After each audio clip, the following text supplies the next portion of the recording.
1. Felicia Cook was used to unlocking other people's doors, but this was the first time she'd ever been tasked with letting herself into a castle. She willed her frozen fingers to turn the key more quickly, keen to get inside and away from the biting December chill. It had been a bitterly cold day, and the evening wasn't getting any warmer. She felt glad they'd provided her with a key, just in case, they'd said.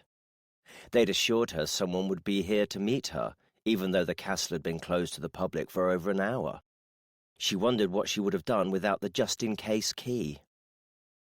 Grabbing a nearby chair, she propped the door open, allowing a little of the artificial light from outside to spill in, relieving some of the pitch darkness inside. She fumbled her way through the castle and into the back rooms, desperately searching for a light switch and wishing she'd taken the time to find out how to use her phone as a torch. Although Felicia was a relative latecomer to the events management industry, she felt she'd taken to it like a duck to water. It had proven tricky to get her business off the ground, especially in such a crowded market. Sometimes she wondered if she should have got on this particular bandwagon a little earlier. Then again, she hadn't anticipated it might involve groping her way around castles in search of light switches. Eventually she entered another room and found a switch on the wall next to the door. She flicked it on and off 4 times, but nothing happened. Fuse must have blown, she thought. Sighing, she took her phone from her pocket and Googled iPhone torch mode. Moments later, she gave a small smile as the room lit up in front of her. Right, she said to no one but herself. Aha! The fuse box sat boldly on the wall in front of her, as if having led her here itself. She strode over and lifted the cover, immediately spotting the master lever set to the off position. She flicked it on, wincing as the lights sputtered into action overhead, bathing the room in an offensive glare. She squinted and let herself back out of the room, keen to find a slightly darker area of the castle in which she could gradually allow her eyes to adjust to the light. A few moments later she found herself back in the main belly of the castle. She supposed it likely had a proper name. She doubted even the Normans would have called it a belly. In any case, Oakham Castle wasn't what she would have called a castle. It was more like a big hall or a village church. She didn't suppose many invading armies would have been put off by the sight of it. Then again, the client was paying for the event and the client wanted it to be held here. She was aware of a little about the history of the castle, mostly that it had something to do with horseshoes, a fact she recalled as she found herself faced with an entire wall of them. Each one carried the name of a lord or duke of some sort, who'd presumably chosen to give an oversized horseshoe to the castle for whatever reason. With her eyes now fully adjusted to the light, she turned and started to scout out the room, growing slightly annoyed that the space hadn't been cleared for her as promised. She'd have to have a word. "Oh," she squealed, feeling immediately embarrassed.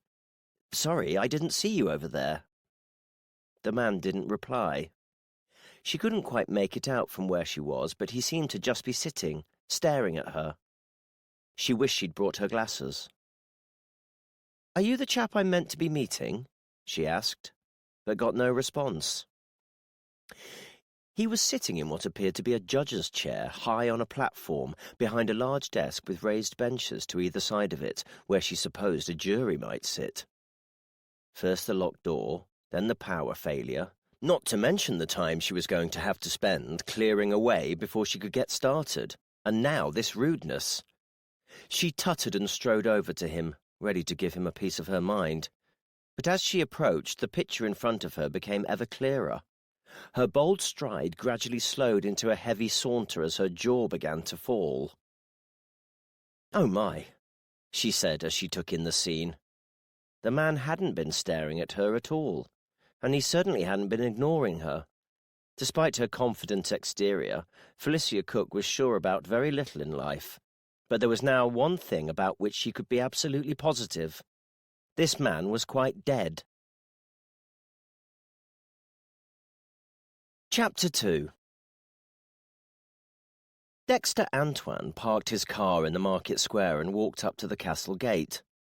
By now it had been cordoned off, and he showed his identity badge to the officer who was guarding it. "Let's designate this the outer cordon," Dexter said, carrying out his first duty as bronze commander. "Carry it on round the edge of the castle grounds, in a cordon on the castle itself." The officer nodded. "Sarge, PC's Harding and Coulter are inside." "Lovely, thanks." Dexter walked across the car park towards the front door of the castle. It was the first time he'd visited in a work capacity, and it had been a few years since he'd visited for leisure. As he entered the castle, he greeted PC Ian Harding, who gave him a brief rundown of what they knew so far. "We've got a male, late 60s, found sitting in the judge's chair with blunt force trauma to the skull, discovered by that lady over there," Harding said, nodding towards a woman in her 40s who was being comforted by PC Coulter.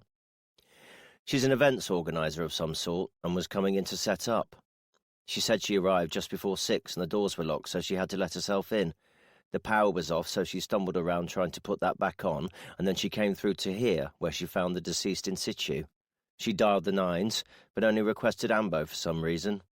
"Oh," Dexter asked, feeling his eyebrow rise. Under the circumstances, he would have expected someone uncovering this scene to have asked for the police, and not just an ambulance. "Shock, apparently. She didn't know what to do." "Any idea what happened?" "Not as yet. I did notice some evidence of marks on the top of the deceased's wrists, as if there'd been a struggle of some sort, but not much of one." "Show me?" PC Harding led Dexter over to the body. "Here," he said. Dexter looked more closely at the marks, almost as if his wrists had been tied to the arms of the chair. "No sign of any rope or anything?" "No, nothing that we've found." Dexter took in the scene around him. "Do we know where that is?" he said, pointing to a space on the wall where a horseshoe had been. All that remained in its place was a hook and chain. "No idea. Taken down for cleaning or restoration, maybe." "Looks like it's been taken off properly. Doesn't seem like the chain snapped or anything. Plus, we didn't find anything near the body, which I'd expect if it had fallen down and killed him. I'd also expect to find one dent in his skull rather than several, and for him to have probably not untied his arms and hidden the rope before coming back to finish dying." "Good point," Harding replied, chastened, as Dexter took out his phone and snapped a photograph of the gap on the wall. The officer who'd been manning the outer cordon stepped into the room. "Sarge, you got a minute?" Dexter followed him. "The manager of the castle is here, man by the name of Rupert Allard." "Ah, just the man I wanted to see," Dexter called before introducing himself to Allard. "Probably best if we stay out here for the time being, just while we wait for forensics." "What's happened? The woman on the phone said something about a body." "That's correct. We're still trying to ascertain what's happened. What time did the castle close today?" 4 o'clock, same as always." Dexter did the mental maths. That meant there'd been less than 2 hours between the castle closing to the public and the body being discovered. "And who was in charge of closing, do you know?" "That'd be Clive. Clive Thornton. He does Mondays." "Okay. What does Clive look like? Age, that sort of thing?" Past retirement age, but not by much. 67 or 68, perhaps. I think he retired early. Probably about 6 feet tall, dark hair, fighting the losing battle against Grey, clean-shaven. I've probably got a photo on here, as it happens," Allard said. "The council were thinking of giving the castle website a bit of a makeover and wanted photos of the volunteers, so I've been popping in every now and again to take some. Ah, yes, here we go," he added, handing his phone to Dexter. "That's Clive." Dexter pursed his lips and handed the phone back to Allard. "Is there anywhere we might be able to go and have a sit-down?" he said. Chapter 3. Dexter and Rupert Allard watched as Clive Thornton's bagged body was removed from the castle and loaded carefully into the waiting vehicle. "It's just all so surreal," Allard said as he unlocked the door to the Castle Cottage Cafe, recently relocated to the castle grounds itself. "At least it'll be a little warmer in here," Dexter replied, pleased that the cafe was locked off separately from the rest of the castle. At least this way he could argue it being outside of the inner cordon. "I hope you don't mind, but I do need to ask you a few routine questions," he added, taking a seat opposite Allard at one of the cafe's tables. "No, I understand," Allard replied. "I suppose you want to know where I was earlier on and whether anyone was with me." Dexter smiled. That'd be a good start. Sorry to have to ask, especially at a time like this. It's fine, don't worry. I had a meeting with the council at 5:30, which lasted just over an hour. Before that, I left home at about 5:10 and went straight there. My wife was at home with me. And where's home? Cottesmore. Dexter nodded as he wrote this down in his notebook. He'd need to verify Allard's account, but on the face of it, he seemed to be out of the picture. There is something else I wanted to ask you, Dexter said, changing the subject. The horseshoes on the wall in the Great Hall. Are they all meant to be there? Yes, of course, Allard replied, looking a little confused. No one quite knows why, other than it being a tradition that goes back well over 500 years. We've got over 230 of them, all donated by peers of the realm who visited Rutland or passed through it. The oldest one was given by King Edward IV in 1470. Very impressive, Dexter replied. What I meant was whether the complete collection was on the wall or if any had been taken down for cleaning or restoration. Only I noticed one was missing, from right above the chair where Clive's body was found. Oh, well, no, not that I know of, and I would know, I hope. I took a photo, if that helps. Maybe it might ring a bell. Dexter took his phone out of his pocket, opened the photo and showed it to Rupert Allard. Oh my, Allard replied. Yes, I know exactly which one was there. Go on. That was from Princess Margaret, Queen Elizabeth II's sister. It sits right next to the Queen's horseshoe from 1967. Her Majesty presented hers to the castle herself. She came on the royal train and walked from Oakham Station up to the castle. It's technically a racing plate with the actual horseshoe of one of her favourite racehorses in the centre. Oriole, the horse was called. Finished second in the Derby on the year she was crowned. Princess Margaret's horseshoe was a white one, smaller in the traditional shape. And there's no reason you can think of as to why that horseshoe would have been removed? Absolutely not, Allard replied. It makes no sense at all. What about some sort of symbolism? Dexter asked. Allard furrowed his brow and rubbed his chin. Of that particular horseshoe? I don't know. I mean, it's the Queen's sister. Surely that's highly significant in itself. But as for the horseshoes generally, well, there's got to be a reason, hasn't there? Has there? Dexter asked. Well, yes, I presume that's why you're asking. I mean, it's quite an elaborate amount of effort for someone to have gone to, isn't it? Somehow getting into the castle after closing time without being seen, having brought tools to unfasten and remove the horseshoe from the wall, then having to somehow dispose of a whopping great horseshoe with Princess Margaret's name embossed on it, it makes no sense at all. Why not just whack him round the head with the tool in the first place? They may well have done, Dexter said, his suspicions raised. We were only presuming the horseshoe was the murder weapon. Without finding it, we have no way of knowing, but the post-mortem will certainly tell us a lot more. Let's hope so, Allard said, seemingly placated and not registering Dexter's suspicion. As Allard continued, he leaned in towards Dexter almost conspiratorially. If you ask me, there might be some sort of symbolism in the horseshoes themselves.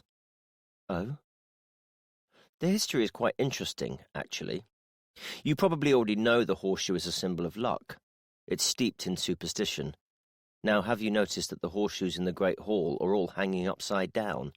One would usually expect to see them presented with the toe at the bottom and the heels and quarters at the top, making a sort of U shape. But in Rutland, horseshoes are always displayed upside down, even on the county's coat of arms. Why? Dexter asked, feeling himself being drawn in through intrigue. A couple of reasons. Some people believe having the heels at the top represents the two horns of the devil. There's another theory that displaying the horseshoes upside down stops the devil from being able to make a nest in them. I think you have to be a certain type of person to believe in any of that, though. Personally, my favourite explanation is much nicer. With the horseshoes being so symbolic of luck, there's a theory that hanging them upside down means the luck falls out on whoever happens to be underneath one. Dexter lifted his eyebrows and sighed. Yeah, well, I'm not sure Clive Thornton would agree with you on that one. Chapter 4. Caroline felt a familiar warmth inside her as the sound of the turboprop plane receded into the distance. But underneath that tranquility was a deep sense of unease. As the noise of the aircraft faded, she once again noticed the water lashing itself against the rocks, seeming to increase in volume all the time. She'd often found herself looking up at planes passing overhead, wondering who was on board and where they were going. She sometimes wished she could go with them. She looked over at Harry, sitting on the riverbank, a lock of his golden hair releasing itself from its mooring behind his ear, before dangling softly in front of his eyes, waiting, daring to be tucked back into place. She couldn't see what book he was reading, but it looked big. A hefty tome, her father would have said. She called out to him, wondering if he'd seen her. She got no response. Fearing he hadn't heard her over the sound of the frothing stream, she called again, louder this time. Harry slowly lifted his gaze to look up at her. Even from this distance she could see his eyes. The blue was iridescent, searing almost. Before Caroline had properly taken it in, Harry lowered his head with the same smooth action as he'd lifted it. Caroline narrowed her eyes. Had he blanked her? At least before she could convince herself he just hadn't heard her, but now she was left in no doubt. As she stepped forward to go over and speak to him, she heard a yelp coming from the direction of the river. She looked across and saw her brother, Stuart, the rushing water throwing him against the rocks as he fought to keep his head above the surface. Her legs felt heavy, as if made of lead, as she staggered her way over to the edge of the stream. Before she could make up her mind whether it was safer to jump in or stay there, she noticed the flow of the water bringing Stuart closer to her. He seemed to be out of the worst of it, but he wouldn't be safe until he'd reached the water's edge. Caroline glanced back over her shoulder towards Harry, who was still engrossed in his book, seemingly oblivious to the scene unfurling in front of him. "Harry, help!" she yelled, sure that her voice had carried this time. Harry looked up once again, the bright summer sunlight shining into his face. Again, the first thing she noticed was his eyes, but this time they looked different. The blue had gone, replaced by a deep red, almost black. Before she could reason it, Harry lowered his head once more. Caroline turned back to Stuart, who was clambering through the calmer waters, having almost reached the edge. She could see the lacerations to his shoulders and the blood running down the side of his head. "Stu, hold on to my hand," she called, reaching out her arm as far as she safely could. A few moments later, Stuart reached her. "Come on, hold on to me," Caroline said. But Stuart stayed still, simply looking at her. She hadn't noticed the silence. It hadn't occurred to her that the water had become completely still, as if the river had stopped flowing. The only thing that made her realize was the rumbling that she now heard building in the distance. As she looked upstream, she saw the frothing wave growing as it came towards them, towering overhead. By now the rumbling had become a colossal roar, but through it she heard Stuart's soft voice as clear as day. "Come with me," he said, as he took hold of her hand with a vice-like grip. "It's time." Before she could respond, Stuart hurled her into the river with a strength she could never have imagined, as the pressure of the water and the weight of the darkness came crashing down on top of her. Caroline lurched as she gasped for breath. The heavy water had become a suffocating duvet, the frothing torrents a pool of cool sweat on her bedsheets. She glanced over at her bedside table and reached for her phone, silencing the alarm. It wasn't a sound she was usually glad to hear first thing in the morning, but today she decided she'd allow it. Chapter 5. It was certainly a change of pace for Caroline, compared to what she was used to. It had been a few months since she decided to hand over more operational control of major incidents to Detective Sergeant Dexter Antoine, but this was the first time it had been put into practice in a big way. She had absolute confidence in Dexter, and felt completely comfortable as he gave her a full rundown of what they knew so far. Even so, she had to keep reminding herself that her only responsibility now was to oversee investigations, not to run them. Since Clive Thornton's death the previous evening, the cogs of the investigation, which the computer had named Operation Titan, had already begun to turn. His wife Susan was informed of her husband's death within the hour, Dexter said, having laid out the basic information as to what they'd found at the scene. They covered the preliminary stuff for Copegs, but were intending to do a full in-depth meet with her this morning. Copegs, yet another police acronym, was a helpful acrostic for updating the control room following a sudden death. It meant the officer would report back on the circumstances of death, other marks or suspicious circumstances, position of the body, examination by a doctor or paramedic, general health history of the deceased, and the sergeant's review. "Anything interesting come out of that?" Caroline asked. "Nothing major," Dexter replied, although it was noted that Mrs. Thornton's reaction seemed to be a little odd. Odd? How so? It might just be one of those situations where people respond differently. Impossible to say until we get to know her a little better, but apparently she completely broke down for a minute or so. Then she seemed to pick herself up and get on with it all, as if it was a normal everyday occurrence to find out your husband had just been murdered. "Weird," Caroline replied. "But yeah, that might just be her way of dealing with it." "Who's going to see her?" "I was going to pop down, either with Sarah or Aidan." Caroline pursed her lips. After their last murder inquiry, the powers that be had promised her an extra permanent member of staff and access to quick deployment of additional temporary manpower if needed. So far, this hadn't come to fruition and was unlikely to do so within the next hour. Without that, they couldn't afford to lose either one of DC's Sarah Henshaw or Aidan Chilcott for the hours that would be needed to speak to Mrs. Thornton in greater detail. "I'll come with you," she said, before adding, "if you don't mind, and it's all right with you, I mean. There's only so much paper I can push around here, and it'll mean you don't need to lose any bodies from the incident room." Dexter shrugged. "Fine with me. Just you remember who's in charge, though, yeah?" he added, with his trademark cheeky smile. Caroline let out an involuntary snort. "I have a feeling you're not going to let me forget. What else do we know about Clive Thornton?" "He and Susan had 2 kids, Ross and Emma, who both moved away for work after they'd finished uni. Ross lives in Italy and Emma's down in Bristol. Clive was a retired businessman, mostly in the renewable energy industry from what I can decipher. If the house is anything to go by, he earned a fair bit of money. According to his wife, he did a lot of charity work and voluntary stuff, even before he'd retired, and that was something he'd carried on with. Hence working at the castle. Yep. His wife said he was the sort of person who needed to be doing something. He couldn't do sitting around and relaxing." Caroline smiled. "I know the feeling. Any potential names cropped up at all?" Dexter shook his head. "Nope, afraid not. But that's the angle of attack we're going to have to start with, I think. Nothing of any use at the scene that can lead us to someone. Clean as a whistle. The murder weapon was nowhere to be seen. We've carried out an extensive search of the castle grounds and the surrounding area, but nothing. We're still waiting on post-mortem results, but the horseshoe looks like the most likely culprit." "What about CCTV?" "Unfortunately not.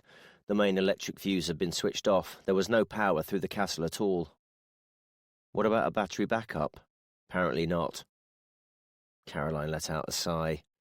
Why on earth do people go to all the effort of putting CCTV systems into these places and then choose one that can be defeated with the flick of a finger? "Search me," Dexter replied. "We took what there was in terms of footage, though. Just before the recording stops, you can see Clive locking the main door to the Great Hall, a few minutes after 4. Pretty much as soon as he's done that and turned round, it cuts out." "And that was definitely because of the fuse tripping?" "We reckon so. The error log on the CCTV system says the recording stopped due to a power failure." "Convenient timing, isn't it? The moment he locks the door to the public, the place is plunged into darkness." Dexter nodded slowly. "Yep, pretty much.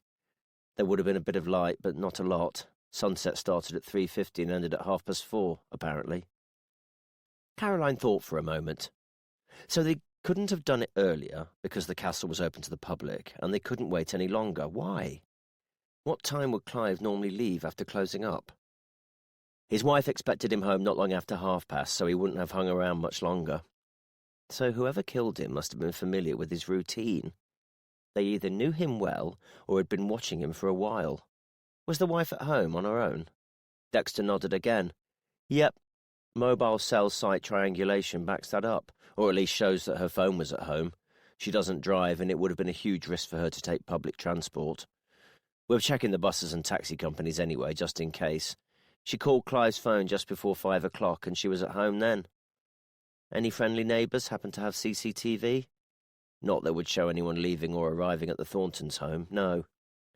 "And I'm guessing the Thorntons didn't have CCTV of their own?" Nope. We can't rule her out just yet, then, Caroline said. But it would have been one hell of a risky undertaking considering the circumstances.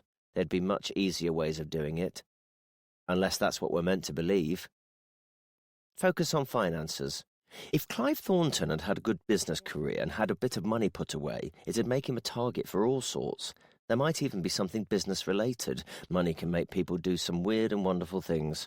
On it, Dexter replied. Oh, by the way, do we have any news on those extra reinforcements? Caroline gave a sympathetic eye roll. What do you think? It's the usual story. All talk and promises and no action.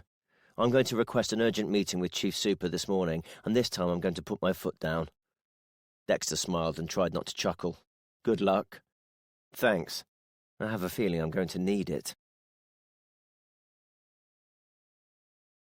Chapter 6. Caroline parked her Volvo on the impressive semicircular driveway that swept past Clive and Susan Thornton's house. Horseshoe-shaped driveway, Dexter quipped. He should have seen the signs. Caroline tried to stifle a laugh. Gallows humour was notorious for helping police officers get through some of the most difficult aspects of the job, but there was a time and a place. Seconds before meeting a distraught widow and on her driveway was not a good combination. Stop it, she said, opening her door and climbing out. Best face, please, Detective Sergeant. This one's the best I've got, I'm afraid. Caroline let out a mock sigh. Well, I suppose the woman's already at rock bottom, so I doubt things could get any worse for her. Before they'd reached the front door, they heard the sound of it being unlocked. They watched as the door opened, a man in his early 40s waiting to greet them. He extended his hand as they approached. Hi, I'm Ross, he said, Clive's son.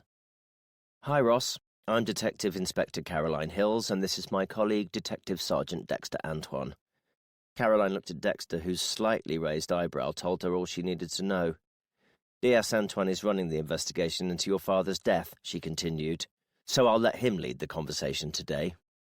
That's fine, come on through, Ross replied, walking back into the house as Caroline and Dexter followed him. Apologies if I'm not quite with it this morning. I've only been back in the country a couple of hours. You did well to get a flight at such short notice, Caroline said. Ross shrugged. No other option, really, is there? You drop everything and run. They arrived in the Thorntons' impressive kitchen, where Ross introduced Caroline and Dexter to a woman of a similar age to him, but who'd clearly been making efforts to look younger. This is my sister, Emma, he said. Pleased to meet you, Caroline replied, introducing herself. You live in Bristol, is that right? Yes, Emma replied. Did you come back this morning too? No, last night when Mum called. I wanted to get back as soon as possible, so Mum didn't have to spend the night on her own. Not that any of us got much kip anyway. I can only imagine, Caroline said, sympathising with the sea of red eyes in front of her. The scars of hours of agonised crying and very little sleep. It must have come as quite a shock. It's the way he went that upsets me most, Ross replied. I mean, you sort of expect to know your parents will go one day. You brace yourself for that. But not like this. Caroline looked at Susan Thornton, who had barely taken her eyes off the cup of tea in front of her. The dark film on the surface and the lack of steam told Caroline it had been some time since it was warm. Can I make anyone a cup of tea or coffee? She asked. I'll do it, Emma said, standing. No, it's okay, I can take care of it, and you can focus on speaking with my colleague. It'll give me something to do and stop me butting in. Dexter gave a thankful but knowing smile. Firstly, he began, I just wanted to say how sorry I am to hear what happened to your father. We'll leave no stone unturned in finding the person who did this. I know you'll want justice for him and for yourselves, but I also appreciate that won't come close to repairing or helping the way you feel. The thing we hear most often from bereaved families is that justice and answers allow them to turn a page and begin the next chapter. It's a form of closure, as much as I don't like the word. That feels such a long way from where we are now, Emma said. Everything's just so... It doesn't seem real. I can't even describe it. It's like time has stopped, but only in this house. Everything else is still carrying on as normal. I came downstairs this morning after I finally gave up on sleep and put the telly on. It was the news channel Dad always used to watch, and I sat there and I watched it. And the weirdest and most upsetting thing was that everything was still going on as it always has. Wars, the NHS crisis, even the bloody football results, and my immediate reaction was, why the hell are they still playing football? It sounds crazy now I say it, but it just feels so cold that the rest of the world is still turning when ours has stopped. I know what you mean, Ross added. It was the same at the airport. People coming back from holidays, jetting off for Christmas, carrying on with their lives. It seemed so weird.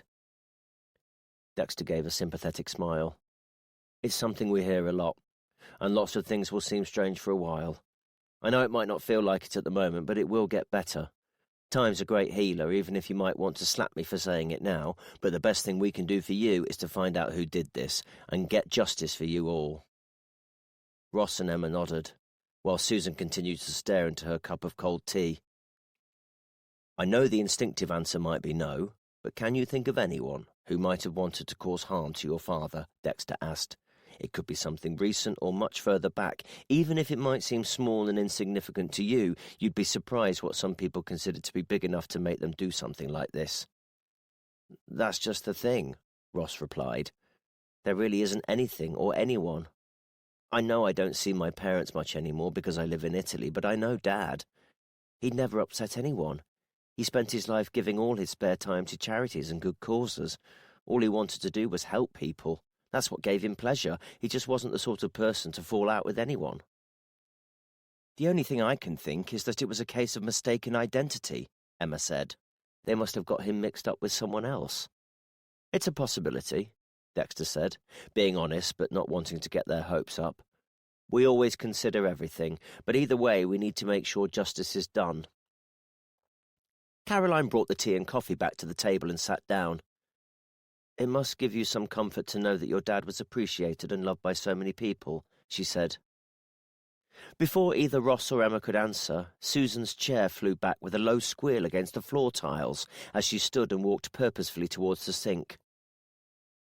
Caroline's first thought was that Susan was going to be sick, but she watched as the widow took the cleaning cloth that had been hanging over the tap, then pulled a bottle of surface spray from the cupboard below and began to wipe down the worktops with far more vigour than was necessary. Caroline's eyes met Ross's as they shared a sympathetic glance.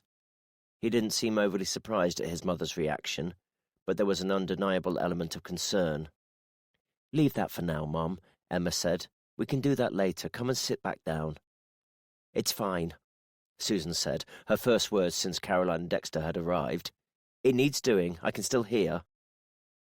Over her years in the job, Caroline was certain she'd seen every possible way of dealing with shock and grief. Some people collapsed into a heap, whereas others pushed everything down and strode on in denial. She was yet to be convinced any one approach was better than another, but observing them gave her an insightful glimpse into the sort of person they were and how their minds dealt with tricky situations. Dexter continued to steer the conversation and find out more about Clive Thornton. Caroline felt thankful she could take a back seat as she watched the reactions and body language of the three people in front of her with growing interest and intrigue. Chapter 7. Caroline and Dexter arrived back at the police station following their chat with Susan Thornton, both their stomachs rumbling in anticipation of a long-overdue lunch. "I'll be in a sec," Dexter said, noticing the time as they reached the front entrance. "Just got to make a quick phone call." He waited until Caroline was inside, then walked a little further away from the building and paced through the car park as he scrolled through his phone. He knew a simple text message wouldn't cut it. In any case, he wanted to speak to her, needed to. Hearing her tone of voice would be crucial. He knew from years of experience how she managed to hide things and put on a brave face, but he was sure by now he'd be able to see through it. Considering this for a moment, he switched to WhatsApp, scrolled down until he found the conversation with her, opened it up, and then pressed the icon for a video call. He held the phone in front of him and watched the screen as the phone rang. A few moments later, the call connected, and Dexter saw a quick flash of blue sky before the screen went dark and the sound became muffled. "Hello?" came the voice from the other end. "Mum, it's me. It's a video call, so you need to take the phone away from your face." "Oh my word, you're very loud, Dexter. Can you speak quieter?" "It'll be on speakerphone. It's a video call. You're not meant to have the phone next to your ear." "Then how else am I going to hear you?" Hold the phone in front of you, Mum, like a camera. Like this? The other way round, Dexter replied, seeing only grass and a pond. Turn it round so you can see the screen. A moment later, his mum's face flashed into view. Oh, blimey, you gave me a fright, Dexter. What are you doing? It's a video call, Mum. I wanted to see you as well as speak to you. Well, you could have said you frightened me half to death. What's the matter? I was just phoning to see how you got on. Oh, fine, fine, she replied. Although Dexter couldn't see, he knew she'd be doing her customary dismissive hand wave just out of shot. I'm just having a little sit down in the park while your father gets some coffee from the kiosk. Thought we'd make the most of the sunshine while we're out. What did they say? Who? The hospital, Mum. Oh, not a whole lot. You know what these doctors are like. In that moment, Dexter knew the doctor had almost certainly said quite a lot, and he could tell she hadn't liked it. In normal times, she held doctors almost in a state of reverence, it having been her life's ambition for Dexter to become one himself. For her to speak ill of one now could only mean one thing. Did they mention anything about the blood tests? What were the results? They want to do some other tests now, apparently, his mother replied, deftly dodging the question. OK, is that because of what the blood results said? Otherwise they would have done all those tests the last time, surely. You'd think so, but the more often they can drag us in, the more money they'll get from the car parking charges. I don't think that's their main motivation, Mum, Dexter replied. He watched as his mum's eyes darted up and to the side, as if she'd just spotted something or someone. OK, well, I better get going, she said. I'll speak to you later. Is that Dad? Can I speak to him quickly? Sorry, my love, my battery's really low. How do I end this call? Is it the... Dexter watched as his mum's face disappeared from the screen and the display switched back to their last WhatsApp chat. Whether she knew it or not, she told him everything without even needing to say a word.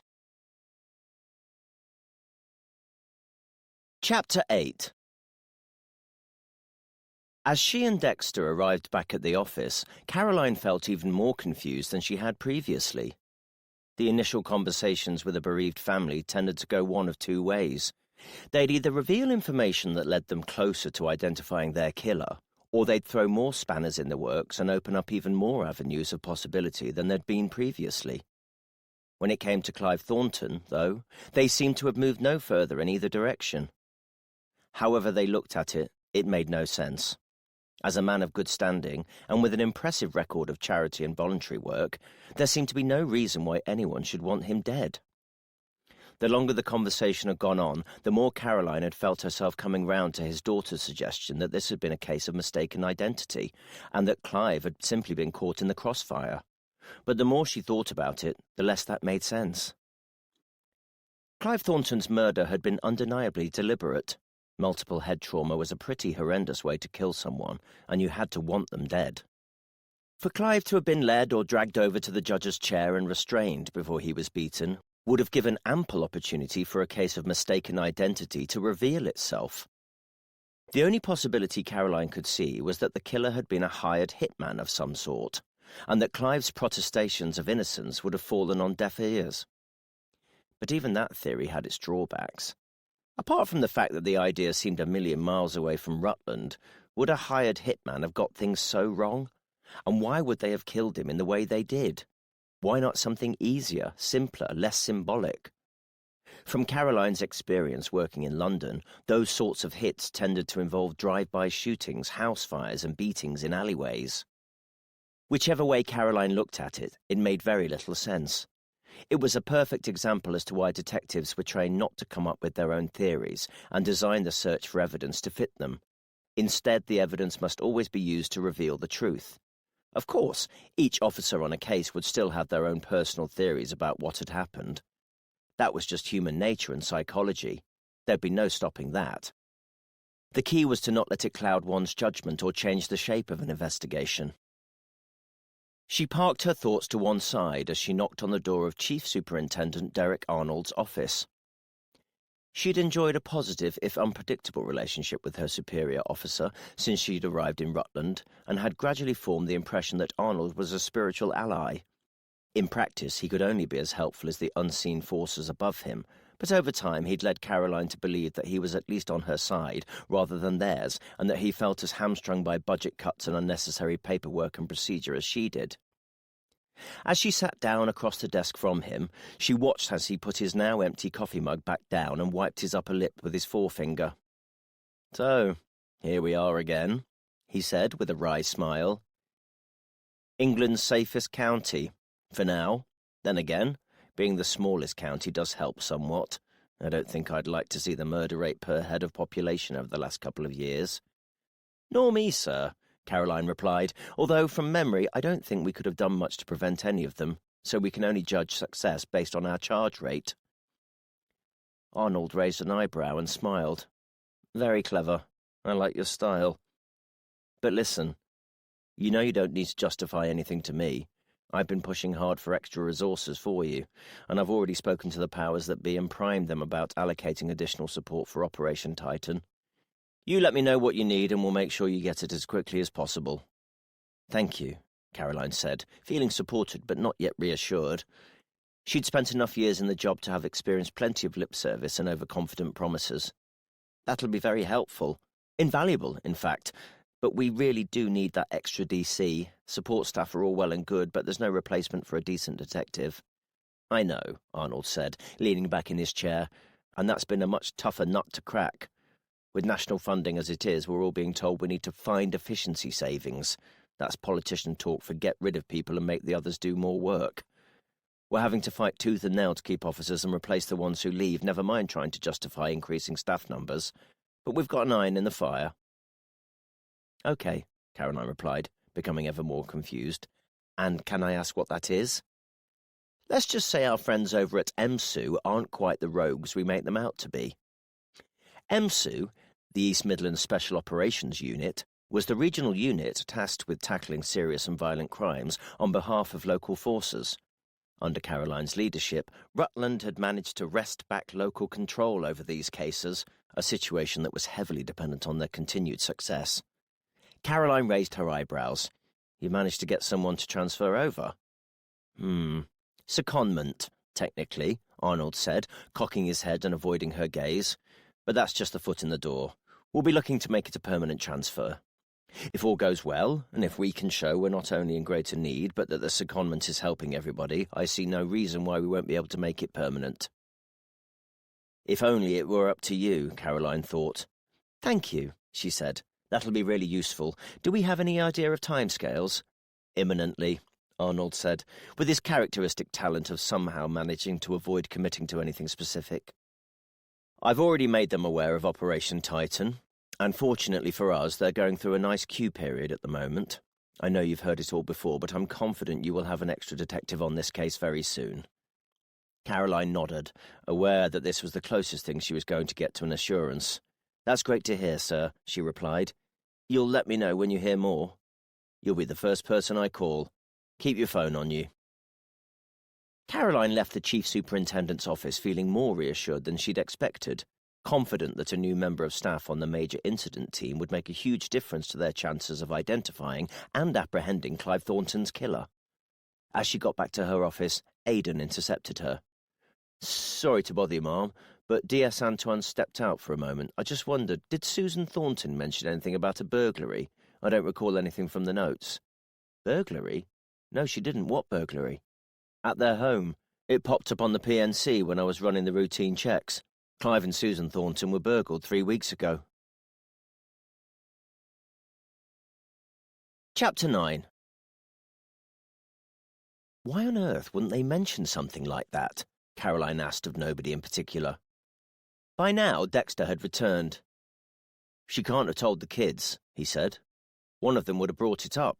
It might have nothing to do with what happened to Clive, but all that guff about having absolutely no idea where to begin, surely being targeted by criminals only 3 weeks earlier would have been worth mentioning at that point." "What are the details?" Caroline asked Aidan. "This is where it gets even weirder," Aidan replied.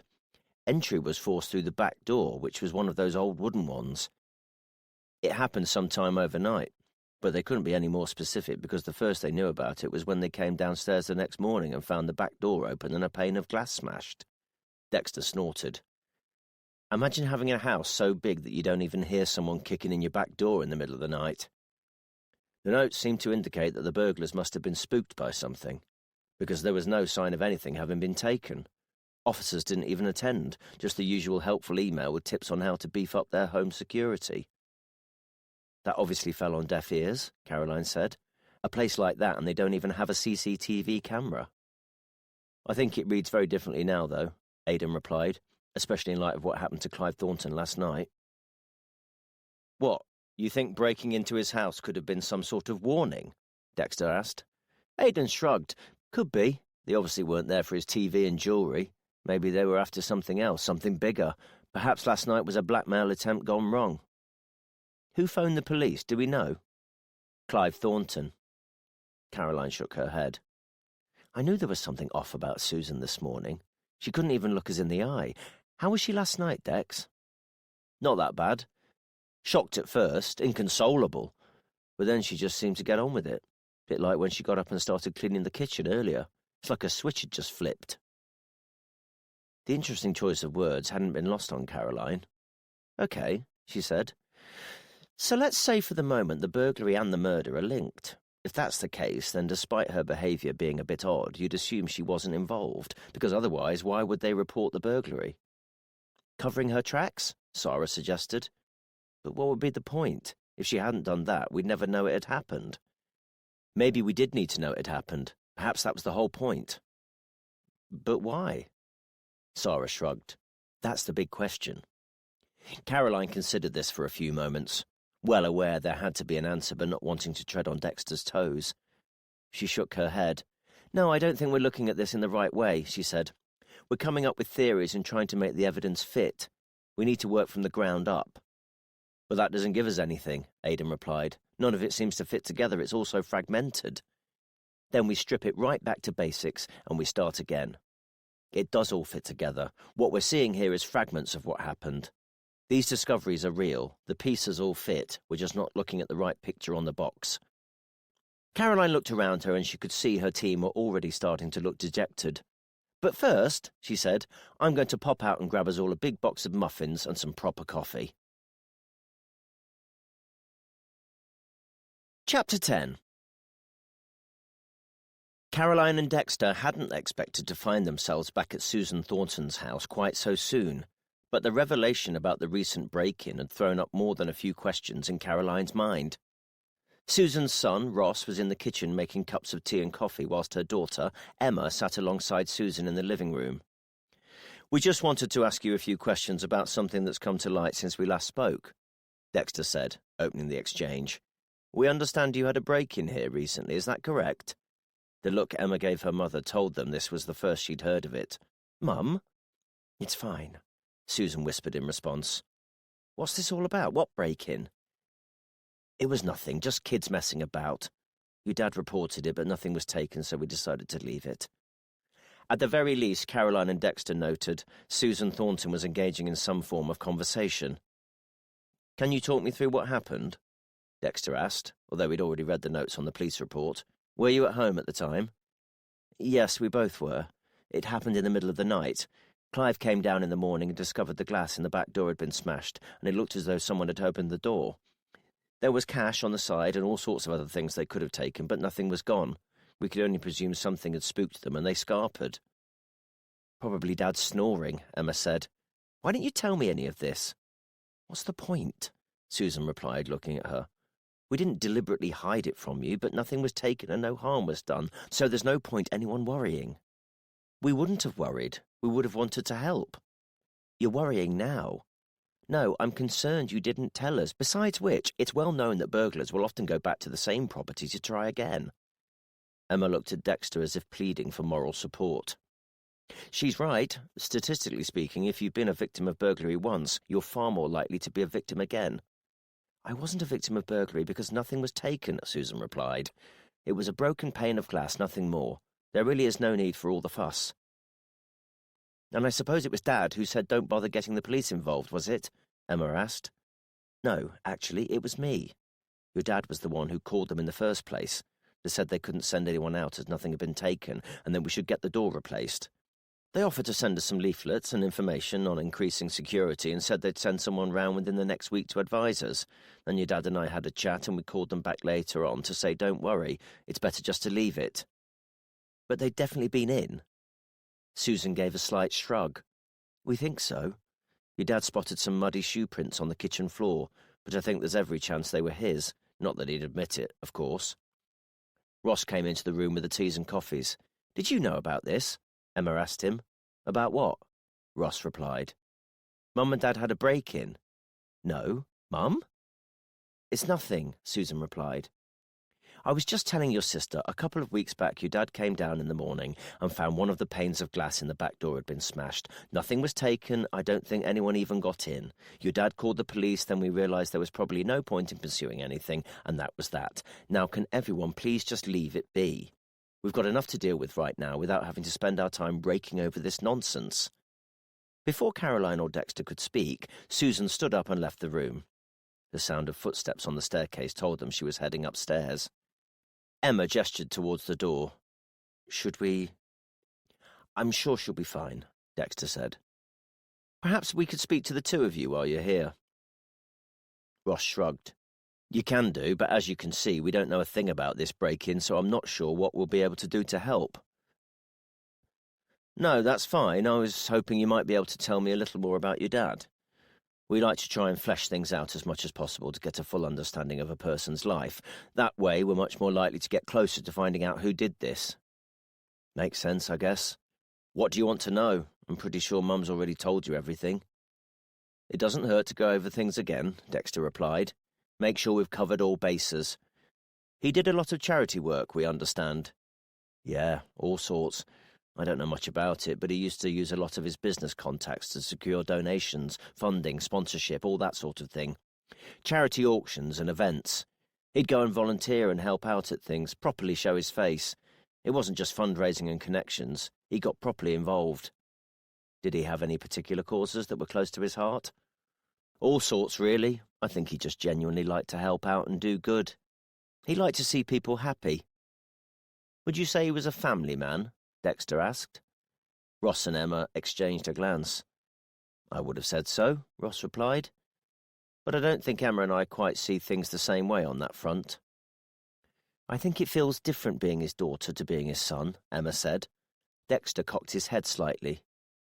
How do you mean? He asked. I think Dad and I connected better than he did with Emma, Ross replied, as diplomatically as he could.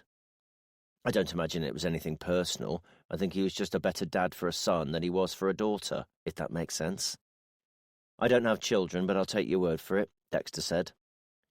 Caroline knew instantly what Ross meant. Before she'd had children, she'd always seen herself in her mind's eye with sons rather than daughters.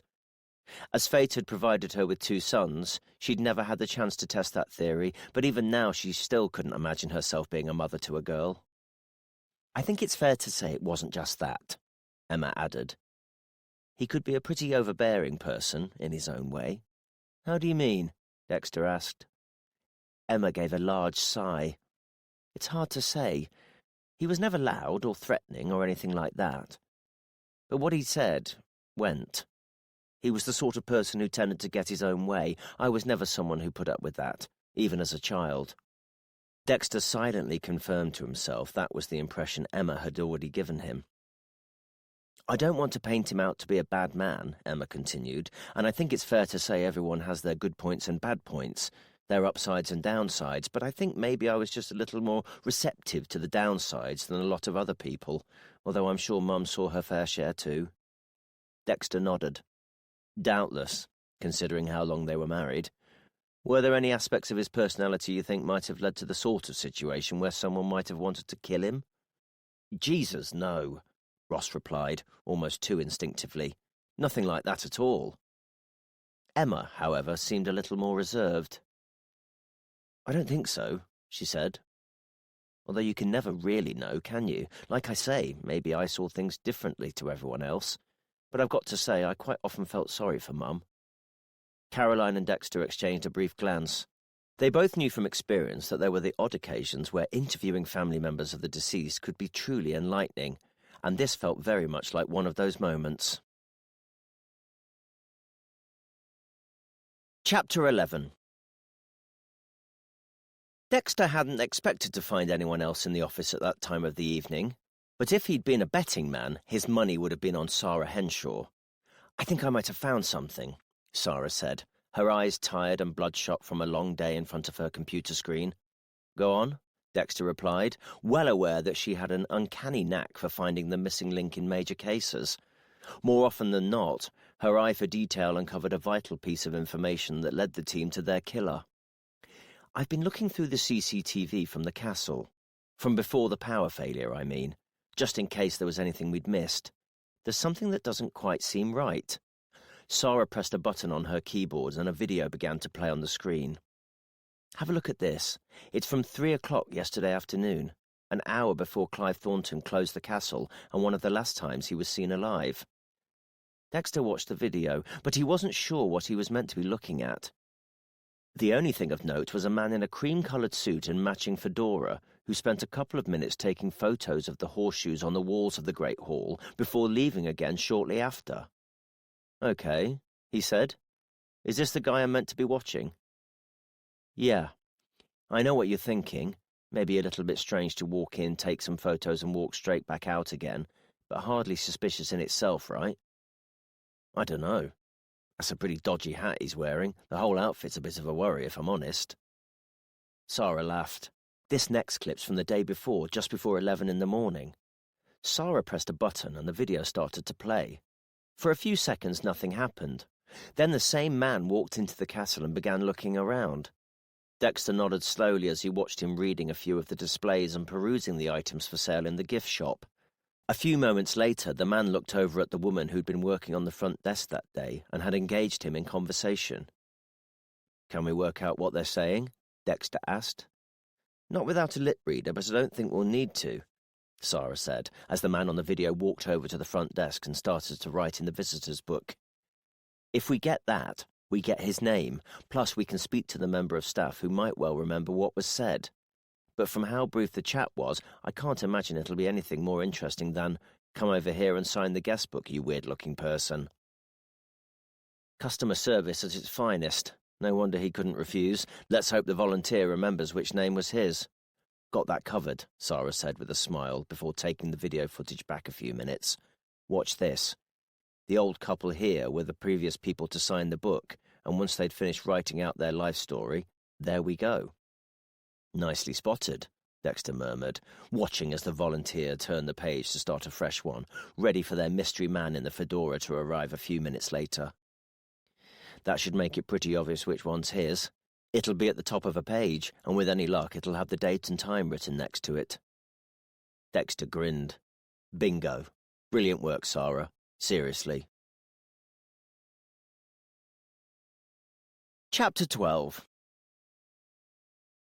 Dexter had never been more pleased to have an efficient heater in his car than he was the next morning, sitting in the car park at Oakham Castle waiting for the building to open. The moment the door was unlocked, he got out of his car and made his way inside, pleasantly surprised to see the female volunteer from the CCTV footage on the front desk. "It's good to see you open again so quickly," he said, introducing himself. "Can't have been an easy decision to make. Back on the horse and all that, if you'll excuse the poor taste joke." "My favourite kind of joke," Dexter replied, smiling. "Sorry, I didn't quite catch your name." Claire Garner." "Lovely to meet you, Claire. Must feel weird being the first one back here." "It is a bit, but I guess they needed to get the place open again as quickly as possible. Income for the council." "True," Dexter replied, unsure what else to say. "Anyway, I just thought I'd come down to wish you all the best on your first day back open. Well done for managing to keep the rumour mill quiet, too. I'm amazed it hasn't ended up all over Facebook." Claire smiled and let out a small chuckle. "You and me both. Never know, could have turned it into one of those ghoulish and macabre tourist attractions that would boost the council's coffers quite nicely." "They should have you as head of marketing," Dexter said, taking his phone out of his pocket. "While I'm here, there was something I wanted to ask. I don't suppose you remember this man visiting the castle recently, do you?" He passed his phone towards her, a still image of the man in the cream suit and fedora blown up large on the screen. "Yes, he came in a few days ago. Foreign man. German, I think he was. He didn't seem to know the area all that well, so I presume he was a tourist." "Did he say much?" "Not a whole lot, no. I asked him to sign the visitor's book, then tried to engage him in conversation as I tend to do when people come in, but he clearly wanted to keep himself to himself. Do you remember what was said? Claire curled her lower lip outward and shook her head. Not really. I think I asked if he was local and he said no. I asked if he was staying long and he said he was flying back home late the next evening. His answers were pretty short and sweet, and there were a few people queuing up to pay, so I left him to it. Dexter considered what Claire had said. The following evening was the night Clive Thornton was murdered. Had this man killed him, knowing he would be on the first flight back home to Germany? You mentioned that he signed the visitor's book. Can you show me which one was him? Oh, I can try, Claire replied, opening the book. Ah, yes, this was him. At the top of this page here, Andreas Carlson. Mind if I take a picture? Dexter asked, holding his phone above the guest book. Not at all, go ahead. Dexter took a photo, then looked at the book more closely. Did he do this too? He asked, pointing to a capital O, which had been crossed out before being replaced by the name Andreas Carlson. Yes, he must have done. It was a fresh page. He was the first person to write on it. Although he didn't yet know what it meant, this didn't sit comfortably with Dexter, not by a long shot.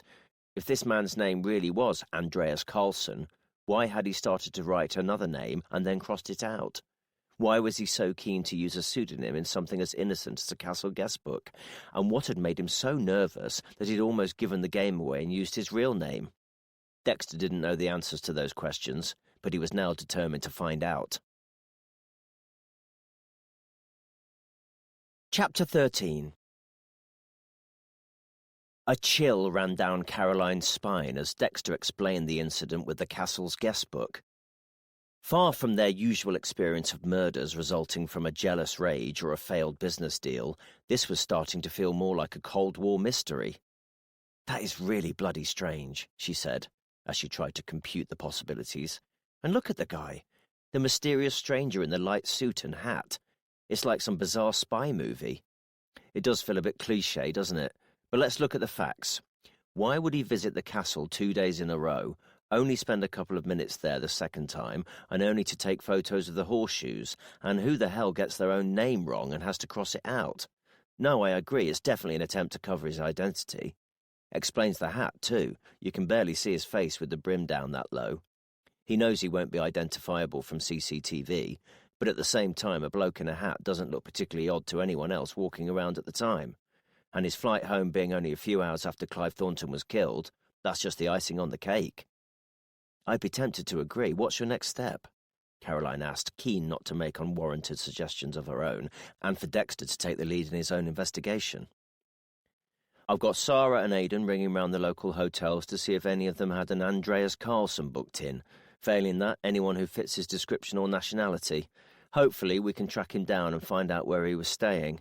That way we can look at the hotel's CCTV to get a better look at him, and their booking system should give us his home address and contact details.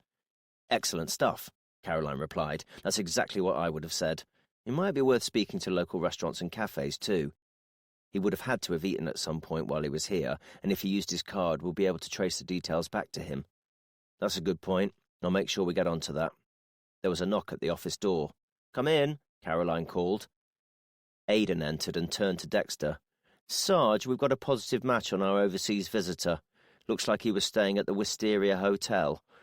When I gave the name Carlson, the guy straight away mentioned him looking like a cream-coloured cowboy. Well, that sounds promising, unless there's a Kenny Rogers convention going on that we don't know about. Why are you looking at me? Caroline asked. Dexter shrugged. Just seems like the sort of thing you might be into. Says the man who brought up Kenny Rogers unprompted, cheeky git. Have they got contact details for him? Dexter asked Aidan.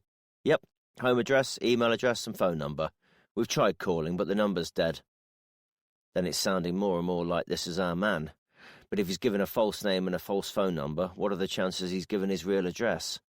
That's what I thought, Aidan replied, and just to add to the confusion, the home address he's given is in Norway. Dexter shook his head. This is getting weirder by the minute. What did the staff at the hotel say? Was there anything suspicious about him? Did he say much to them? Not that they mentioned, no. Only that he stood out due to his dress sense, if you can call it that. I looked up the address on Google Maps. It definitely exists, and it's definitely a house. Whether he lives there or not is another matter. All right, then we need to liaise with the police in Norway and build a link there. They'll be able to tell us whether Andreas Karlsson is known to them or whether he really is a registered citizen. Get onto border control too. They'll have a record of him coming in and out of the country if he's used a passport in that name. Is that going to be any help, though? Aidan asked. How do you mean? Dexter replied. I mean, if he's entered the country, he'll have had to have used a passport. We know he's been trying to mask his identity and using Andreas Karlsson as a pseudonym, so he's either entered the country on a passport with that name, in which case it doesn't help us find out his real identity, or he's entered on either his real name or another pseudonym, which we have no way of knowing other than interrogating the identity of every passenger on every flight into the UK from Norway over the past few weeks. And that's if he flew directly from Norway and not through another country. And anyway, if he's some sort of spy or something, we'll have no chance of tracking down his true identity because the cover will be watertight and the Norwegian police aren't exactly going to hand him over to us. Caroline murmured her agreement. There's the potential for a real diplomatic conundrum here. This could go way above our heads. It's one thing fighting off MSU to keep control of a case, but if this is what we think it is, we're looking at the Met wading in with counter-terrorism command. Worst-case scenario, Dexter added. Caroline gave a slight nod. We've always got to consider all possibilities. Dexter perched on the edge of the desk and steepled his hands in front of his face. Okay, so let's just say for 1 minute that some mysterious stranger has flown in from Norway purely to carry out an elaborate and highly risky murder in Oakham Castle before flying straight back home again. Even if we ignore how absolutely balmy that sounds, it still leaves one enormous gaping question. Why? In the absence of a response, Dexter continued. Why on earth would the Norwegian Secret Services, for Christ's sake, want to bump off a Rutlander who spent his life dedicating all his spare time to charities and good causes? Maybe it was a cover, Aidan replied. The perfect opportunity to come across as a good person, but all the time he was some sort of secret agent. What, all the time sitting in Rutland spying against that famous behemoth of espionage, Norway? Come on. Caroline raised her hands. I think the most important thing right now is to focus on the facts and to keep our minds focused on what we do know. And that doesn't include spies, secret agents, or the love child of James Bond and Kenny Rogers. Let the evidence and the facts lead you to the story, not the other way round. Let's keep our feet on terra firma here. Dexter nodded his agreement. We need to gather more information. Let's speak to border control and the police in Norway. Find out if Andreas Karlsson exists, find out who he is, and find out if we can interview him. We'll learn a lot by the reaction we get from the authorities over there. Chapter 14. Caroline walked into Chief Superintendent Derek Arnold's office feeling as hopeful, hopeless, energetic and listless as she ever did. Although she always came in with hopes of a positive outcome and a desire for progress, it never quite came in the way she expected. Arnold was often full of pleasant surprises, but she'd recently realised these often came in the form of lip service and meaningless platitudes designed to placate her in the face of deftly side-swerving each of her reasonable requests and any concerns she happened to raise. This was how he'd managed to reach the position he had, she supposed. Perhaps he was just perfect management material. "What's the latest?" he asked her, as vaguely as he ever did. "On Operation Titan? Still moving. We've had a couple of interesting developments. It turns out Clive and Susan Thornton had a break-in at their property recently, which they reported and then NFA'd. Nothing taken, presumed to be kids or opportunists who got spooked and legged it. Weirdest thing is they didn't tell either of their kids, and Mrs. Thornton didn't think to mention it when we first spoke to her. Maybe she didn't think it was connected. Perhaps. But you'd imagine being the victim of crime twice in a short space of time might link up in your mind somehow. In any case, our most interesting lead at the moment is a man seen on CCTV at the castle in the days leading up to Clive's murder. He visited twice, once very shortly before Clive was killed, and appears to have used a pseudonym in the castle's visitor book.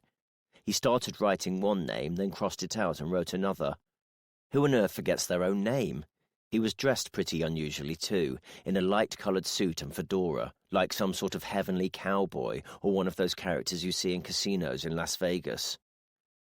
Not doing a very good job of blending in Rutland, then, was he? Arnold asked. Might have done better the week of the Burley horse trials, but I imagine he'd still stand out a mile. Spelling his own name wrong in the guest book isn't exactly the most covert manoeuvre either, is it? Very true, Caroline replied. So what makes us think he might be connected in some way? Because from what I've heard so far, he sounds more like the comedy diversion than a reasonable suspect. A few things, Caroline replied, giving Arnold a taste of his own vague medicine. It's difficult to pin it down specifically, but there are a number of things that don't quite make sense. We're looking into him as a person of interest and will report back with anything of note, but the timings and a few of the details are making us wonder. Speaking of wondering, sir, I was going to ask if you had any news on that extra body we're drafting in. Has the transfer gone through yet? It has indeed, Arnold replied, leaning back in his chair with a proud look on his face. You'll be pleased to know I've literally just had the confirmation paperwork through a few moments ago. Your new team member arrives the day after tomorrow. Really? That's excellent news, sir. Tell me more. His name's Elijah Drummond, a detective sergeant who's been posted with EMSU for the last couple of years. Very highly thought of up there, apparently. They've got big hopes for him in the future. That's good, Caroline replied. So why are they sending him to us? Arnold shrugged. Extra experience, I guess. It's a very different environment here to EMSU, so he'll be a more rounded officer for it. How long will we have him for? Caroline asked. To be confirmed. I'll have to keep the higher-ups updated as we go along. They'll want to see we're making good use of the budget and all that jazz. Everything has to be justified on an ongoing basis. You know how it is.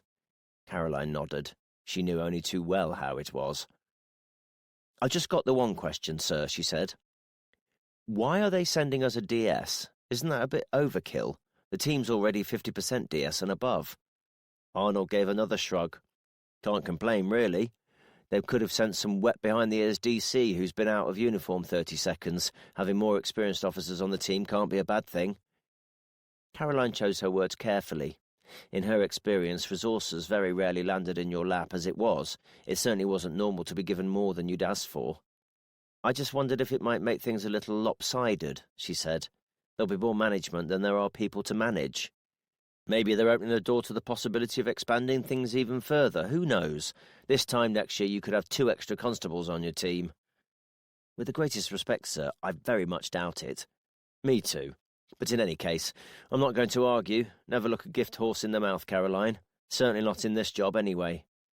Caroline pursed her lips and nodded. Chapter 15.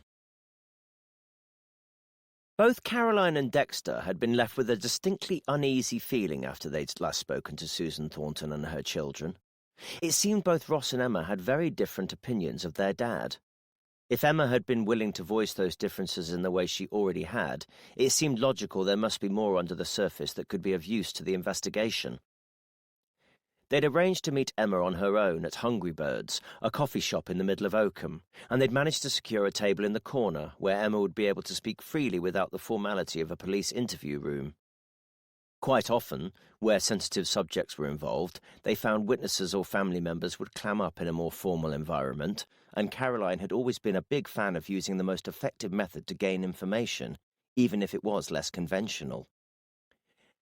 Emma seemed more nervous than she had the last couple of times they met her, and Caroline wondered how much of it was due to the fact she was no longer in the family home with her mother and brother beside her. She'd seemed confident and forthright enough before, though, and Caroline had no doubt she'd be talking in no time at all. "Thank you for agreeing to meet up with us today," she said, smiling at Emma. "I know it must be difficult having to keep talking about things, especially so soon after your father's death. I promise you we really are trying to be as sensitive to that as possible." "I know," Emma replied quietly. "If it helps catch whoever did this, that can only be a good thing." "That's our aim, and we're certainly doing all we can on that front. The reason we wanted to speak to you on your own today was because last time we spoke you intimated your dad hadn't been quite the saint a lot of other people made him out to be. I know no one's perfect and all humans are complex, but we just wanted to get a little more detail on that side of your dad. It might sound unlikely, but it's possible there could be something there that might open up a new thread for the investigation, or even tie together a couple of existing ones. Like you say, anything that might help us catch whoever did this." Now, you'd be surprised at some of the things that can unlock a case, so please don't hold anything back because you think it won't be useful. That could stop us catching your father's killer, and we all want the same thing here." Emma nodded, but didn't say a word. Caroline looked at Dexter, who opened with the first of the questions they'd prepared. "Emma, you mentioned your dad used to treat you differently to the way he treated Ross. Why do you think that is?" Emma gave a slight shrug. "Because I was a girl." "Was that really his way of thinking?" Dexter asked. "Do you think he saw girls differently to the way he saw boys?" "Oh, definitely. It was obvious in the way he spoke to me and Ross. I don't think he ever said anything that outright proved his opinions, but it was pretty clear to see. In a way, he never needed to say anything." "You also mentioned that you used to feel sorry for your mum. What did you mean by that?" "Well, she's a woman too. That automatically meant she didn't get as much respect as a man would have done. Again, there was nothing explicit, more just a general lack of respect. Maybe he was just a bit old school in that sense. Perhaps I took it personally because I was a girl and I was on the receiving end of it all." "I don't think you need to make excuses for anyone else's behaviour," Dexter replied. "If that's the way he was and that's the way it made you feel, then nothing else matters. Can you give me some examples of the sorts of things you mean, though? It's difficult for us to understand without knowing what you class as disrespectful." Emma let out a sigh and sat back in her chair. "I guess things like asking Ross where he wanted to go for dinner or what he wanted to watch on TV, but never asking me or Mum. Or that I'd get told off for doing something as a kid, but if Ross did the exact same thing the next day, Dad wouldn't say a word." "Did that create any animosity between you and your brother?" "At the time, probably, but nothing long-term. We get on really well now, even if we do tend to see things pretty differently. We're both pretty well-rounded adults, I think." Dexter nodded as he took this in and digested it. "And would you say your dad's style, for want of a better word, spilled over into other walks of life? Is it possible he might have upset someone else with his ways of doing things?" Emma seemed to think about this for a moment. "I don't know," she said eventually. "I mean, it's possible. Outside of the house, he tended to be much better at putting the act on. He knew what he had to do to come across the right way. He wouldn't have gone as far as he did and been as respected as he was if he hadn't known where to draw the line. But if you're asking me whether I can think of any specific examples or people, then I'm afraid not. Sorry. I'd love to be more help than this, but if I'm honest, I think it was just a home life thing. I certainly don't think it was anything that would make someone want to kill him, if that's what you're asking." Dexter looked briefly at Caroline. Neither of them needed to say a word, but the meaning was clear. This appeared to be another dead end. Chapter 16. Dexter had barely lifted the coffee mug to his lips to take the first sip when Sarah called over to him. "Sarge, come and take a look at this." He stood up and made his way over to Sarah's desk. "We've been focusing on looking through the business and financial records," she said. "Financial investigators are combing through everything as we speak. In the meantime, I've been doing a bit of research of my own, and I found this news article hidden away in the depths of the internet." Sarah clicked her mouse, and a browser window appeared on the screen in front of her. Dexter leaned forward and read the article with growing interest. It was relatively brief, and the translation into English provided by Google was tricky to decipher at certain points, but its importance was clear. It detailed how a planned hydropower initiative in Norway had been put on hold after one of the companies associated had withdrawn their involvement at the last minute, having discovered concerns. There was a strong statement from a minister in the Norwegian government castigating the overseas company for effectively collapsing the whole deal at the 11th hour, after years of painstaking political and economic work to build one of the largest renewable energy initiatives in Northern Europe. The article didn't make clear why the company had pulled out, but it did briefly name them. Dexter recognized it immediately. "That was one of Clive Thornton's companies, wasn't it?" he asked, already knowing the answer. Sarah nodded. "Yep. Obviously, we've no idea what actually happened, and this is the only reference I can find to it at all, other than the initial announcements in the Norwegian press about the plans. But they don't mention Clive Thornton's firm or give us any information about what might have gone wrong. It does explain why the Norwegian government might have been more than a little upset with him, though. We're talking tens of billions here. I've no idea how much of that Clive Thornton's firm would have seen. It could have been next to nothing, but the article seems to suggest the collapse of the entire deal hinged on him pulling out. It seems to have caused quite a stir. Well, well, well, Dexter replied. It looks like you've done it again, Sarah. Chapter 17.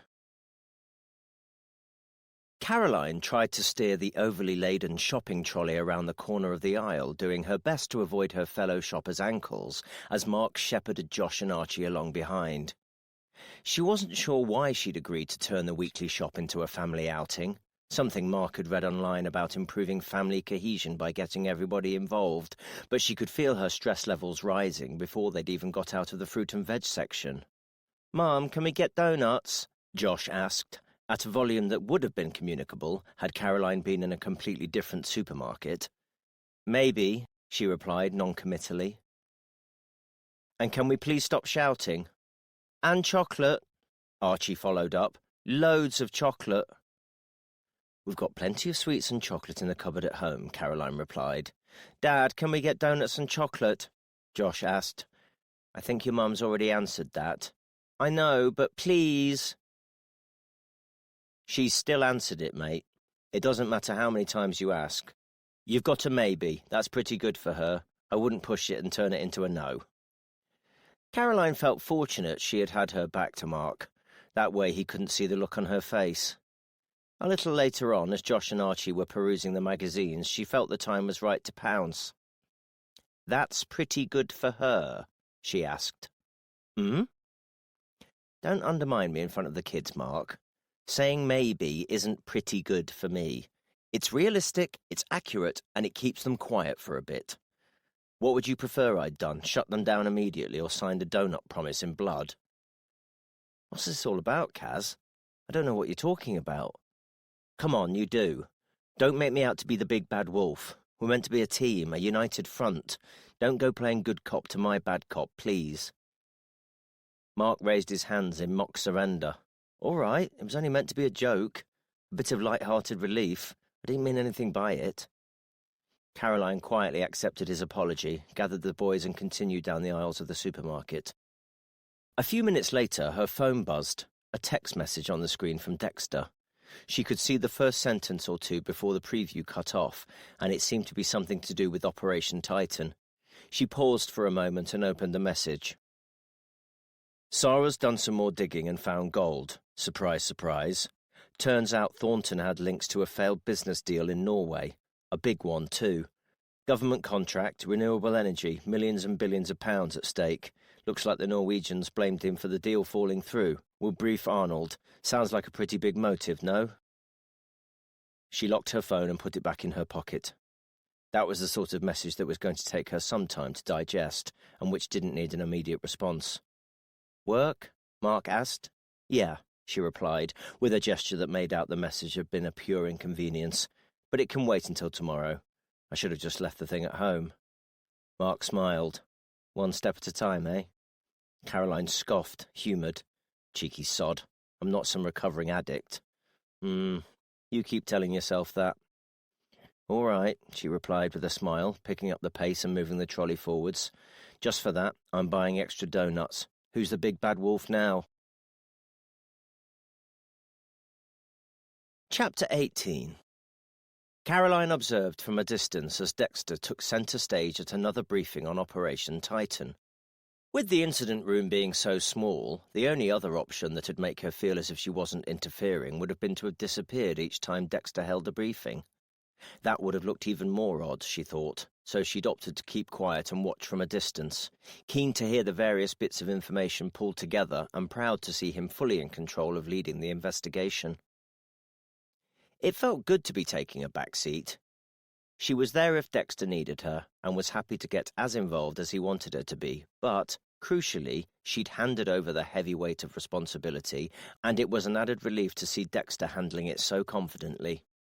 She couldn't lie that there was still a large part of her that missed the pressure in some way, but that was more than offset by the reduced stress in her life. "The main development from a forensic point of view," Dexter said as Caroline tuned back in, "is the pathology report. It confirms there were no sedatives in Clive Thornton's system at the time of death, and no signs of any poisoning at all. To me, that throws up more questions than answers. We know Clive didn't put up much of a struggle against his killer.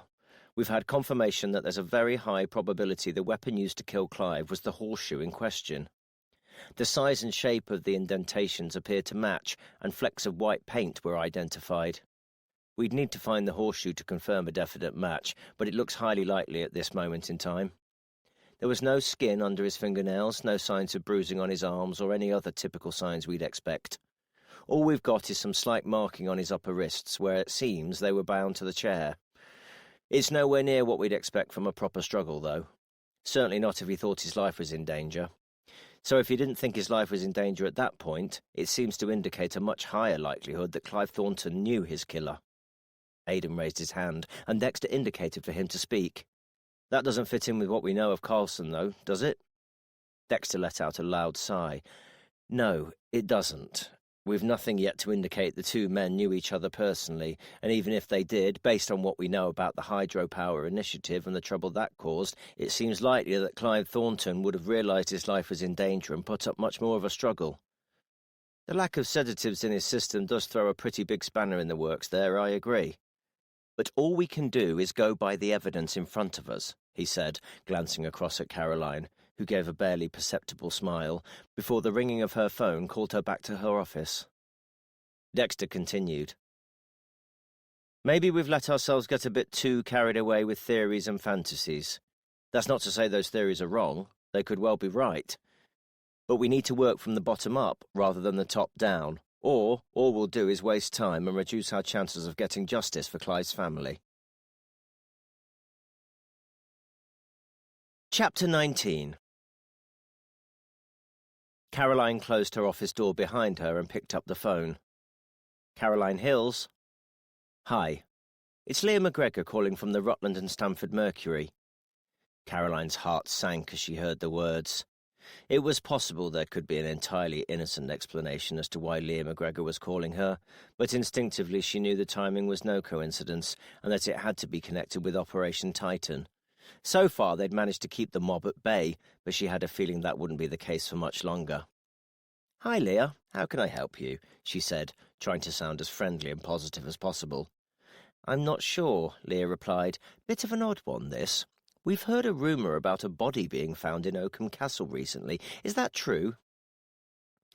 "Leah, you know I can't comment on the existence or otherwise of cases, but I can promise you that if anything had happened, and if we were in a position to announce anything or needed any assistance from our good friends in the local media, we'd call you immediately." "So it is true?" Caroline sighed.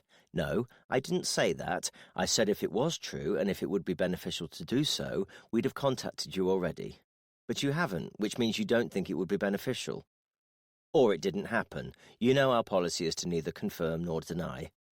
And ours is to keep the public informed and to ensure that local people feel safe on the streets." Caroline gritted her teeth. "That's very much our main focus too. In fact, some people might say we're considered to be the experts in how best to do that." "Yes, some might. Is it true that you're on the hunt for a mysterious foreigner who might be connected with the killing?" Caroline let out a laugh, one she hoped would be suitably convincing. "Who told you that?" she asked.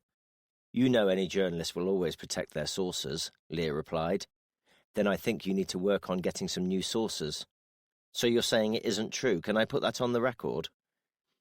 "Come on, Leah. You're a bright woman. You know what neither confirm nor deny means. I know you want a good story, and I know you have the public's best interests at heart. But we really do have far more experience in how to make sure that happens. I don't think speculative stories and listening to the rumour mill is going to help anyone. All that does is fuel anxieties and stoke fear in local communities where it really isn't needed." Leah McGregor fell silent for a few moments before speaking. "You'll call me when you have anything?" she asked. "Before anyone else?" "Before anyone else," Caroline agreed. With the call ended, Caroline sat back in her chair and tried to calm her breathing. She had no idea how that information had got to the reporter, or who had decided to spill the beans, but it really didn't make any difference. If she had to pick a favourite, experience told her it was likely that a member of staff from the hotel quite innocently mentioned to a not altogether trustworthy friend or family member that the police had been to visit, creating fuel and a catalyst for the local rumour mill. For now, her main focus on that front had to be on making sure McGregor kept her story out of print, at least for the time being. If they were ever going to find the man known to them as Andreas Carlson, they could do without him being forced even further underground. Barely a minute after she'd finished speaking to Leah McGregor, Caroline's phone rang again. Despite her assumptions, caller ID told her it wasn't McGregor at the other end. "Caroline Hills," she said as she answered the call. "Caroline, Derek Arnold here," the chief superintendent replied. "How's the hunt for Carlson coming along?" "We're getting there, slowly but surely. We've put in a request to the Norwegian police and are also trying to liaise with border control to narrow down his whereabouts and uncover his real identity." "Okay, sounds promising. I suppose there's a chance someone will need to go over there, is there?" The thought had briefly crossed Caroline's mind, but she didn't see how that would even be feasible, considering the restricted resources. It was usual for overseas trips to happen in pairs. "I'm not sure, sir. I doubt it'll be necessary, and even if it were, losing half the investigation team for a day or two would be far from ideal." "You're not strictly on the investigation team," Arnold said. Caroline hadn't expected to feel the reaction she had. His words had not only been perfectly innocent, they were also true. It took a moment for her instinctive reaction to subside, and the real meaning of what he was saying to become clear. "Me?" she asked. "You think I should go?" "I don't see why not. You know more than enough about the case. You're an experienced senior investigating officer, and you don't have 2 detective sergeants on the team, so we're not exactly blessed with options." "Sir, are you suggesting I go with DS Antoine? That'll leave the incident room staffed by 2 detective constables." "It'll only be for a matter of hours, and it might not even be necessary. It's all hypothetical for now," Arnold replied. "It's not as if they're children. Anyway, they'll have DS Drummond with them." "With respect, sir, they haven't even met him yet." "And in many other forces across the country, officers on a major investigation might not have ever met any of their team before. What are your other options? Take your 2 biggest foot soldiers away from the office and the work they're so good at? Say hello to DS Drummond, then pop him on a plane to Norway?" Caroline clenched her teeth. Yet again, Arnold had managed to weasel his way into position and box her in the corner. Annoyingly, though, she knew he was right. Chapter 20. He closed the door of his flat and pulled the security chain across. It was a simple gesture, but one he'd always found symbolic. This side of the locked door, he could temporarily relieve his own security of its duties. Here, he didn't have to pretend. He didn't have to maintain the act. The jollities and jovialities could be put to one side for a short while, giving him the opportunity to regain the energy he needed to do it all again tomorrow. It was draining. Day after day, week after week. Logic dictated it should get easier with practice, but it never did. If anything, he only got more tired of the whole charade. While the mask was on, everything was fine. He'd even convinced himself. But the downtime was essential, and that was when reality hit hardest. It was never intended to be the whole plan. It was always a means to an end. Fake it till you make it, in the vain hope that it had opened doors to true happiness. But those hopes were dwindling with every passing day. He sat down on the sofa and switched on the TV. It wasn't exactly his idea of fun, but it often provided enough of a distraction and kept him occupied for a couple of hours until the need for sleep took over. But tonight that didn't feel like enough. He'd felt a growing sense over the past few weeks that things were only heading one way. It wasn't overly dramatic for him to think that way. After all, it wasn't the first time. For as long as he could remember, there had been an innate acceptance within him as to how it would all end. It had never seemed to be a question, just a knowledge that it was the way things had to be. He never felt bound by that, or even particularly concerned for the most part. It had simply just been, as much as his hair colour or his name. Sometimes, in better times, he wondered whether that knowledge and acceptance had reduced his strength somehow, and if he'd be able to put up as much of a fight against himself if he succumbed to the inevitability. But the more he thought about it, the more he knew that wasn't the case. Strength had never been his weakness, so to speak. He certainly didn't lack it. He'd spent his life pretending to be someone he wasn't. Even actors got days off or breaks between shows. He didn't. It was all day, every day, aside from the small moments he got to himself, alone. The concept of loneliness had always intrigued him. He found it was completely unconnected to whether you were physically with anybody. He could be in a room full of people and still feel like the loneliest person on earth. He'd always envied those who found comfort in their own company and who never felt lonely, even though they were alone. The truth was, nothing had ever felt as if it was enough. He'd accepted for a while now that he was incapable of ever being happy. He couldn't even define what would make him happy, give his life purpose. The whole thing just felt so completely pointless.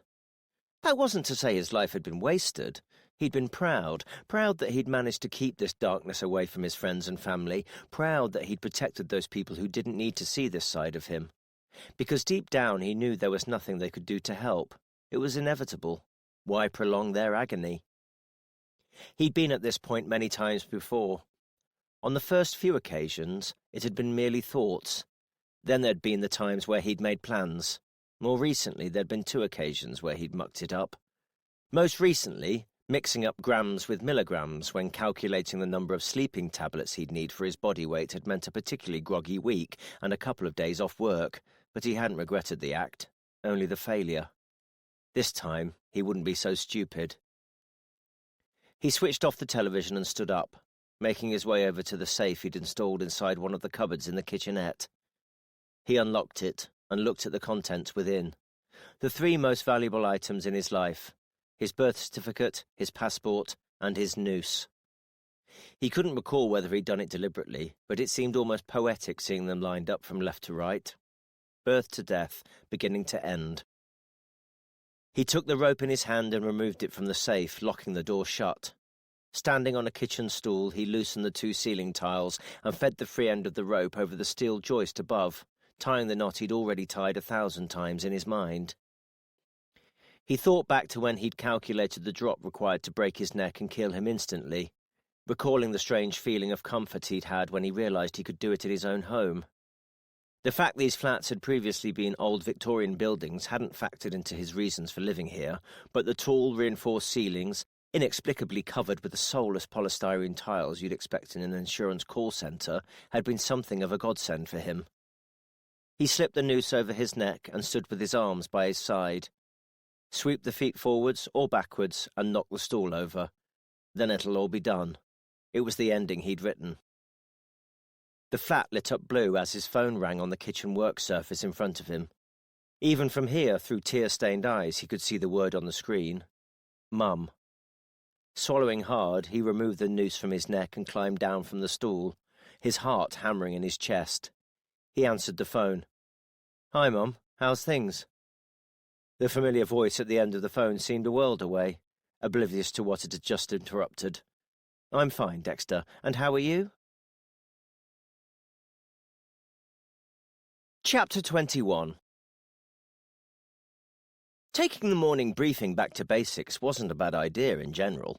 It was common for officers to get so bogged down in the details or specific aspects of a case that an occasional refresh could often focus minds and serve as a reminder as to what was at the core of their investigation. In the case of that morning's briefing, though, the benefit was mostly for DS Elijah Drummond. He'd walked into the incident room with an air of confidence that Dexter considered to be a little on the arrogant side, but he couldn't quite put his finger on why. As far as first impressions went, he seemed to have had an almost instantaneous effect on Sarah Henshaw, who appeared to be quite taken with him. Dexter watched as Sarah laughed and giggled at everything Drummond said, having left her professionalism at the door entirely. Then again, he could see why. Drummond was tall, well-built, and had piercing blue eyes that offset his perfectly styled dark hair. There was no doubting he was an attractive bloke, and Dexter was sure Drummond knew it too. "Okay, let's get cracking, boys and girls," Dexter said as he made his way to the front of the room. "This is today's morning briefing on Operation Titan, the investigation into the murder of Clive Thornton. Clive was a retired businessman and an active volunteer working at Oakham Castle. Clive closed the castle to visitors at 4 o'clock on Monday afternoon and wasn't seen again until his body was discovered shortly before 6 o'clock by an events organiser who arrived at the castle to set up for a do the following day. When she entered, the lights and power were all off, as the main fuse had either been tripped or switched off deliberately. If it had been tripped by a fault, wouldn't it have been isolated to the specific fuse? It wouldn't knock out the lights and power, Drummond interrupted.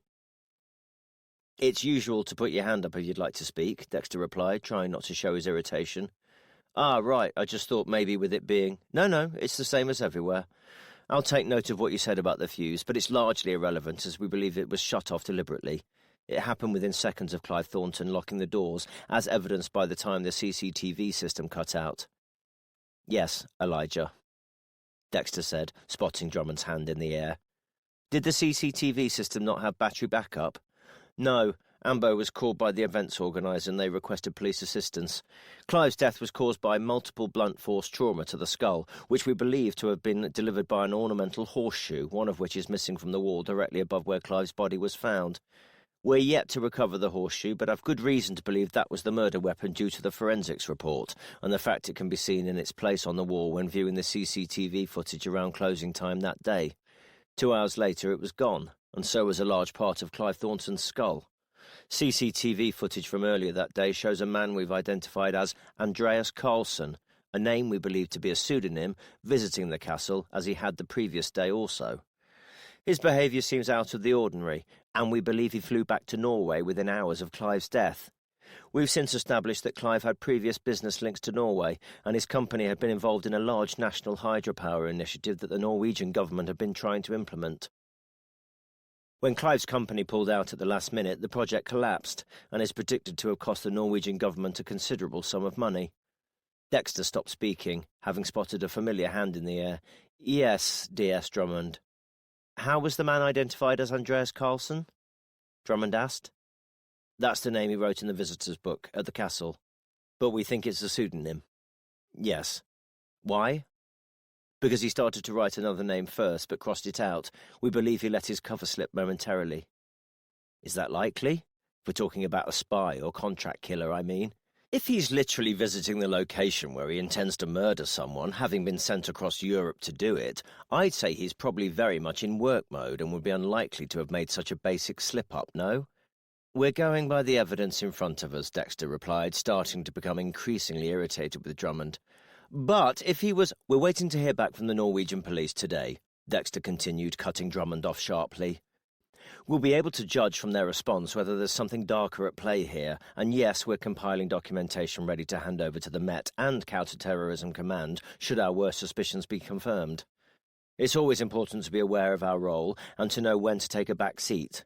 The only other thing to add right now is that we've already had the press sniffing round this yesterday afternoon. We think we've held them at bay for now, but we need to make sure that firstly we keep it that way, and secondly that we are able to control the narrative if they do go to print, or if the rumour mill starts to get out of hand. This appears to have been a targeted attack and an isolated event, and we have absolutely no reason to believe that any member of the public is in any danger whatsoever. That said, it shouldn't lessen our resolve in getting justice for Clive Thornton and his family. He was a good man. Dexter looked around the room. He could tell his colleagues had as much confidence in that statement as he did. Try as they might, they all knew there had to be more to it than met the eye. Chapter 22. Thoughts?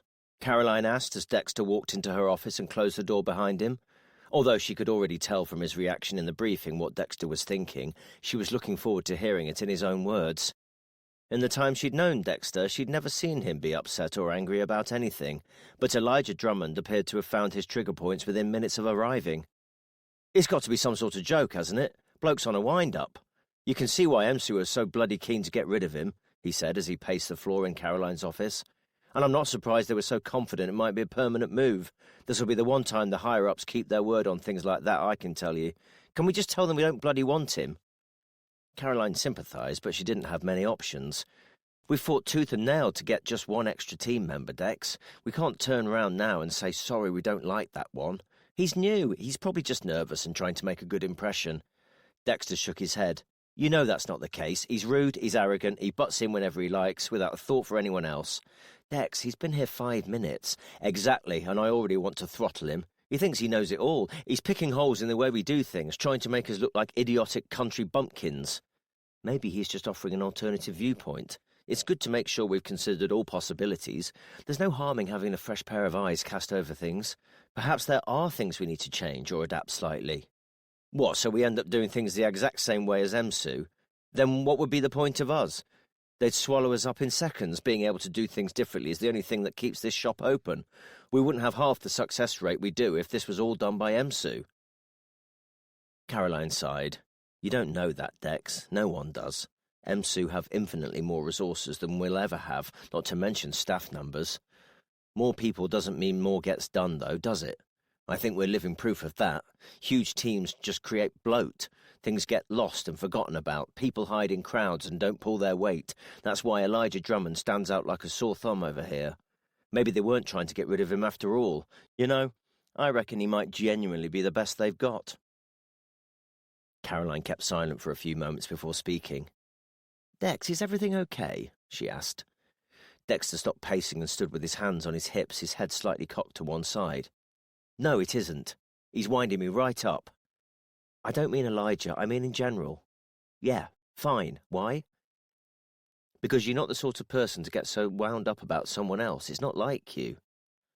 Dexter loosened his tight jaw, moving it from side to side before speaking.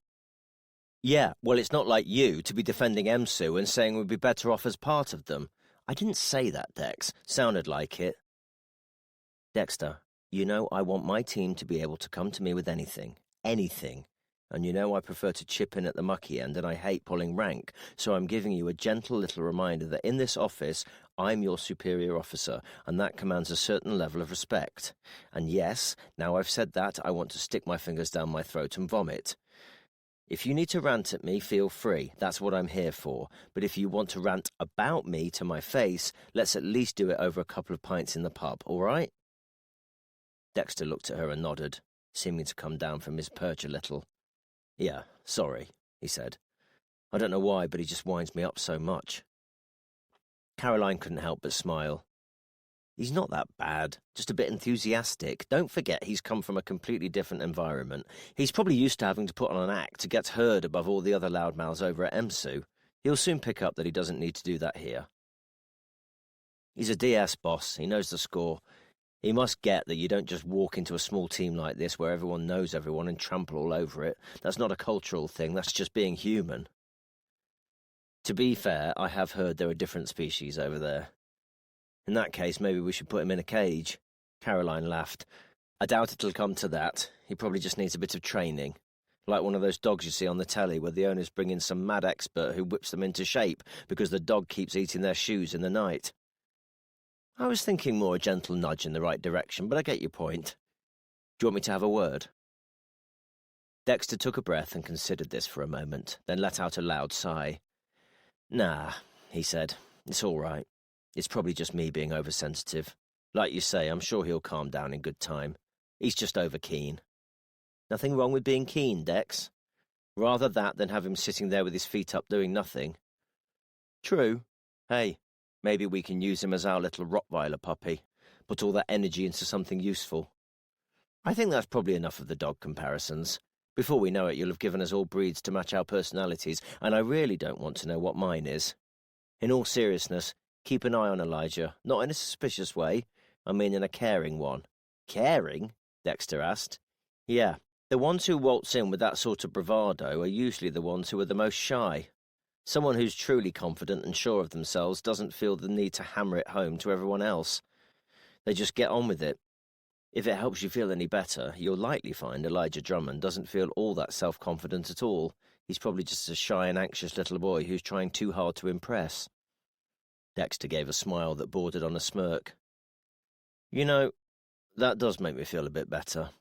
I know it's bad to say it, but it does.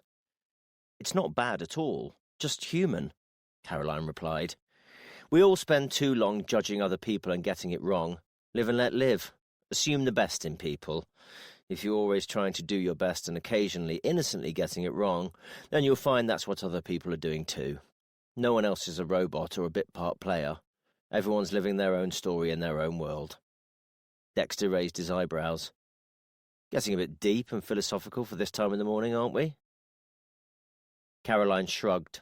Maybe, but I've picked up enough about people and life in general over the past few years. Worry less, Dex.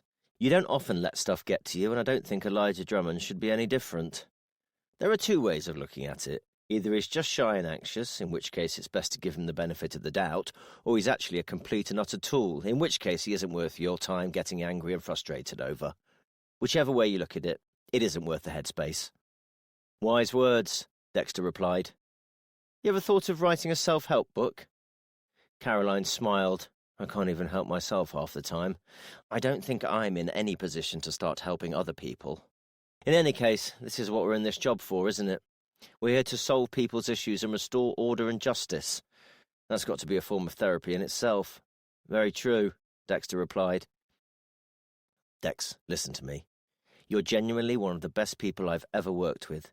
If you feel threatened or worried for one moment that there's another DS on the team, I can tell you now you have nothing to worry about. Caroline saw Dexter's jaw tighten again. I don't feel threatened. I'm hardly going to think my role is at risk because some jumped-up little... Sorry. That bloke just pushes all my buttons. It's all right, honestly. Everyone's got buttons somewhere. Just turns out yours are very well hidden, and for good reason. They appear to be nuclear. Dexter let out a small chuckle, the thick atmosphere in the room disappearing by a solid half. Maybe it's a Caribbean thing, laid back and jovial, but God forgive you if you get on the wrong side. A lovely sentiment for a lad born in Leicester, where they famously replace your entire genetic heritage with English DNA at the point of birth. Caroline smiled. Fair point. Just as long as you know I'll always consider you about as exotic as a bag of chips. Well, they're Belgian, so you're a little off with your geography, but it's a good start. Caroline looked at Dexter and smiled again. Good to have you back, Dex. Before he could reply, there was a knock at the door. Come in, Caroline called, watching as Aidan entered the room. She recognized the eager look on his face immediately. Boss, I think we might have something, he said. Chapter 23. Later that morning, Sarah Henshaw was making herself a cup of tea in the station's kitchenette, her mind elsewhere as she enjoyed a moment's downtime. Great minds think alike, Elijah Drummond said as he entered and walked over to the still-steaming kettle. Sarah let out a giggle and immediately chastised herself. Coming across like a schoolgirl wasn't a good look, but she couldn't help herself. I bet you're a two sugars kind of girl, aren't you? Elijah asked. One and a bit, Sarah replied, smiling. But two at heart, am I right? Her smile became a beam. I'm trying to cut down. Aren't we all? You know, sometimes doing this job I wonder why. Everyone's so worried about cutting sugar, reducing calories, drinking less. And then you come into work and pick up a file about a bloke in his 20s who's been stabbed in the street, or a woman killed by a hit-and-run driver at the age of 35, and you wonder why you bother. If the big man's going to reach down and grab you sooner or later, you might as well enjoy a full-fat Coke in the meantime. True, Sarah replied, but I'm pretty sure that body's not built on Big Macs and pork pies. Sorry, I didn't mean... Hey, it's cool, Elijah said, putting a hand on her shoulder. Don't apologize for a compliment. But you're right, babe. It's all about balance. Sarah felt her heart jump. A part of her questioned whether it was appropriate for a more senior officer to call her babe, but what was the harm? Would she have been more concerned if it was any other officer? Listen, there's something I wanted to ask you, he continued. I hope I'm not stepping out of line here, but I wondered if perhaps you fancy going out for a drink after work one day. Sarah stood, eyes wide, not quite sure what to say. Sorry, that was inappropriate of me. I meant just as a getting-to-know-each-other sort of thing, team bonding or whatever. No, it's fine, it's just... you've got a boyfriend, haven't you? No, I haven't. It's cool, sorry, I shouldn't have said anything, I mean, you're an incredibly attractive woman. And it might just have been me, but I thought I felt a spark when we were chatting in the office earlier. It's not just you, Sarah said, finally managing to get the words out. I'd love to. It just came as a surprise, that's all. I didn't think for 1 second you'd be interested in me. Elijah cocked his head to one side and put his hand back on her shoulder. Sarah, are you kidding me? Look at you. You're gorgeous, you're funny, you're bubbly. Why wouldn't any guy be interested? If anything, I wanted to make sure I got in there before anyone else did. Sarah felt herself blushing and chastised herself silently. It had been so long since anyone had shown an interest in her in this way, she could hardly remember when the last time was. "You're very sweet," she replied, getting a foothold over herself. "But yes, I'd love to." "Great," Elijah replied, beaming. "I was thinking it might be best to avoid Oakham. Walls have ears and all that. You know what people can be like when it comes to mixing things like this with work, especially considering the whole rank thing. You know what I mean." "I know. I'd definitely give the wheat sheaf a swerve, then," Sarah replied, laughing. "That's practically our staff canteen." Elijah took his mobile phone from his suit pocket. "Tell you what, why don't you give me your number and I'll have a think about where we could go and I'll text you. Saves any awkward clandestine conversations at work." "Yeah, that's a good idea," Sarah said, typing her number into Elijah's phone. "Great. I'm really looking forward to it." "Me too." Before Sarah had a chance to react, Elijah leant forward and kissed her on the cheek before turning and heading back to the office. She stood, momentarily stunned, before letting out the breath she realized she'd been holding for far too long. She glanced at the worktop in the kitchenette, noticing the mug of tea still sitting there. "Elijah," she called, not yet having noticed he was well out of earshot. "You forgot your—" Chapter 24. Caroline rested her chin on the palm of her hand, her elbow propped on her desk. "In any other case, I'd say this was dynamite, but I think I'm even more confused now than I was before," she said, having digested what Aidan had just told them. "Thoughts, Dex?" Dexter let out a breath. "Christ, yeah, I think I'd agree. It would explain why Susan Thornton was acting so strangely when we spoke to her. If she'd recently found out her husband was having an affair, you'd imagine there's a part of her that's pretty glad he's gone. But she barely said anything and acted almost as if she just wanted to put the whole thing out of her mind and carry on. You don't think she was involved, do you?" Caroline gave a mock shrug. "Not my place to say, but without having had time to digest everything properly and look at it from a distance, my instinct would be that it was actually just very convenient timing for Susan. She doesn't strike me as the sort of woman to organise a hit on her husband, especially when we already know the man we're looking for is connected with Norway in some way, with everything we know so far about his business dealings over there. It seems likely to me that's the answer here, and that Susan might feel she was done a favour by complete coincidence, if she even knew about the affair, that is. We can easily find out," Aidan offered. "Are we doing coincidences now, then?" A wry smile appeared on Caroline's face. She had to give him that one.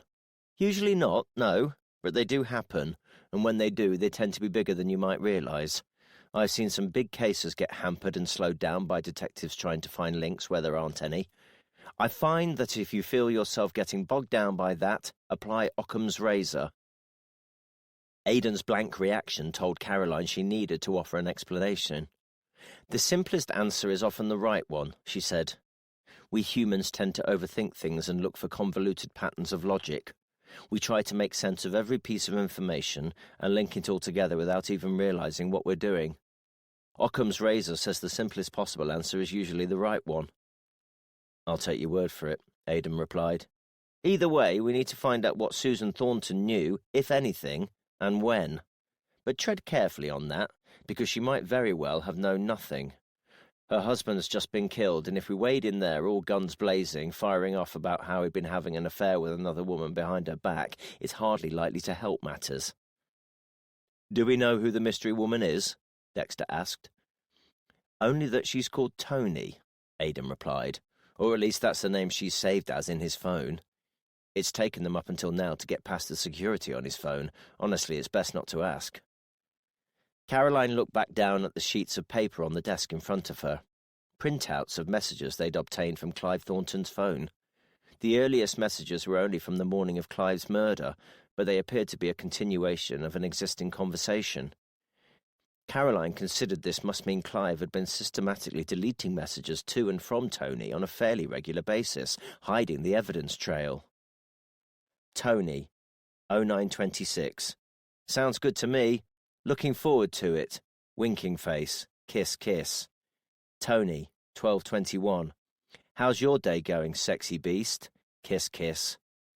Tony, 1313. I'm guessing the joke about 6 coachloads of tourists came true. Tongue-out face emoji. Kiss, kiss. Tony, 1504. All messages left unread. Hope everything's okay and you're just rushed off your feet. Or will Miss need to punish you later. Kiss, kiss. Tony, 1710. Are you okay? I thought maybe you might have left your phone at home, but would have expected you to be back by now. Please let me know all's okay. Kiss, kiss. Tony, 1746. Missed audio call. Tony, 1747.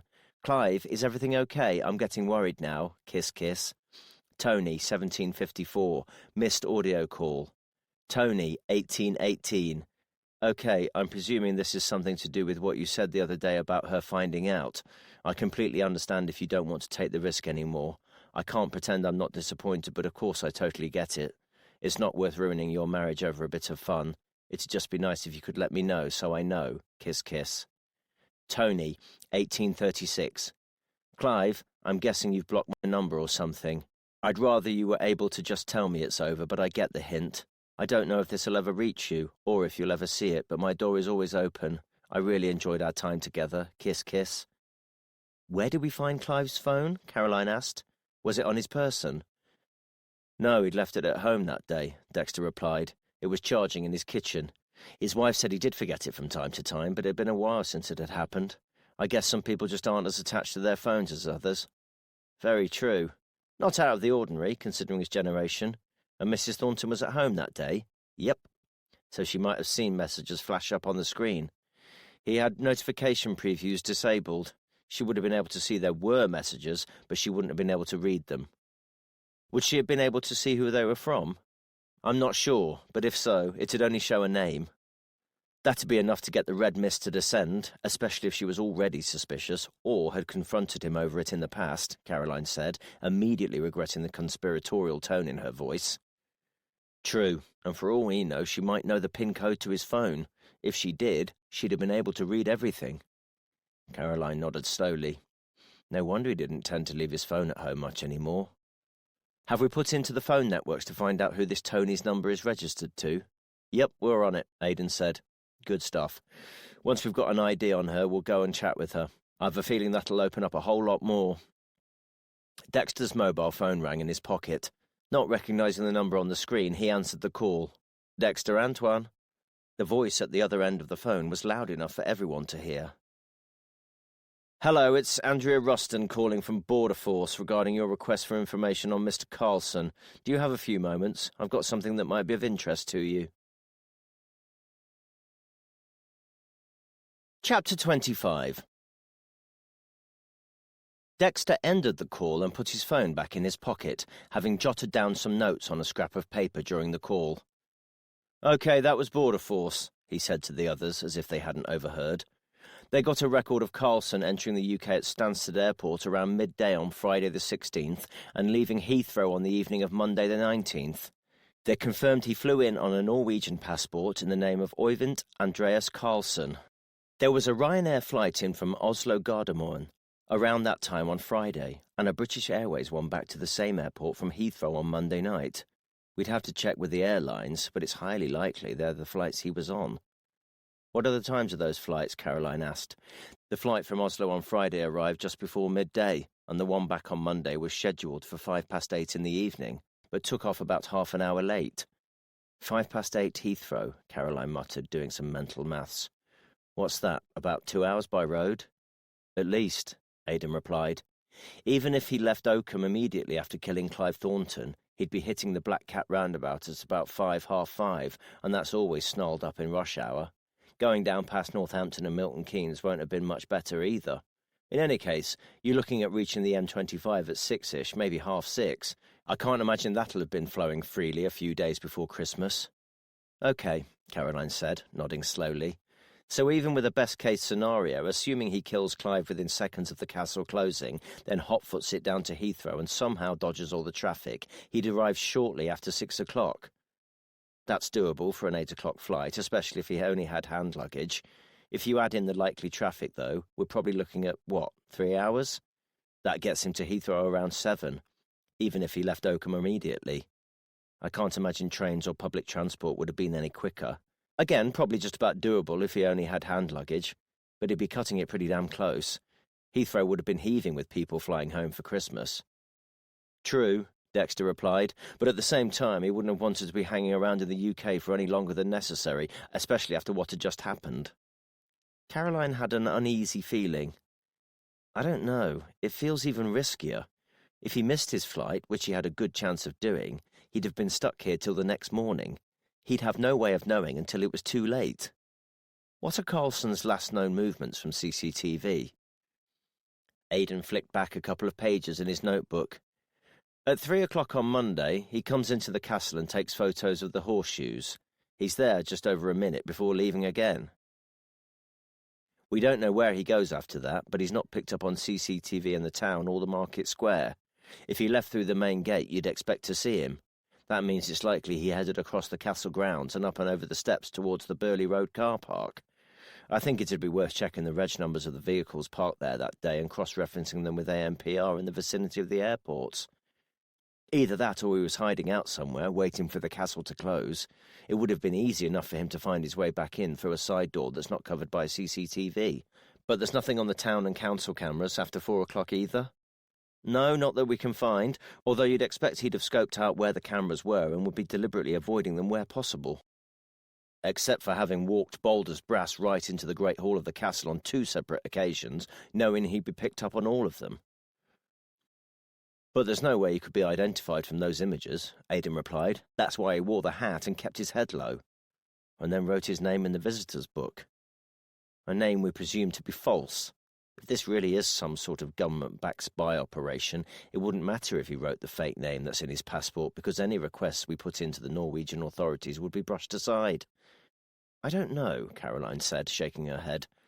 The diplomatic fallout would be insane, and if they were really that casual about leaving traces, why bother with the hat? Something just isn't adding up here. What do you think, Dex? She asked, noticing her colleague had kept silent while she spoke. Honestly, I don't know. I think the best thing we can do is wait to hear from the Norwegian police. If they're cooperative, we'll be able to get all the information we need about Carlson. If they're uncooperative, well, that'll tell us even more. Chapter 26. Having obtained the phone number of Tony, Clive Thornton's apparent lover, from Clive's mobile, it hadn't taken long for them to track down her full identity through her mobile phone network. Dexter had arranged to visit the woman they now knew as Antonia Scott at her home in Oakham. At first, Caroline had been hesitant about accepting Dexter's request to accompany him, being hyper-aware of her need to take a back seat and allow him to come into his own. She was a sucker for a compliment, though. It only took Dexter to point out how much better than him she was at decoding body language and spotting when something wasn't quite right with someone's story before she found herself in the car with him on the way to Antonia Scott's home. It was a beautiful light-coloured house, constructed in the local limestone, and it yet again struck Caroline how rare it was to find an ugly building in Rutland, especially when compared to most other places. They parked in front of the double garage and made their way across the gravel driveway to the front door. A few moments after Dexter had administered his policeman's knock, a woman came to the door. She seemed to be around 50, and although she clearly wasn't someone who tried to hide her age, her calm confidence in her own skin gave her a certain youthful innocence. "Mrs. Scott?" Dexter asked. "Yes?" "I'm Detective Sergeant Dexter Antoine from Rutland Police, and this is my colleague, Detective Inspector Caroline Hills. Can we come in, please?" Dexter saw the familiar panic in Tony's eyes. "Why? What's happened? Is something wrong?" "If we can come in, we'll be able to explain everything right away." Tony stepped aside and Caroline and Dexter walked in, heading straight for the living room. They sat down on one of the sofas, silently inviting Tony to do the same. "Mrs. Scott, please, call me Tony." "Okay," Dexter replied. "Tony, I'm afraid we have some bad news. A body has been discovered locally. It's been identified as that of Clive Thornton, who we believe you knew." It always felt like delivering a hammer blow, but the training had been clear. Don't prevaricate, don't stall. Get straight to the point and leave no room for misinterpretation. Tony seemed to freeze for a moment, before a range of micro-expressions crossed her face as the news slowly sank in. "He's dead," she croaked eventually. "I'm afraid so. I realise it must come as quite a shock, but we do need to ask you some important questions. Can you tell me how you knew Clive?" Tony took a moment to compose herself before speaking. "I don't really know what to say," she answered, her voice almost a whisper. "Do you want to know how we met? What happened to him? I mean, how?" "We'll go into that in a short while, I promise. For now, we just need to get some more information. How would you describe your relationship with him?" Tony looked at the ceiling and slowly shook her head. "I think it's probably the one question I can't answer. He's been getting more and more distant over the last week or so. You probably already know this, but Clive's married. I was just I don't know, his release. He told me last week that he thought his wife had found out about us, said she'd been acting strangely. He kind of pulled back a bit at that point, and I got the impression he thought maybe it wasn't worth the risk." "Risking his marriage, you mean?" Dexter asked, having sensed that Caroline had picked up the same thing he had. "Yes, risking everything. Clive does a lot of good, charity work, things like that. They've got children, grown-up ones, but still, it's the sort of thing that can ruin a family if it gets out." "And have you ever met his wife?" No, but Clive told me quite a bit about her." "Like what?" "Nothing that'll be of any use to you, I'm sure, just that she preferred to play the dutiful housewife, burying her head in the sand and getting on with things rather than wanting to rock the boat. My sense was that Clive wanted to put a stop to things with me and allow her to keep that boat steady before it tipped over." "And did he say what might happen if it did tip over?" Dexter asked. "Oh, no, I didn't mean like that. She doesn't get angry or anything, not from what Clive was saying. I just mean that everyone's got a stage where they just say enough is enough, haven't they? And maybe he sensed she was getting close to that stage, so he wanted to pull the plug on what we had in order to save his marriage." "And how did that make you feel?" Tony thought for a moment before giving a slight shrug.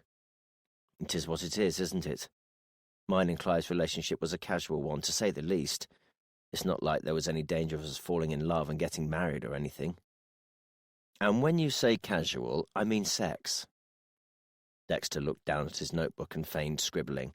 "Right, yes, all right, okay.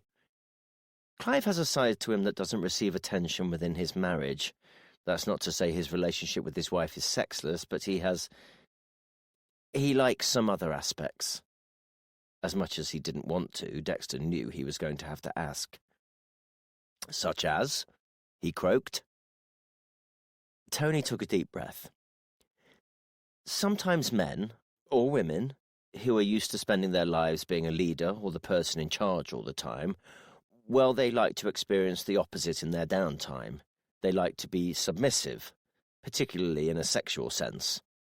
Dexter paused for a moment. "Okay." "It's a release. A chance to be someone else, or at least play a different psychological role. If you're used to being in control, being able to explore the feeling of someone else being in control can be extremely liberating." "Okay, right. And, I mean, what sort of—" "Are you sure you want to hear this?" Tony asked. "I'm a man of the world, Mrs. Scott," Dexter replied. Tony gave a small smile. "Trust me, the world's bigger than you think it is. Clive liked to be tied up, blindfolded, gagged, completely at the mercy of whatever I wanted to do to him. And what would, you know, whatever I fancied at the time. Whipping, beating, tickling, teasing. I know what you're thinking. Probably the same as most people think. But everything had been spoken about at great length long before we ever did anything. We were both well aware of each other's boundaries, and ultimately Clive was able to say no at any time he liked. But if he was gagged, we had a system. Safety and consent are everything. What a lot of people don't understand is that the dominant, that's me, isn't the one in control at all. Ultimately, it's the submissive who has the power to put a stop to everything immediately, and who willingly puts themselves into that situation. They set the rules, the boundaries, everything. Then, within that framework, they can completely let go.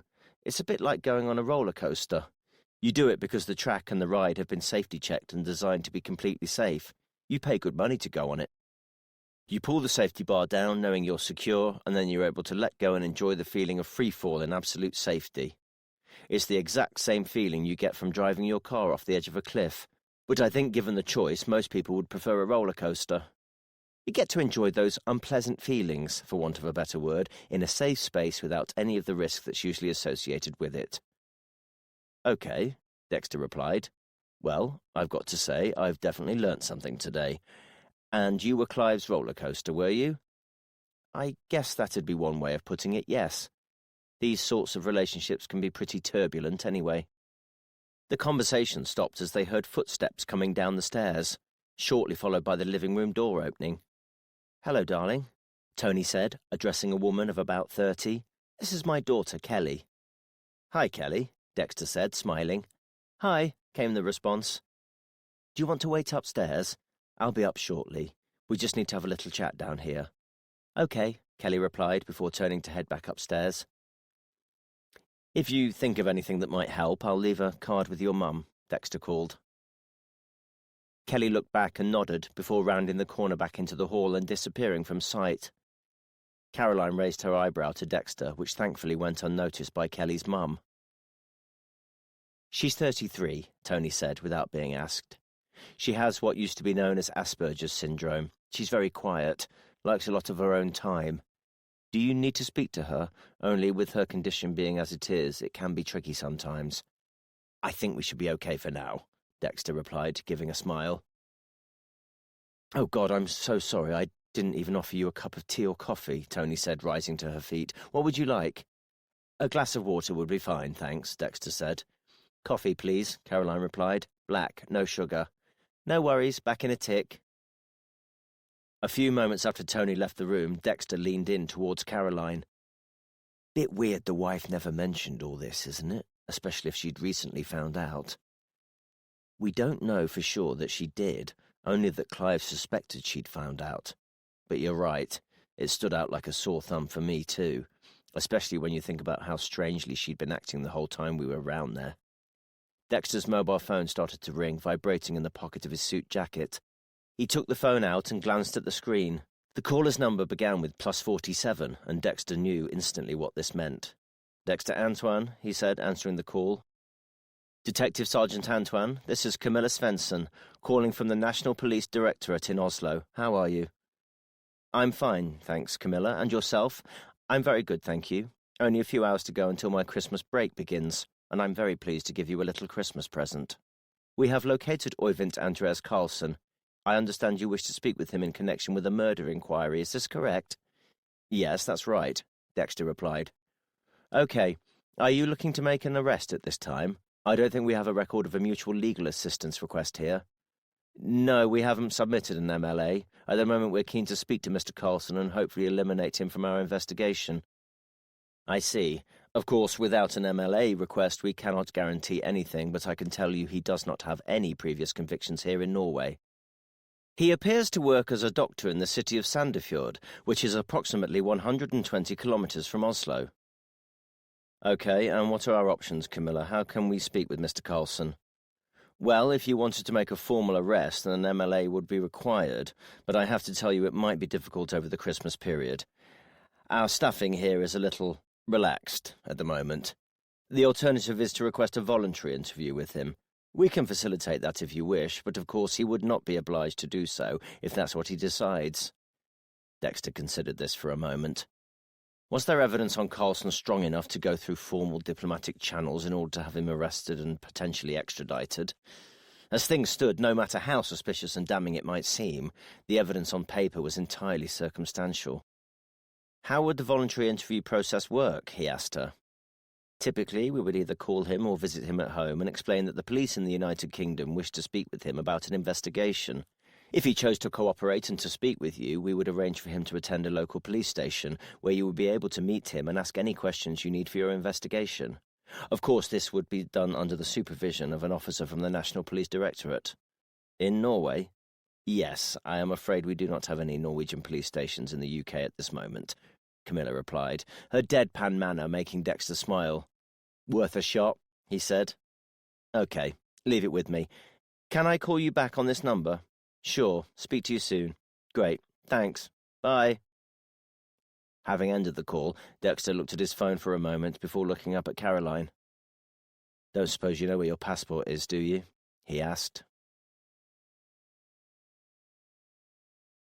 Chapter 27. Back in Rutland later that evening, Sarah Henshaw's heart jumped as the door opened and Elijah Drummond walked into the Fox at North Luffenham before joining her at a quiet table in the corner. The log-burning stove was roaring away, throwing out more than enough heat to keep the cold December chill at bay. "Sorry I'm a bit late," Elijah said. "Do you want another drink?" "If you're sure," Sarah replied, noticing that even though she'd only been there a few minutes herself, she'd almost finished her first Bacardi and Coke. Once he'd bought the drinks, Elijah settled himself into the wing-back chair and took a sip of his beer. "I presume you're not driving, then," he said, nodding towards her 2 drinks glasses. No, I decided to get a taxi in the end. You were right, it's easier. Plus, I think I needed the Dutch courage." Elijah smiled. "Nothing to be nervous about. It's not like you don't know me. Besides which, it's not like we can get to know each other much better at work, is it?" Sarah returned his smile. "It can be a bit full-on at times. I imagine it's a pretty different atmosphere to what you're used to." "Oh, God, just a bit. I can see why Hills is so keen to keep as much as she can on a local level. Just trying to bring all the processes and procedures into line with EMSU would be a nightmare. It's taking a bit of getting used to, but I actually quite like it. It's a lot more relaxed." Sarah laughed. "Wow, I dread to think what counts as full-on at EMSU, then." "I think it's probably a different type of full-on. Find me a policing job anywhere in the country where there's not always a pile of things to do. I think it's just the general atmosphere here that's different. Everyone seems to know everyone. It's less frenetic and there's not so much pen-pushing. It's definitely not a bad thing." Sarah shrugged. "I guess it's what I'm used to. It's all I've ever known, really. I've not worked for another force. I wouldn't recommend it. You've got a really good number here, I can tell you. There's definitely nothing to be gained in the bigger forces, not unless you're one of those ladder climbers." "I think you can probably tell I'm not." "I did get that impression," Elijah said, smiling. Sarah looked at him for a few moments, then picked up her drink and took a couple of sips as she looked around the pub. She didn't want to come across as weird or too keen. That had put men off before. She needed to answer one simple question. Was she keen on Elijah Drummond because she genuinely liked him, or was it because he was a man who showed her the slightest bit of attention? She'd fallen for the latter too many times in the past, and it had never worked out well. The trouble was, it was difficult to work out one from the other. If she was completely honest with herself, she wondered if this time there might be a third option, that this was merely a way of getting over Aidan and trying to forget how keen she'd been on him. And although that might have been a necessary step, Sarah knew it wouldn't be a healthy one. "It's been ages since I've been out," Elijah said, jolting her from her thoughts. "Oh?" "Been too wrapped up in work, I guess, and not really had anyone to go out with. But I've got to say I'm really enjoying your company." Sarah smiled at him. She couldn't lie. It felt great to be appreciated. "I've not been out much either," she replied. "A few drinks with the team after work from time to time, but that's about it." "No dates?" Elijah asked. "No, not really." "Not really?" Sarah sighed. "Well, there was someone at work I was kind of into, but it never went anywhere. I'll be honest, sometimes I wonder if I still might be. But as I say, it never went anywhere." "Someone on the team?" Sarah chuckled. "I can't answer that. If I said yes, it'd narrow it down to 2 guys. Dexter?" No, not Dexter." "Blimey. Then that only leaves Aidan." "Does he know you're keen, or were?" "No, he's got a girlfriend." Elijah nodded slowly. In that case, it's probably best not to say anything. Trust me, I've been in that position before, and it doesn't end well." "Has he been with her long?" "Not really, no, a few months." "I hate to say it, but if he was single before that and he knew you were single, well, if he was interested, he would have made a move, wouldn't he?" Sarah swallowed hard. This was more or less the conclusion she'd come to at the time, but it was the first time she'd heard it voiced. In a way, she knew it was something she needed to hear from someone else. "I know," she replied. "Like I said, it never went anywhere." "Sorry, I didn't mean to sound harsh. Honestly, I sympathise completely. I've been there, and it's horrible. I hope I didn't upset you." "No, not at all. You were right. It was all a bit silly, really. I guess I had this kind of tunnel vision where I was focused so much on Aidan and whether to tell him how I felt, time just passed me by. The longer it went on, the harder it got. If I'd just been up front with him right away, I would have had an answer. But I was scared of what the answer might have been. It's stupid, because if it had been a no, I could have just moved on and that would have been that. But I didn't. I kept it to myself. It kept growing, and by the time I was on the verge of doing something about it, he'd met Kira. And who knows what opportunities I missed in the meantime. Elijah gave a sympathetic smile. You can't look at it that way. What's done is done. You can't change the past. I guess all you can do is learn from it and make sure you don't pass up those opportunities in the future. Yeah, true. Or the present. Sarah looked at him. Now she knew this wasn't just a man showing her the slightest bit of attention. He was clearly very keen on her. Whilst part of her screamed, "Why?" another was pushing it down and telling her not to self-sabotage yet again. Was she as keen on him? Instinctively, she thought so. He was her type. Dark hair, nice eyes, a strong jaw, confident but sensitive. As Elijah leaned in towards her, she closed her eyes and settled her internal dilemma with 3 words. What's the harm? Chapter 28. Just before 9:30 p.m. local time, Caroline and Dexter's plane touched down at Torp Sandefjord Airport. Their onward journey into Sandefjord itself would take them less than 15 minutes, and the pair had made a note to ask Carlson why he'd instead chosen to fly in and out of Oslo Gardermoen, a 2-hour drive away on the other side of Norway's capital city. They were due to speak to Carlson first thing in the morning and were hoping to catch the 2 p.m. flight back home.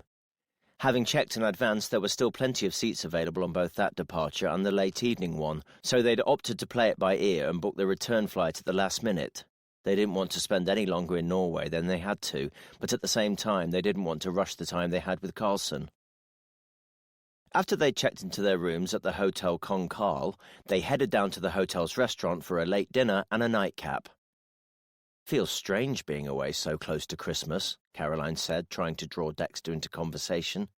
He'd been unusually quiet throughout their journey, and she'd wondered if perhaps he was a nervous traveller. Now they had arrived and checked in, she'd expected him to have brightened up. You must be glad to be getting away from Elijah Drummond for a day or so at least. I was tempted to send him instead of me, Dexter replied, but it didn't seem like a good idea. Caroline smiled. Probably for the best. He needs to be brought a little more up to speed before he gets to enjoy the perks. No, I mean I wouldn't be able to stop myself cancelling his return ticket. Caroline laughed. I'd be willing to put money on the 2 of you being best buds by Easter. It's always the way with these things. I wouldn't count on it, Dexter replied. If he's still here at Easter, I won't be.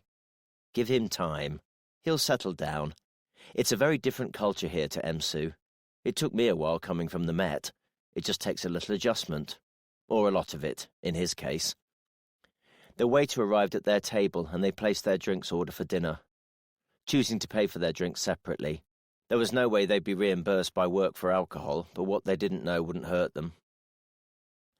You got any plans for Christmas? Caroline asked Dexter as they demolished the complimentary basket of bread rolls. Nah, not really. I'm going over to my parents. My brother and his missus will be there too. Usual fare. You? Quiet one at home. It's the first Christmas without Mark's parents, so he's not keen on going all out. Something a bit more muted, I think. You got all your presents bought? Not yet, Dexter replied, looking at the table and blinking a few times. I'll have to do a last-minute shopping run when we get back. Amazon's your friend now, Dex. Take full advantage of next-day delivery. You don't want to be traipsing round the shops this week. You could order it all now and it would be waiting for you when you get back. Dexter nodded. Yeah, true. Something else on your mind? Caroline asked, after they'd sat in silence for almost another full minute. How do you mean? Dexter replied. Just in general, you've seemed a bit flat this week, not quite your usual self. Dexter gave a shrug. I'm just knackered, I suppose. Short days and long dark nights, trying to get Christmas stuff sorted. You know how it is. We can't all smile all the time, eh? Caroline replied. How are you feeling about work, apart from the Drummond thing, I mean? Yeah, fine. No probs there. Feels like a lot of pressure heading up your first murder case, doesn't it? I remember it well. It's like you're the only one in the world who's responsible for that person's legacy, not to mention justice for the family. But no matter whose name's on the front of the file, we're still the same team. We'll still get the same results. You know how hard I find it to step back and not get too involved in things. It's bloody impossible. I've never been able to do it. But not for 1 second have I had a single doubt or second thought about letting you run the show, and I think that says a lot. Yeah, Dexter replied, his voice quiet. Yeah, I'm not worried about any of that. It's good to be able to step up and get that experience. I really appreciate it. Caroline looked at him for a few moments. What's up then, Dex? You can tell me. I know we're work colleagues and whatever, but I can also be a friend. I consider all of you my friends. You've all given me a lot without even knowing it, you especially. Dexter seemed to think about this for a short while. She could tell there was something playing on his mind, and it must be something big. He wasn't the sort of person to let things bother him, especially not small things. Whatever it was, he was clearly uncomfortable with the prospect of telling her. Her only assumption was that it must be work-related. Otherwise, why wouldn't he want to open up? Honestly, it's nothing, Dexter said eventually. It, Caroline replied. If it's an it must be something. But listen, if you don't want to tell me, that's fine. Whenever you're ready. I'm here, all right? Dexter didn't respond. He seemed to still be deep in thought. A few moments later, he opened his mouth to speak, his words quiet and stuttering. The thing is, the other day, Before Dexter could form a complete sentence, the waiter arrived with their meals. Despite the basket of bread rolls, they were both still hungrier than they'd been in a long time. As the minutes passed and the food on their plates began to disappear, so too did the memory of their conversation. Chapter 29. The police station in Sandefjord looked reassuringly like a police station in any British town or city. The familiar red brick building with its high brown windows gave Caroline and Dexter the comfort of familiarity as they arrived for their interview with Carlson. They'd rightly and correctly expected the Norwegian police to have an officer in attendance, but they were surprised at the addition of an interpreter, having discovered so far that most Norwegian people spoke better English than they did. That distinction applied equally to Carlson. Even though they'd spent barely a minute or so in Carlson's company, there was no doubting the interpreter was picking up a nice little Christmas bonus for no reason whatsoever. Carlson appeared to be an amiable sort of fellow, if a little nervous and confused. I don't know how much you've been told about why we're here, Mr. Carlson, Dexter said, but we wanted to speak with you about an incident that happened in Oakham, Rutland, earlier this week. We believe you were visiting the area, is that correct? Yes, that's right. Why was that? Carlson seemed even more confused at this question. I visit the UK regularly. I have friends in the area, and I'm interested in the history. And you had 2 nights in Oakham, is that correct? Yes, that's right. Did you stay with friends? No, I stayed in a hotel.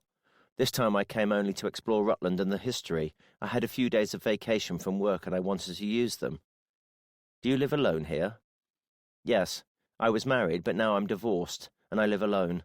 I try to use my spare time travelling or doing things I want to do, because now I can. Dexter smiled reflexively. I don't blame you, he said. Beside him, Caroline was leafing through some documentation the Norwegian police had provided, comparing them with her own notes on Carlson. It didn't take her long before a heavy realization began to dawn. She looked again at the documents in front of her and again at her notes. Oh no, she whispered quietly to herself, pleased no one else had heard. She waited for a gap in the conversation, then gently placed a hand on Dexter's arm. D.S. Antoine, could I have a quick moment with you outside the room, please? Chapter 30. Did the Norwegian police send any documentation to you via email at all? Caroline asked Dexter as they stood in the corridor outside the interview room at Sandefjord Police Station. I don't think so. It was all done over the phone. Why's that? Look at his name, Caroline replied, showing her one of the documents she'd been reading a few moments ago. What about it? Am I missing something? Øyvind Andreas Carlson, Dex, with a line through the O on Øyvind. He didn't cross out his name in the visitor's book at the castle. The O with a line through it is his first initial. It's a Norwegian O. Dexter closed his eyes as Caroline watched his shoulders slump. Jesus Christ, he whispered before taking a couple of steps further down the corridor away from her. A few moments later, he turned round. But that doesn't mean he's got nothing to do with the murder. True, but it's a pretty big mark of suspicion that no longer exists. Apart from looking a bit odd, the only reason we took an interest in him was the assumption that Andreas Carlson was a pseudonym. Dexter shook his head. It still doesn't explain everything. In fact, I don't think it explains anything. It makes him far less suspicious, Caroline replied. I'm not sure it does. It just leaves another question unanswered. The answer might still be that he's guilty as anything. It doesn't mean everything else no longer fits. It does. Not enough to chase it, Dex. I'm not chasing, Dexter replied with more volume than was usual for him. Spotting Caroline's raised eyebrows, he repeated himself more quietly. I'm not chasing, I just don't think this lets him off the hook. So he wrote his real name, and what? We're still presuming that is his real name, by the way, and that the Norwegian authorities haven't kept up the charade by allowing us to come over here and ask questions to a guy, keeping us under the illusion that is his name.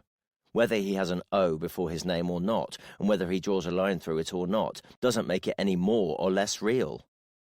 And if he hadn't drawn a line through it, would we have still flown to Norway to speak to him? Caroline asked. Dexter was silent. That told them both everything they needed to know.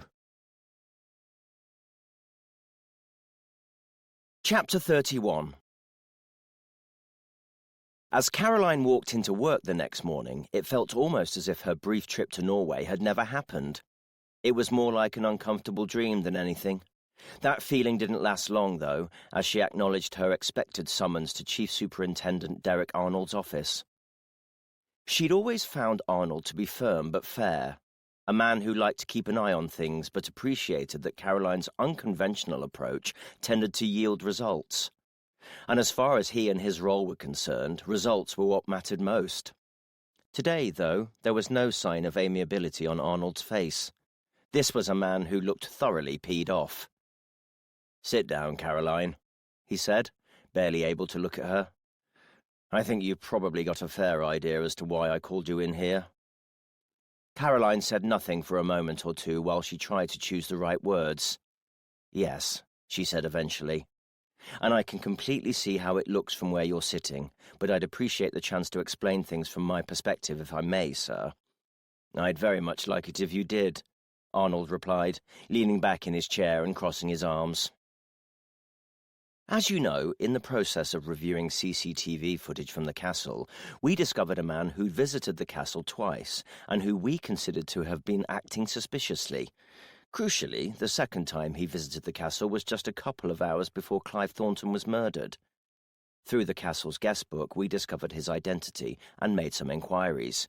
It turns out he was from Norway. Around the same time, we also discovered Clive Thornton had been involved in a potential hydropower contract in Norway, which had been worth a huge sum of money but had subsequently fallen through. We felt we had reason to believe Carlson, the Norwegian, might have been in the country under an assumed identity, and we were exploring the possibility that these aspects might have been linked and would provide an explanation for what happened to Clive Thornton. "When you say you had reason to believe Carlson was here under an assumed identity, you mean you jumped to the conclusion this was some sort of Scandinavian James Bond conspiracy theory, long before you'd even thought to check the Norwegian alphabet?"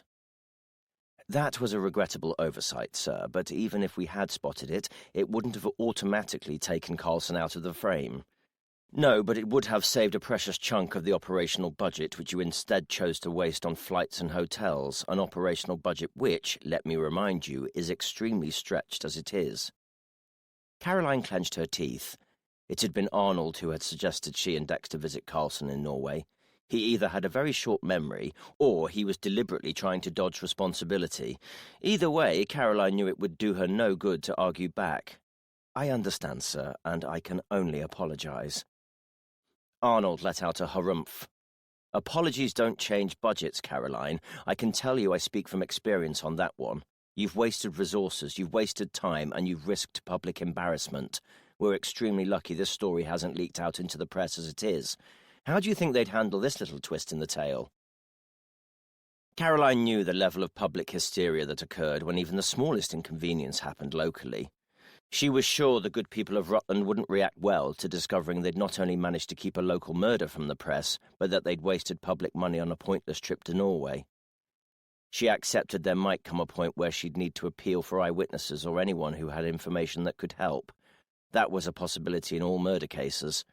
But where they were confident of getting a result without that assistance, there were a lot of benefits to letting sleeping dogs lie. Public awareness was not always a good thing. and on occasion it could even muddy the waters further. "Sir, I can't change what's happened already," she said, addressing the chief superintendent's question and ignoring her building rage at his shirking of responsibility. "It was a misjudgment. In any case, even though we've ascertained that Carlson probably wasn't using a pseudonym, it doesn't mean he wasn't involved. There are further links we're looking into, and between you and me, I expect we'll find more. From where I am, something isn't quite sitting right." "Must be all that pickled herring you ate on your little trip away. I don't suppose I need to remind you that I've already had to bust a gut to have additional funding allocated to your department. You've only had your new lad with you a matter of days. We can't afford to waste another penny. How's he getting on?" Caroline felt her eyebrows rise and her breathing stop as she tried to think of a diplomatic way to word her response.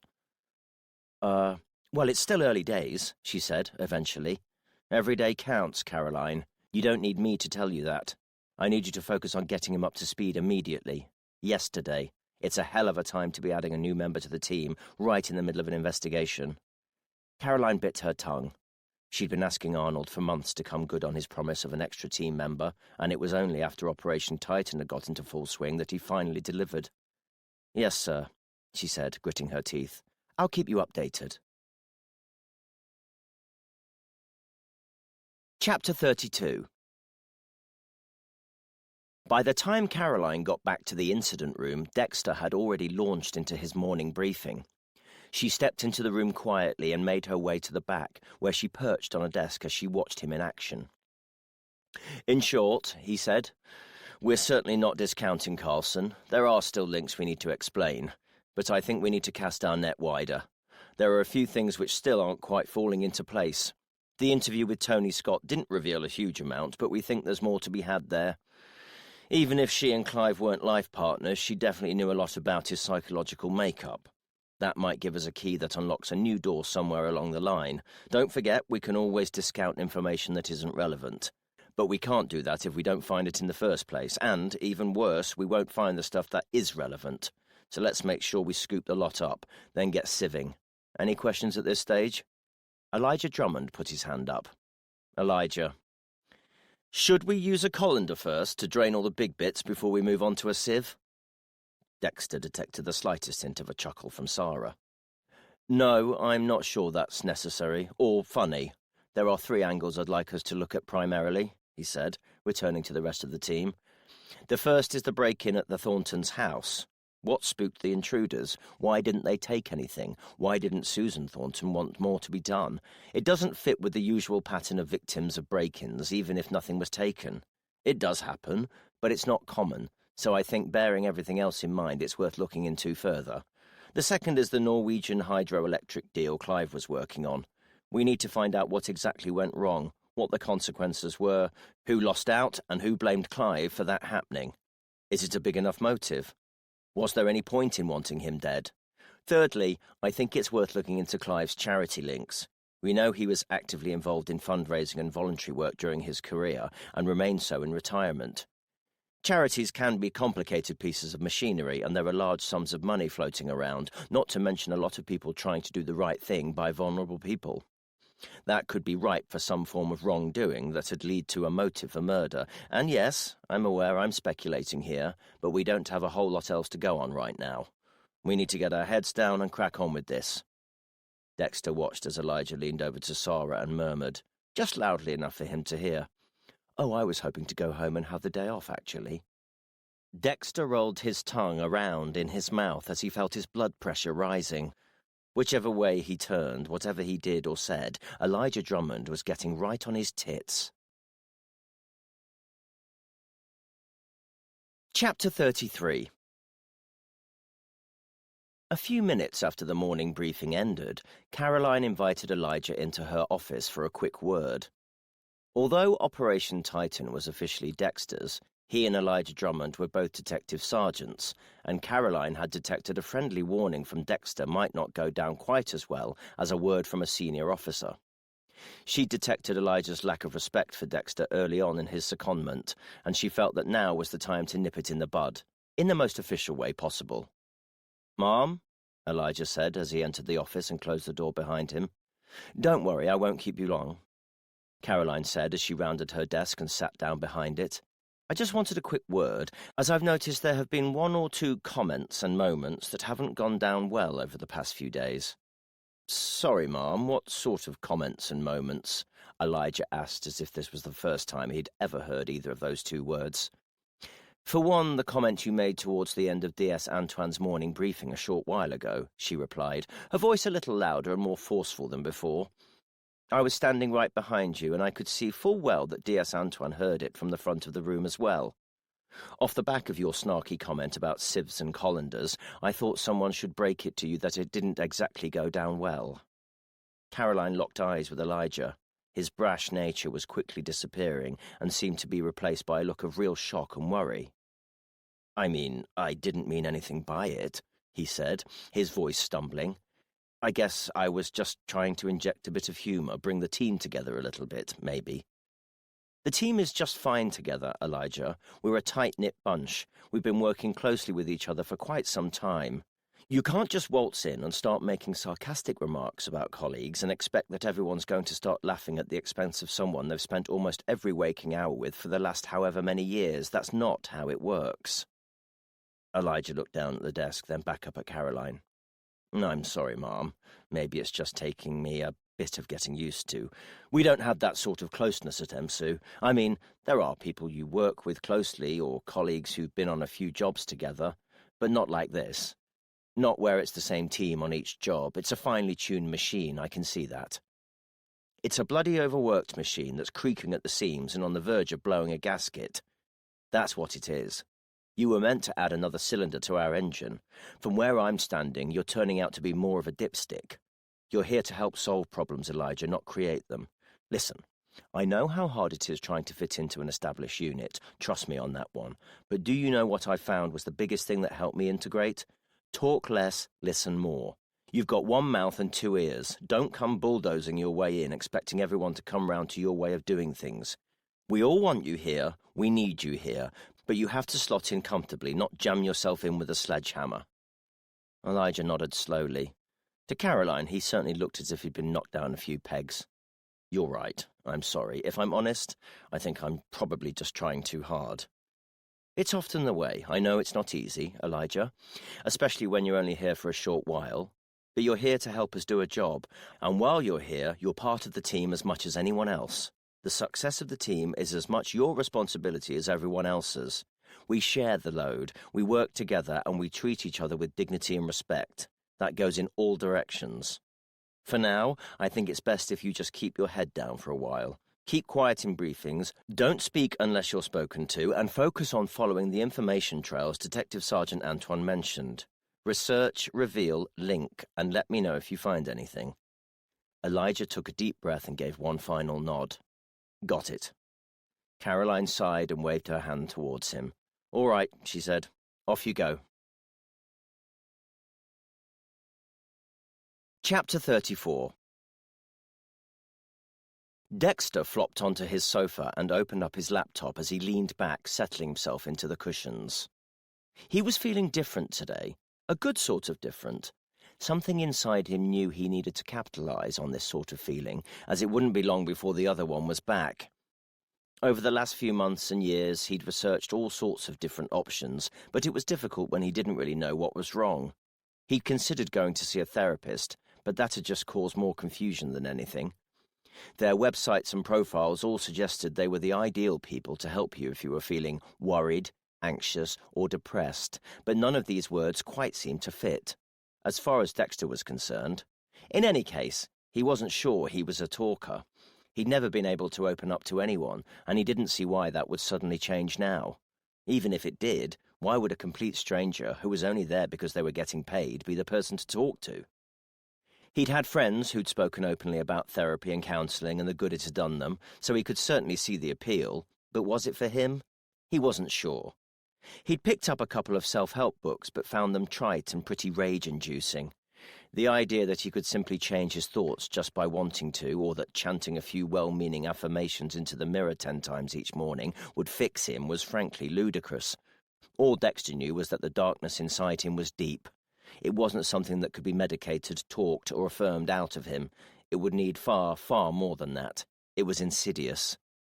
He tried not to think too far along these lines as he typed another string of words into the search engine, hoping to find something new, something he hadn't come across before, an approach that would provide the key for him to unlock himself. Covering it up had worked, up until a point. It didn't get rid of it, but it had at least kept it hidden. That had had its drawbacks, of course. He'd had to keep well out of close relationships for a start. He knew that if he ever let anyone get too close, there was no way he'd be able to hide that side of him from them. In any case, would it be right of him to want to? Surely the whole point of being with somebody was that you were meant to share those things and help each other. Dexter had spent his life pondering these questions and was still no closer to an answer. Some days were better than others, but he was starting to realize he only had a finite amount of energy. He tried all sorts. His first port of call, years earlier, had been to visit his GP. That had been a disaster, to say the least.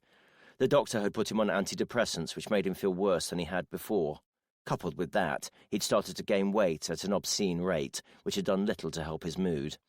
They'd referred him for counselling and therapy, but by the time he'd reached the top of the waiting list 10 months later, he wasn't feeling too bad and was too busy with work to even think about taking them up on it. Throwing himself into his job worked well as a distraction, but that was about it. He'd tried diet and lifestyle changes, choosing to eat more healthily and drink less alcohol, as well as joining a gym. He soon found he felt even more depressed at not being able to enjoy his favourite foods, and the gym membership became wasted as work and general life got in the way once again. Dexter estimated he must have spent hundreds, if not thousands of pounds on various self-help books and online courses designed to help you uncover the real you and heal your past trauma, but found they'd done very little to help him. He knew he needed professional assistance. Deep down, he accepted a therapist was probably the best option for him. Yes, he predicted they'd be useless and that he wouldn't open up to them, but what did he have to lose? He'd have spent a couple of £100, wasted a few hours of his time and been proven right. But if his predictions were wrong and the sessions actually helped, there was no telling what the potential benefits might be. He loaded up the now familiar website and typed his postcode into the location box. The website asked him if he'd prefer sessions online or in person, and he selected the latter. If he was going to struggle to open up to someone under normal circumstances, he didn't see how it would be any easier to talk to a webcam. Having hit the search button, a list of potential counsellors and therapists popped up, over 300 of them within a 15-mile radius of him. Down the left-hand side of the website, a number of filters gave him options for narrowing down his search. He clicked the drop-down box under the heading, "What's Worrying You?" and was stunned at the number of options. Not knowing what to select, he instead used a few of the other filters to try and make his search a little easier. Over the course of the next half an hour or so, Dexter looked at the profiles of more than a dozen counsellors and therapists. He wasn't entirely sure what he was looking for, or what most of the letters after their names meant. Some specialised in integrative therapy, whilst others talked about human givens and acceptance and commitment therapy. He jotted a few notes down on a notepad, then searched the web to find out what some of these terms meant. All he really wanted was to click a button, then have someone diagnose him and work out what type of therapy he needed. He hadn't expected to have to effectively triage himself. A short while later, feeling he had a somewhat better idea as to the different types of therapy available, Dexter had narrowed his search down to 3 potential counsellors and therapists. If he was honest with himself, their photos had played a big part in his decision to get in touch with them. He knew it sounded weird, but he didn't think he'd be able to talk to anyone who didn't look nice. He knew he was going to have to be vulnerable, and he wouldn't be able to do that if he didn't feel comfortable with the person he was talking to. 10 minutes later, having sent an email to each of them, Dexter closed the lid of his laptop. Chapter 35. She what? Sarah said, the pitch of her voice rising to a squeal as she digested what Elijah had just told her. She can't do that. That's outrageous. Elijah gave a small shrug and lifted the duvet up over his bare chest. Just the way it is. You can't blame her.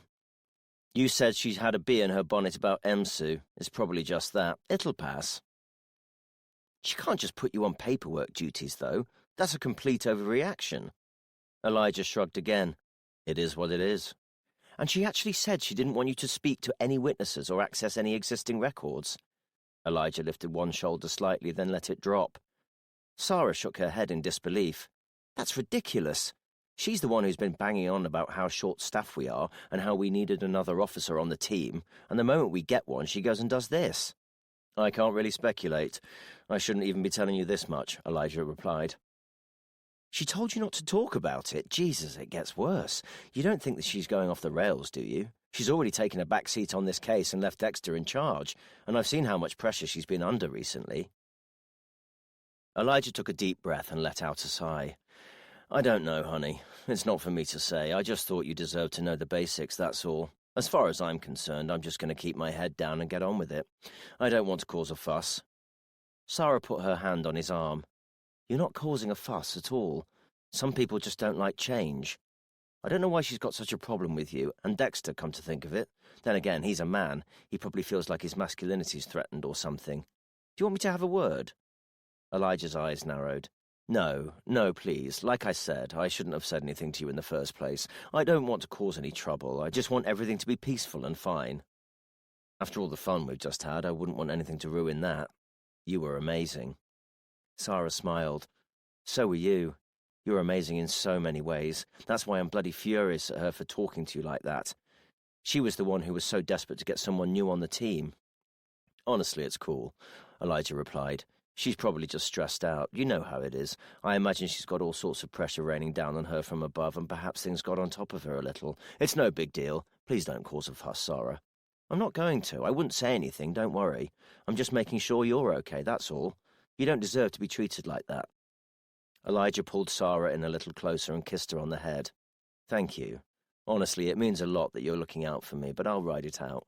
Please don't say anything to anyone, though. It won't take them long to work out I told you, and then they'll be wondering why. It's probably not a good idea for everyone at work to know about us. No, I agree, Sarah replied. It'll only put the gossip mill into overdrive. Either that or Hills will use it as some sort of proof that I can't do my job properly. If she's in a bit of a funny mood at the moment, we don't want to be giving her anything that'll make life more difficult for everyone. Probably best we just keep it to ourselves for now. There'll be a time and a place. If we tell people a little way down the line, we'll be able to prove it hasn't and won't cause any issues at work by virtue of the fact no one will have noticed. True. I didn't think of it that way. Elijah's phone buzzed on the bedside table. He leaned over and glanced briefly at the screen before kissing Sarah on the head again. Anything important? Sarah asked. No, nothing, just a spam email. Although, I have just seen the time. I'm going to have to get back for the dogs. If I leave it any longer, they'll have wrecked my place. Ah, yeah, sorry. I can't wait to meet them. Elijah forced a smile. Yeah, it'll be good. Like I say, they're still pretty skittish at the moment and don't take well to new people. Rescue dogs for you, I guess. As soon as they're a bit more sociable, I'll get you round. Got to do these things carefully. Wouldn't want one of them to bite that beautiful body of yours. That's my job. Sarah squealed with delight. She couldn't remember the last time anyone had spoken to her like this. Will you pop over again tomorrow night? She asked. I don't think I can get enough of you. You try stopping me, Elijah replied. Although maybe we can make it a little earlier. That way we can both get our fill before I have to dash off again. Sarah smiled. Sounds like a deal. Chapter 36. In the cinema later that evening, Caroline felt her eyelids growing increasingly heavy as she tried to concentrate on the screen in front of her. The film was good, but it still wasn't enough to convince her brain it didn't need sleep. She hadn't realized she'd nodded off until the ping of her mobile phone jolted her awake. Embarrassed, she grabbed it from her trouser pocket and flicked the switch to silent before whispering an apology to Mark. She glanced down at the phone screen, shielding its bright light with her hand to ensure she didn't cause any further disturbances. It was Dexter. Still not convinced about this, Tony. Something doesn't quite fit. Think we need to probe further. Thoughts? Before she could consider a response, her phone vibrated in her hand as another message landed, this time from Sarah. Apologies for the text, but didn't want to call as you mentioned you were out tonight. Found a link between Carlson and the Norwegian power contract Clive T pulled out of. Carlson's ex-wife worked for one of the financiers who was working on the deal. She's now married to a politician who works in the Ministry of Petroleum and Energy. Bit of a coincidence, no? She tapped out a quick reply to Sarah, then to Dexter. She kept both messages short and sweet, then returned her attention to the film. Although now she was no longer on the verge of nodding off to sleep, before long she realised her attention had been pulled away from the screen and instead towards Dexter and Sarah's messages. Had there been something odd about Tony? And Sarah was right. That was one hell of a set of coincidences. But what did it all mean? Before she could even think through the various permutations, her phone vibrated again in her pocket. She took it out and looked at the screen. "Why don't you just go outside?" Mark asked, leaning over and whispering to her. "Because I'm watching the film with you." "You're not, though, are you? You're on your phone." A woman in front of them turned her head slightly to the side, just enough for Caroline and Mark to see her disapproving look in profile, before she gave a slight and slow shake of the head and returned her gaze to the screen. Caroline lowered her voice further. "I can't help it if people message me, Mark." "I don't expect you to stop people messaging you. I expect you to be able to go an hour and a half without reading and replying to them." Caroline opened her mouth to reply, but stopped herself as the woman in front let out a deliberately audible sigh. Mark looked at her and mouthed, "Just go." Caroline cocked her head sideways and looked at her husband, a silent communication that said everything she needed to say. Mark, though, refused to take his eyes from the screen. Caroline stood up, making sure to clip the back of the woman's head with her bag as she did, and left the cinema. Chapter 37. Outside, Caroline tapped her phone and lifted it to her ear, waiting for Sarah to answer. "Hi, film over already?" Sarah asked. "Yes and no," Caroline replied. "Long story, so tell me everything we know." "All right, but it's a bit complicated. So you remember Carlson told us he was divorced? It turns out his ex-wife is linked with the Norwegian hydropower deal that Clive's company was involved with. It's a bit of a tenuous link, to be honest, but at the time they were married, she worked for one of the firms that was helping to broker the deal. It's all hedge funds, corporate finance and stuff like that. Way over my head. They're quite a big company and seem to be involved in a lot of government contracts, so it might just be a coincidence, but it's got to be worth looking into." Caroline rubbed her head as she tried to take this all in. "And you said she's married to someone in government now?" "A junior minister in the Ministry of Petroleum and Energy. Again, could be a coincidence. Like I say, her firm works on a lot of big government contracts. And it's Norway, so most of them involve oil and gas. It's quite likely they met through work." Caroline thought for a few moments.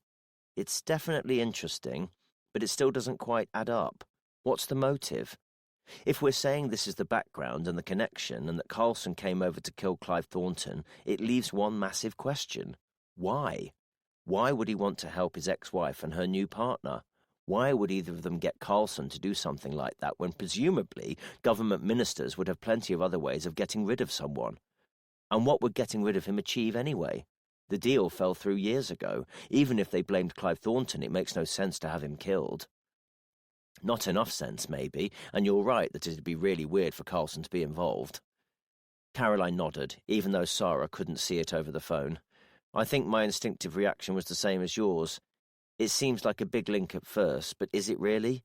Isn't it more likely that Carlson, after his divorce, visits England for the umpteenth time and decides to head to one of the tourist hotspots he's not seen yet, and which just happens to be the workplace of a man who was tenuously linked to a business deal his ex-wife worked on years earlier?"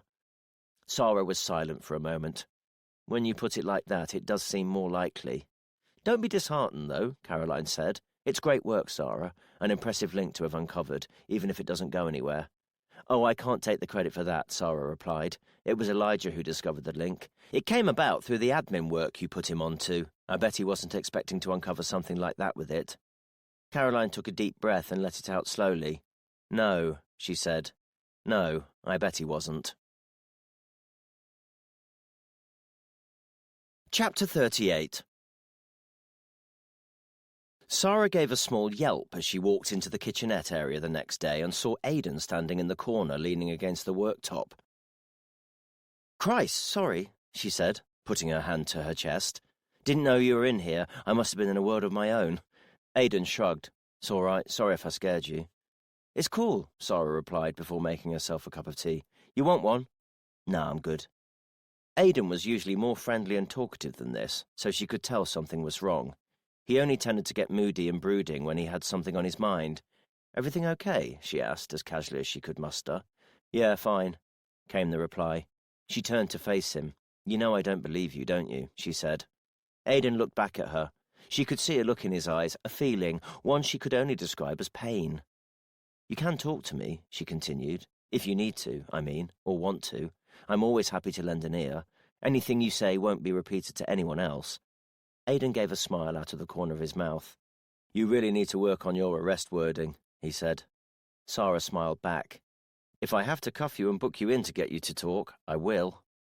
Aidan's smile faded as his mind moved back to the issue that was troubling him. He dropped his chin down towards his chest, took a deep breath, then looked back up at Sarah. I've got a diary, he said. Like a journal sort of diary. I mean, one I write in every day. Aidan, I don't mean to prick your balloon, but I'm a DC. I've heard worse confessions than that. Aidan's smile briefly returned. Trust me, he said. That's the easy bit. Okay, Sarah said, picking up her mug, sensing he didn't want to volunteer any more information than this. Well, if you want to talk at any point, I'm here. I'm a good listener. Aidan's response came unexpectedly and suddenly. I found out Kira's been going through it. We broke up. Sarah's jaw tensed slightly, although she wasn't sure why. Oh, Aidan, she said. I'm sorry, what happened? Aidan took a deep breath and let out a loud sigh. The day before yesterday, just before I went to bed, I took it out of my bag and went to write in it, the same as I do every day. But when I opened it, I noticed that some of the loose scraps of paper at the back were in the wrong order. I mean, it's not as if there's a right order as such, but they weren't in the order I'd put them in. It was as if someone had opened it, not knowing the scraps were there, and had tried to put them back without knowing what order they'd been in originally. And it definitely wasn't something you'd done yourself. No. The scraps were notes I'd written when I didn't have the diary on me or when I wanted to go back and add something at a later date. I've always been careful to keep them in the right order to make it easier for me to keep track. But this time some of them were upside down or the wrong way round. Someone else had put them back like that. And you think it was Kira? Must have been. She'd been over at mine that evening, but went home at 9 because she said she was feeling ill. There was a good hour earlier that night where I'd been in the kitchen cooking dinner and she was in the living room watching telly. My bag was on the sofa with a diary inside. Do you keep it there all the time? Yeah, I take it everywhere with me. I mean, I don't take it into the toilet or when I pop out to grab a pint of milk, but it comes to work with me. I take it on holiday, overnight stays, that sort of thing. It's therapeutic. I see. Do you think that's why she left suddenly? Aidan shrugged. That's how it seems. She was fine before that. Said she felt a bit tired, but who doesn't when they get home from work? Sarah thought for a few moments. I'm really not sure how to ask this, but is there anything in there that might have upset her if she'd read it? Honestly, I don't know. I just sort of blurt out my thoughts and feelings to get them out. I'm sure there've been days where I've been pissed off with her and will have written something to that effect, but everyone has days like that. Everyone has times where their partner annoys them. True, but she might not have seen it like that at the time. It sounds like she just had an immediate instinctive reaction. Have you spoken to her since? Yeah, Aidan said, a sad look crossing his face. I had to. After I'd written in it that night, I used an old trick I remembered seeing in a book as a kid. I put a tiny dab of glue on each side of the opening, then stuck one of my hairs to it so it wouldn't be immediately visible. But I'd know if anyone had opened the diary because the hair would be broken next time I went to write in it. Kira came over again the next night, yesterday, and seemed better. Like you said, I thought maybe she'd just seen something that had taken her by surprise and that she'd calmed down after sleeping on it. I decided not to say anything, but I'd already done the hair trick. Again, I left her in the living room with my bag after I came home from work, sorted dinner, had a shower. Then I came in, moved the bag and took the diary out. And the hair was broken? Yeah. She'd been going through it again. So I confronted her. At first she seemed shocked, which I put down to the surprise of being found out. But then she just got angry, kept saying how could I accuse her of that? Why would I do the trick with the hair if we were supposed to trust each other, that sort of thing. And I just thought, if she didn't do anything and she's trying to prove her innocence, why is she getting angry and throwing it all back at me, as if I'm the one in the wrong here? Anyway, when it came down to it, I told her I couldn't trust her, and she told me she couldn't be in a relationship where she wasn't trusted. So I guess that's that. Oh, Aidan, and there's definitely no one else it could have been. Nowhere else you left your bag. No, not at all. Like I say, I take it everywhere with me. It comes to work with me in the morning, then I bring it home. Both days the bag was in the living room with Kira for at least an hour. I don't know, Sarah. I just feel so crap. Sarah reached out her arms to offer him a hug. Come here, you. Aidan stepped forward and the pair embraced, Aidan letting out his pent-up tension as Sarah calmly rubbed his back. From a little further down the corridor, Elijah Drummond watched on. Chapter 39. Kelly paused as she felt her fingers grip the bedroom door handle. The brass warmed as she held it, working through her plan in her mind just to make absolutely sure it wouldn't go wrong. Her mum wouldn't be home for a while yet. Over the last few weeks she'd come back at 2:57, 3:15, 2:51, 3:10 and 3:25. That averaged out to a little over 7 minutes past 3. If she wanted to be on the safer side, 10 to 3 in the morning would be about the earliest she could expect her. She looked at the clock on the wall. Almost midnight. The numbers told her she had the best part of 3 hours, but she still couldn't shake the slightest hint of nervousness that had been creeping up inside her. Doubt. That's what it was. The faint but increasingly present sense that the patterns and routines she got used to and found comfort in would be changed or blown apart at some point. It had been everything she hated, but at the same time she had enough knowledge and acceptance that things could never go back to the way they were. Her mind flashed back to the day the police arrived. Every time there was a knock at the door, Kelly would go over to her bedroom window, pull aside the net curtain and look down onto the driveway. Most of the time it wasn't possible to see who was at the door, but on occasion she could. More often than not, she'd recognise cars on the driveway or parked on the road outside. She knew her mum's, of course, and the neighbours. FP71DRF was the Amazon man. The last 2 weeks, Tesco's had delivered in AG21HNN and KS70PRP. But recently there'd been a new addition. FR22YCR never came onto the driveway. The Jaguar always stopped on the road, just short, its nose poking past the hedge, as if it were hunting in the way of its animal namesake. But not the first week. The first time she saw FR22YCR, it stopped right in front of the driveway. She couldn't see who was in it at first, but as the passenger door opened and her mum stepped out, the car's interior light seemed to bounce directly off his face, as if he'd been spotlit for a solo number in a stage show. He hadn't looked up, hadn't seen her, but the moment she'd seen him, she was transported back to that place all those years ago. She remembered lying back on her bed, shaking and trembling as the memories came flooding back. She jumped and yelped a little as her mum came upstairs and opened Kelly's bedroom door. She didn't think her mum had noticed, nor was she able to see that Kelly's eyes were wide open and staring at the wall a mere 6 inches from her face, but she'd spotted the trembling and shaking immediately, even in almost complete darkness. "A dream," Kelly had said as her mother comforted her. "I had a dream." It hadn't been wrong.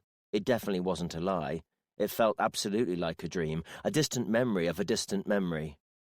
It had taken some time for Kelly to pluck up enough courage to tell her mum everything she remembered. She could still see the look in her eyes as she listened and took it all in. She didn't know what it meant, but it hadn't looked good. She hadn't heard everything the police had said when they came over, but she'd picked up just about enough to get the gist. She'd seen enough TV shows to know the police came to speak to you when they thought you'd done something bad to a good person. The police helped good people and punished bad people. Her mother was a good person, he was a bad person. That thought was enough for her to bring her hand down and open her bedroom door. With purpose, she walked down the stairs, took her shoes from the rack and put them on. She walked through to the kitchen and grabbed some spare change from the side. She didn't know if she'd need it, but she knew she had to be prepared. Walking back into the hallway, she reached up and grabbed the spare key from off the hook, inserted it into the lock and unlocked the door. Before she could stop to think, the door had closed behind her and she was on her way towards the centre of Oakham and the market square. Chapter 40. Later that evening, Dexter took a large mouthful of coffee as he waited for the video connection to load. When it did, the now familiar face of Andreas Carlson appeared on the screen. "Mr. Carlson, good to see you again. Sorry it's so late." "That's okay." Carlson replied from his home in Norway. It's only late for you, remember? I'm quite used to my night shifts. I should be apologizing to you for my work schedule keeping you up. These things can't be helped. My colleague sitting next to me is Detective Constable Aidan Chilcott. He'll be taking notes based on the things we'll be covering. I understand you're alone and don't have anyone representing you or listening in. That's correct, Carlson replied. I'm happy to talk freely and openly. All right, again, sorry for the timing, but we wanted to speak to you at the earliest possible opportunity because some new information has come to light and we think you might be able to help us. It's to do with your ex-wife, Eva. I understand you're divorced now, is that right? Yes, that's correct. What does Eva do for a living, Andreas? Carlson let out a sigh. Honestly, nowadays I'm not so sure. She keeps herself to herself, but she used to work in corporate finance, helping to broker big deals, mostly for the government and public sector bodies. I'm guessing you're asking me this because she was linked to the hydroelectric project that Clive Thornton's company was involved with. That's right, Dexter replied. Can you tell me more about that, please?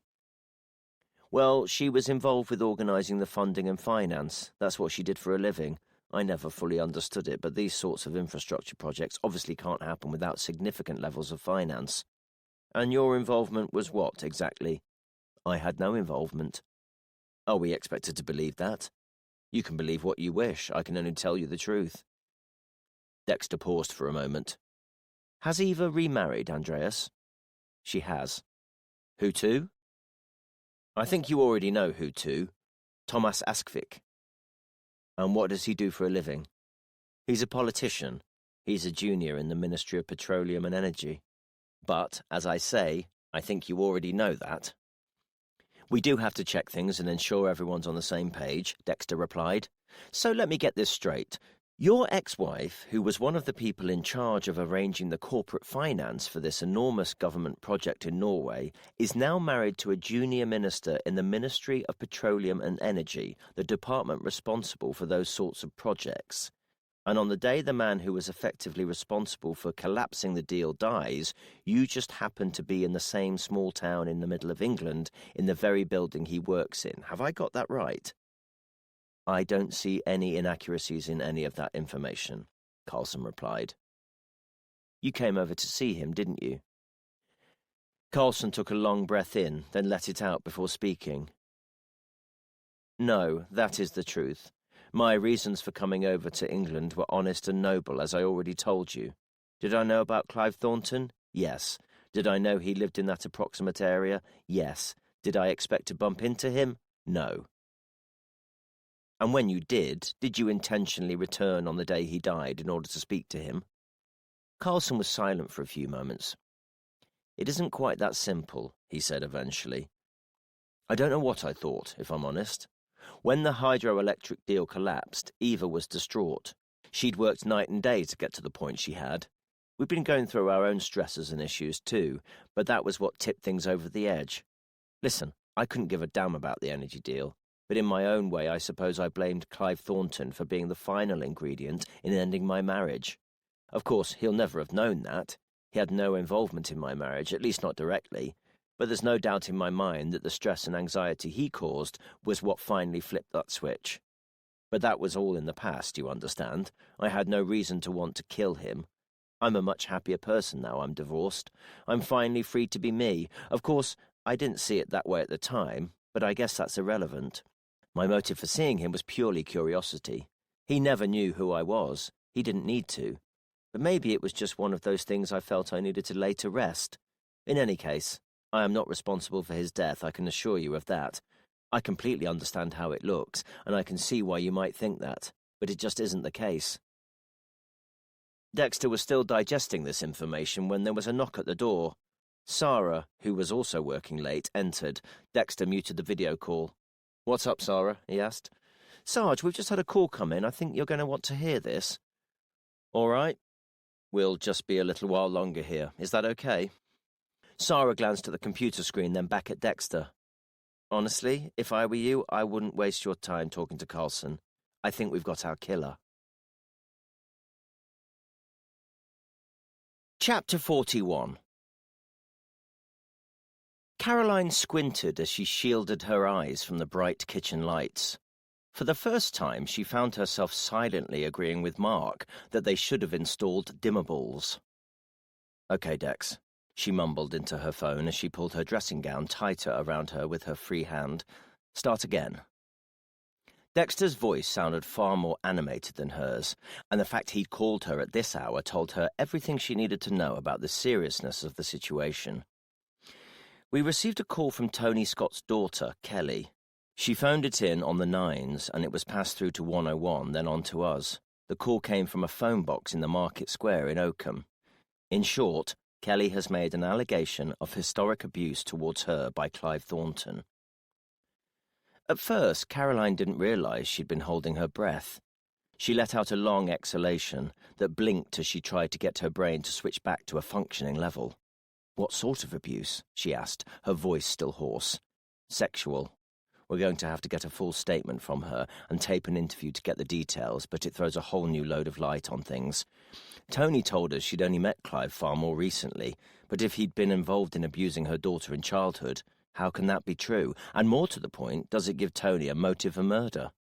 "I'd say it definitely does, yeah, but we'd have to prove she knew about it." At the other end of the phone, Dexter let out a disappointed sigh. "Don't tell me you think this is just another coincidence." "I don't think anything, Dex. I'm just saying it'd be up to us to prove Tony knew about the allegations of abuse. What was said on the 101 call? Do you have a transcript?" "Just that something had happened in the past and that Clive had done something to her that she knew was bad. The operator did try to probe a little and managed to ascertain that it was sexual and needed police attention, but didn't get any details. Weird thing is, Kelly explicitly asked if she could speak with me. Apparently I seemed nice when I was at the house." "Well, perhaps you should start being more of a git. Sounds like you're just giving yourself more work." "We're going to need to tread carefully as it is. Kelly's difficulties mean we're going to need to do things slightly differently. We can't have her mum there for obvious reasons, but she's going to need someone. Usually I'd recommend we sit in the next room and watch the feed, but if she said she wants me there, I don't know. If she trusts me, if it means she's more likely to talk." "I see what you're saying, Dex. One-on-one always works best, and the more people there, the less likely she'll be to talk freely. But you can't be the one-on-one. At the very least, it needs a specialist officer and probably another adult because of her needs." Caroline scratched her head. "Oh, Jesus, we've got the logistics of even getting to Kelly to sort out first." "I was thinking that myself," Dexter replied. "We can't go round while Tony's there, as it'll spook her. The whole situation with Kelly's special needs is too delicate. Tony could pull the responsible adult card and cause us all sorts of issues. It'll need to be while she's out." Caroline looked at the date on her watch. "Today would be perfect," she said. "Tony's routine is like clockwork. She'll be at work today and going to the supermarket on her way home. That should give us plenty of time to bring Kelly in, get a full statement, and have enough behind us to bring Tony in for questioning." "It's a big gamble," Dexter said, cocking his head. "What if she clams up, says nothing, and blurts out to her mum that she's been to see the police?" "And what if she doesn't, Dex? What if we don't bring her in? We have an obligation to the truth. In any case, if we haven't got what we need out of Kelly by the time Tony's back home, we can pick her up too. That'll give us another 24 hours with the two separated." Dexter clenched his jaw and shook his head slightly. "I don't know. What if Tony comes home early?" "We'll make sure we get someone stationed nearby. They can pick her up and bring her in before she's even had a chance to think about it. Look at the facts, Dex. We've got a serious historic allegation of sexual abuse against a minor with special needs. Kelly realizes her mum, who dotes on her, is now seeing this man, tells her about it, and the next thing you know, the guy's been murdered." "What happened to following the evidence and forming conclusions from that?" Dexter asked. "That's exactly what I'm doing. This allegation is a huge piece of evidence. We all know what's happened here, Dex. The background might be considered circumstantial. The fact Tony's DNA was on Clive's body and clothes can easily be explained away by their affair. But if we can get evidence that places her at the scene, or even ruffle her feathers enough to get a confession, we're laughing. I fancy my chances on the confession, personally. Look at the circumstances. Her daughter's been abused. She's not a violent woman, but that was enough to drive her to bludgeon a man to death. That's not the sort of emotion you can hide easily. If we can stir that up again, there's no way she'll be able to hold it back. We're not looking at a criminal mastermind here, Dex. But it's your job. It's your shout." Dexter sighed quietly. "All right." he said. "Okay, let's get everyone in place. Let's do it." Chapter 42. Dexter stepped out of his car and onto Tony Scott's driveway. He couldn't deny there was a certain buzz about the clandestine way in which they were doing this, but it also made him nervous as hell. There was a lot at stake, a lot on the line, and he couldn't afford to mess this up. He rang the doorbell, then took a few steps back, knowing that Kelly would peer out of her bedroom window the moment she heard the bell. He didn't look up. He didn't want to spook her or alarm her. She had to do this on her own terms, in her own time. A few moments later, he heard the muted thud of footsteps on the stairs inside the house. A couple of seconds later, the door opened. "Hi, Kelly," Dexter said, showing her a beaming smile. "Do you remember me?" "Yes, you're the policeman," Kelly replied. "I am indeed. How would you like to come and have a tour of a real-life police station?" Kelly's face briefly flashed excitement, then settled itself. "I'd need to ask my mum. I'm not allowed to go out without her. I need to wait for her to get home." "Don't worry about that," Dexter said, smiling again. "I promise you we've got it all sorted out already." He held out his hand. "Are you excited?" Kelly looked at his hand, then back up at him. "Yeah," she said as a smile broke out across her face. "Let's go." Chapter 43. The first thing Caroline noticed as she watched the screen in front of her was how calm Kelly Scott seemed to be. There was definitely an underlying edge of nervousness, a fear of the unknown, but Caroline would have expected someone with her condition to be in full-blown panic mode. Interestingly, it was something she'd seen a few times before when watching interviews with victims of sexual abuse. Sometimes dragging up the painful memories in such a clinical and formal environment would cause rising panic and complete meltdowns. On other occasions, it seemed to provide just enough emotional distance for them to tell their story in a calm and matter-of-fact way. The psychology of these types of cases had always fascinated her. Worryingly, although the victims of sexual assault who were calmer in their interviews tended to be able to provide more critical and damning evidence that could be used in court, the sight of a victim talking calmly about being sexually abused did something unfortunate to a jury, and often even a judge. It was as if victims weren't fully believed, or believed at all, unless they were in a wailing heap on the floor.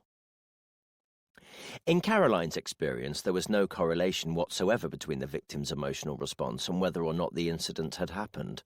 False allegations were thankfully rare, and where she'd encountered them, she'd found no correlation with how dramatic or emotional the person's response had been. The truth was, everyone reacted in different ways. Their unique psychological makeup would dictate their response, nothing else. She'd come to realize and accept that every person had a different response to trauma, in the same way they did to everything else. One person seeing an empty crisp packet on a pavement might end up in a foul mood for the rest of the day, condemning the youth of today to hell and damnation, cursing the state of the country. Another might not even notice it. Was either perspective right or wrong? No. Which one was factual? Neither. Both. The only incontrovertible fact was that there was a crisp packet on the floor. Everything else that happened was a reaction, a process inside the mind, a choice. Psychology had fascinated her for as long as she could remember. She'd often wondered if it had been one of the reasons she'd been so keen to get involved in the police. Everyone processed the information in front of them in vastly different ways, and she'd seen that in every facet of the job. From breaking the news to parents that their child had been murdered, to arresting a violent criminal who'd been free from apprehension for decades. Whatever the situation, some people would react dramatically, their fight-or-flight response causing them to either enter a state of absolute denial or to have a complete emotional meltdown. Conversely, others would simply sit down and put out their hands to be cuffed, or nod silently as they realized they'd never see their loved one again. No response was right or wrong, it was simply theirs. The key was in recognizing which aspects were factual information and which were mere emotional responses shaped by the life they'd lived. Caroline had lost count of the number of articles she'd read in newspapers or items she'd heard on radio phone-ins where allegations of historic sex abuse were discounted purely because they were historic. It was as if some sections of society had decided that a victim of the most horrifying assault only deserved to be heard if they asserted their rights within an arbitrarily determined period of time, as if justice were a Tesco voucher. There seemed to be no recognition of the fact that some events were so horrific and traumatic to the victims that their brains simply didn't know how to cope with it and reacted by pushing it right to the back in a frantic effort to survive. And who was to decide what was traumatic enough for any given victim? Only them. Only they had lived life as they had. Only they saw the world through their lens. The very nature of sexual abuse, the people who committed it and the victims they chose, all had the unfortunate but common result that those who were impacted worst felt they couldn't speak out. It was the natural conclusion of what was essentially a grossly warped power dynamic. How many young women, at an age where they're only just discovering the world and its many ways, would feel able to speak out against a powerful celebrity or person in a position of authority? It was no coincidence that the bus driver, cleaner, or creepy old man down the street was more likely to be reported and convicted of sexual abuse than a celebrity police officer or a head teacher. And it certainly wasn't because those in the latter three professions had a lower propensity to abuse. Regardless, Caroline knew the burden of proof for historic sex offences was much higher than for recent events, but it was also, for obvious reasons, far more difficult to obtain that proof. Footprints, DNA, and CCTV footage would be long gone. Memories would have faded just the same. Witnesses, confidants, and sometimes even perpetrators would have long since left this earth. And before any of these hurdles had even been considered, those who'd been tasked to judge and deliver justice would already be primed to doubt the veracity of the case before they'd even heard it. For Caroline, this was a classic example. A girl with learning difficulties, a successful businessman who dedicated his life to charitable causes and who'd since died, and allegations that stretched back decades. In this particular case, though, Caroline was less worried. She had a feeling that legal justice for the abuse was less important, not to mention futile now that Clive Thornton was dead. If the puzzle pieces were falling together in the way she thought they were, justice had already been done. Her task now was to confirm that, prove it beyond all reasonable doubt, and close that chapter of the book for once and for all. Caroline wondered how much Dexter's presence in the room had calmed Kelly. She'd asked for him specifically, and although she didn't seem too concerned that Alison Marler, the specialist safeguarding officer, was leading the conversation and asking all the questions, Caroline had noticed Kelly seemed to turn to Dexter before answering, as if for reassurance. In that moment, but certainly not for the first time, she felt thankful to have him on her team. He was a calming and reassuring presence for everyone, and so often injected humour and warmth into what might otherwise be a more stressful and exhausting environment. "Do you find it difficult to remember what happened, Kelly?" Alison asked. Kelly glanced briefly at Dexter before answering. "Not anymore," she said. "How do you mean?" "I didn't really remember at all, not for a long time, but then I did." "And what made you remember?" "When I saw him, when he dropped Mum home.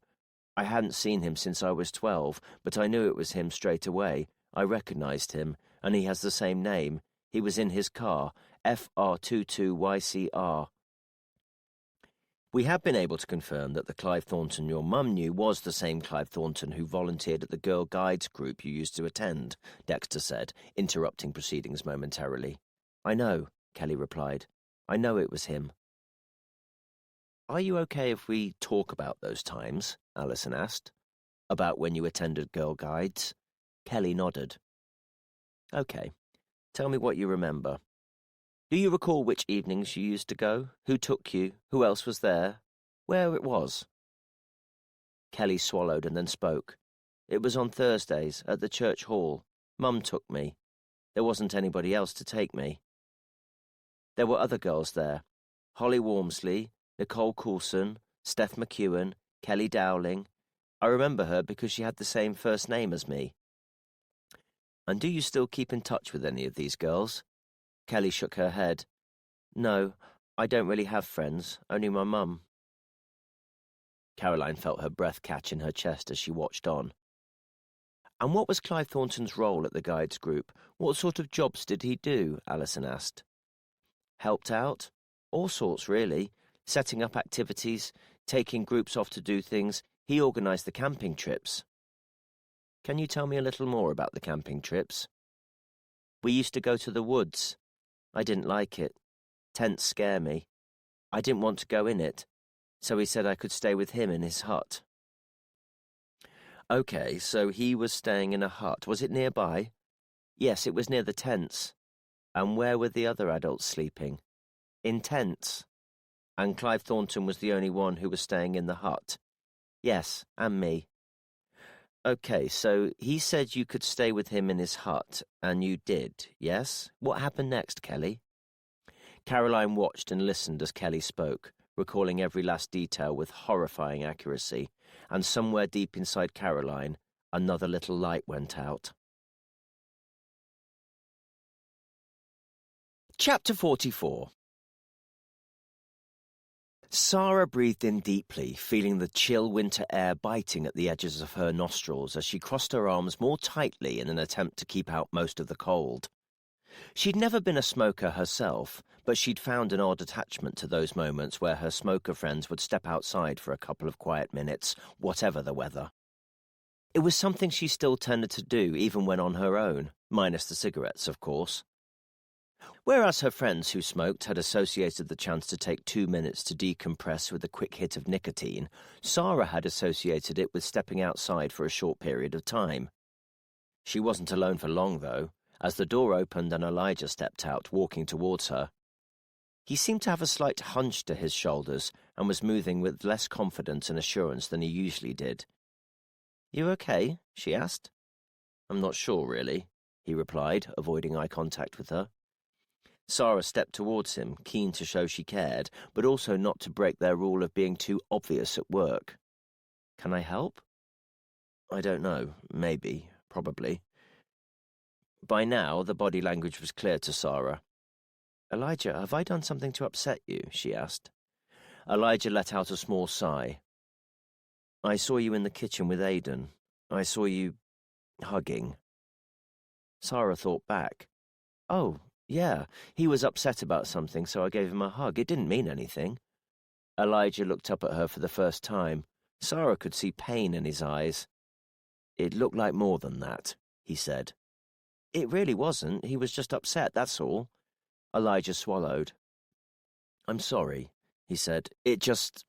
I've been hurt before, you know. I can't bear the thought of that happening again, not with you." Sarah put a hand on his upper arm and rubbed gently. "Hey, I know. You don't need to worry. I'm not going to hurt you. I can understand how it might have looked, especially if you've been hurt in the past, but I'm looking you in the eyes and promising you I'd never do anything like that, Elijah." He was silent for a few moments, then began to talk.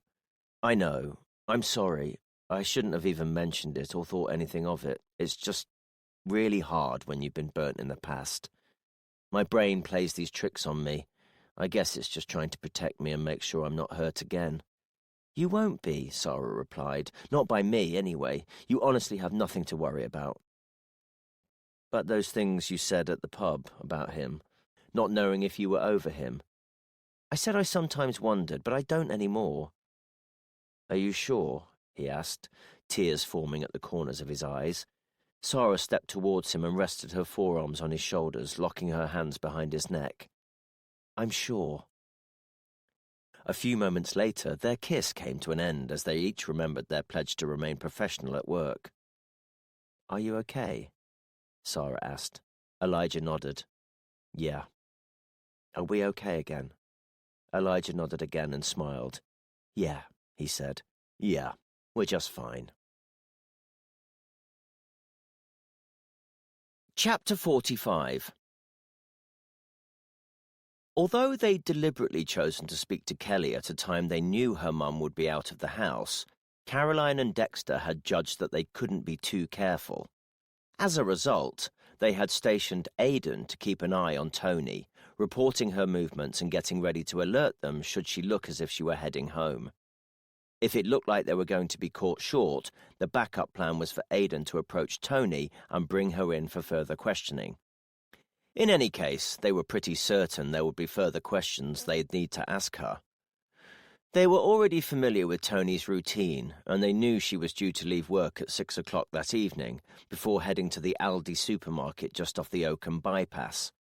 All in all, it was shaping up to be a pretty boring afternoon for Aidan. He sat in his car, keeping Tony's vehicle in his eye line as he played game after game of Candy Crush on his phone, trying desperately to pass the time.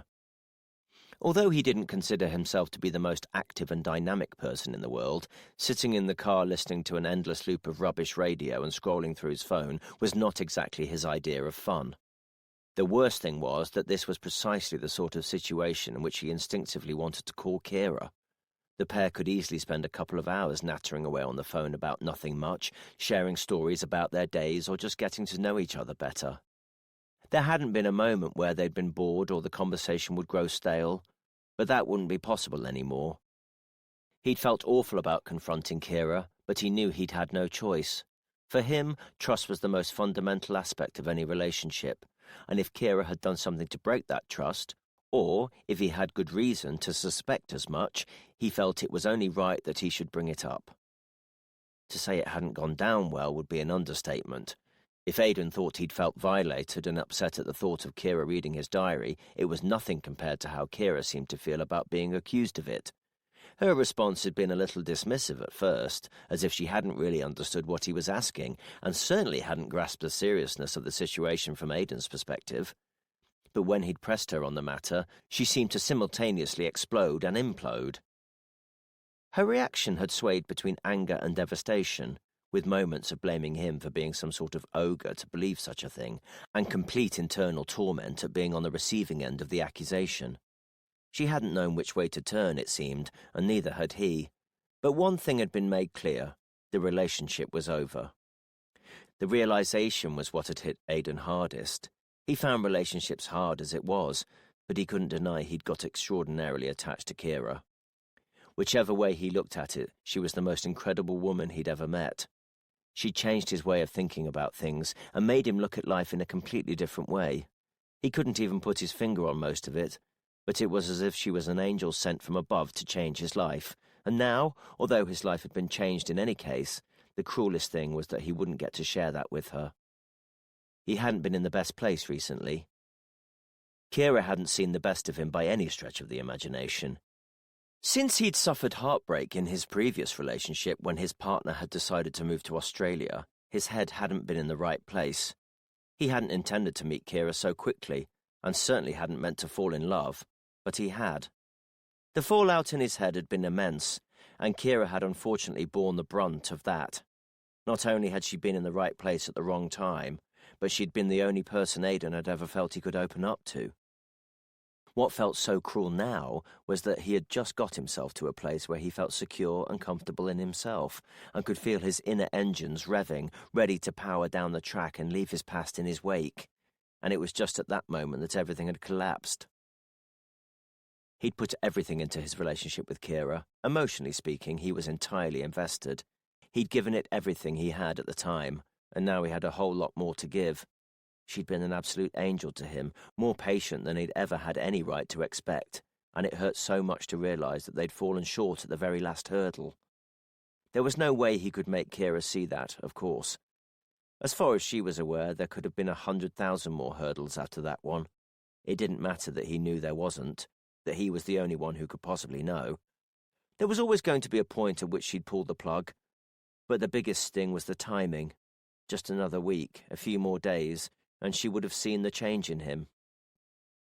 He felt himself welling up, as he so often did now. He'd cried almost every hour since, trying desperately to hold himself together and distract himself with work, but it was no good. Fortunately, he'd managed to keep it hidden from most people. He didn't want them seeing how absolutely crushed he was by what had happened, and he certainly didn't want anyone knowing what an idiot he'd been. He knew what people would say. It'll get easier. Time is a great healer. You just need some space. You'll look back on this very differently in a year's time. He didn't care. He wasn't a year down the line. He was in the here and now it hurt like hell. Life without Kira just didn't seem possible. She'd made such an impact on his life, had become so central to his very being, it seemed inconceivable now to have a life without her. But no matter how he felt, he knew it wouldn't make a difference. Once Kira made her mind up about something, that was that. It was to her own detriment, he knew. She would certainly cut off her nose to spite her face, but the truth was they'd both changed each other in their own ways during the time they'd been together, and Aidan hoped, prayed, that he'd softened her just enough that she might alter a lifelong habit and consider that perhaps she could have made the wrong decision. The trouble was, he knew she had to miss him. As much as he wanted to stay in contact and talk to her, it wouldn't do any good. If he kept being the one going to her, there would never be anything to make her take that step forward. All she'd have to do is sit back and either fend off his approaches or accept them. And while he was the one doing the doing, it was inevitable those approaches would be fended off. The only possible solution was to give her space. Space to think, and also the space that he would leave in her life. Only once that gap was visible and obvious would she begin to miss what had previously been there. And only then could any potential rebuilding begin. Although he knew that made sense logically, Aidan couldn't deny how much it hurt to come to that realization. Not being able to text her to say good morning, to ask how her day had been, to send her daft and silly images he'd found on Facebook. It all left a massive hole in his life and a gaping chasm in his soul. He didn't know how long that would take to heal. It felt as if it never would. The scariest thought of all, though, was that she might not miss him. She might well notice the gap where he'd been and realise that she actually quite liked it, as if she'd got rid of a piece of old furniture that was only cluttering up the room anyway. And there was always the possibility that she'd spot a better piece of furniture somewhere else and decide to put that in her room instead. These were all huge, enormous risks. Kira was an incredibly attractive woman, and she'd certainly have absolutely no trouble finding someone else in a heartbeat. She could have her pick of any man she wanted to. That meant all Aidan could do was hope she didn't want to. He reached across and changed the radio station, hoping to jolt himself out of what was otherwise in danger of becoming a depressive episode. Whichever station he switched to, he seemed to find the same bland mix of music that appeared to be everywhere. Eventually he switched the radio off and let out a deep sigh. He knew it was no good getting lost in his thoughts, but that didn't make it any easier, and it certainly didn't mean that he could just switch them off at will.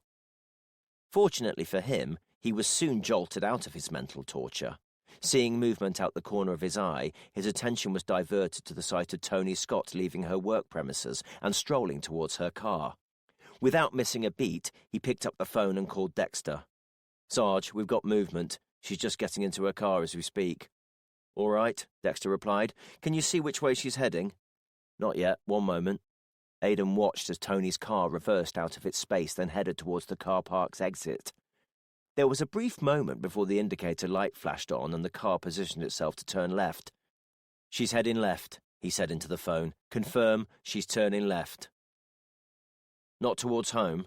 Dexter asked. "No. It looks as if she's heading to the supermarket." "Thanks, Aidan," Dexter replied. "We'll hand over to the others." Aidan ended the call and put his phone back in his pocket. Then he closed his eyes and relaxed back into his car seat. Chapter 46. Hearing victims' accounts never got any less harrowing for Dexter, and he took a deep breath as he left the room and sat down with her in another, similar but crucially different one. "How are you feeling, Kelly?" he asked. "I'm okay." "You did very well in there. You've got a real memory for details. You should be a police officer." "I've always thought about that, but Mum says I'm not right for the world of work." Dexter gave a smile. "It sounds like your mum really looks after you." Kelly nodded. "She always has. She's all I've got. And she says I'm all she's got." "I can understand that," Dexter replied, sadness tinging his voice. "But you don't need to worry. We'll look after you. All of this is to help you and your mum. You know that, don't you?" Kelly nodded again. Dexter watched as her nod began to slow. "Do you promise?" she asked. "Absolutely."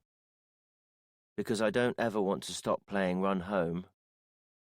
"Run Home?" "It's a board game. You have 4 coloured men, and you have to go round the board and get them all back in their home spaces before the other person does, but you can't do it until you roll a 6. Dexter smiled and nodded. "I think I know the one.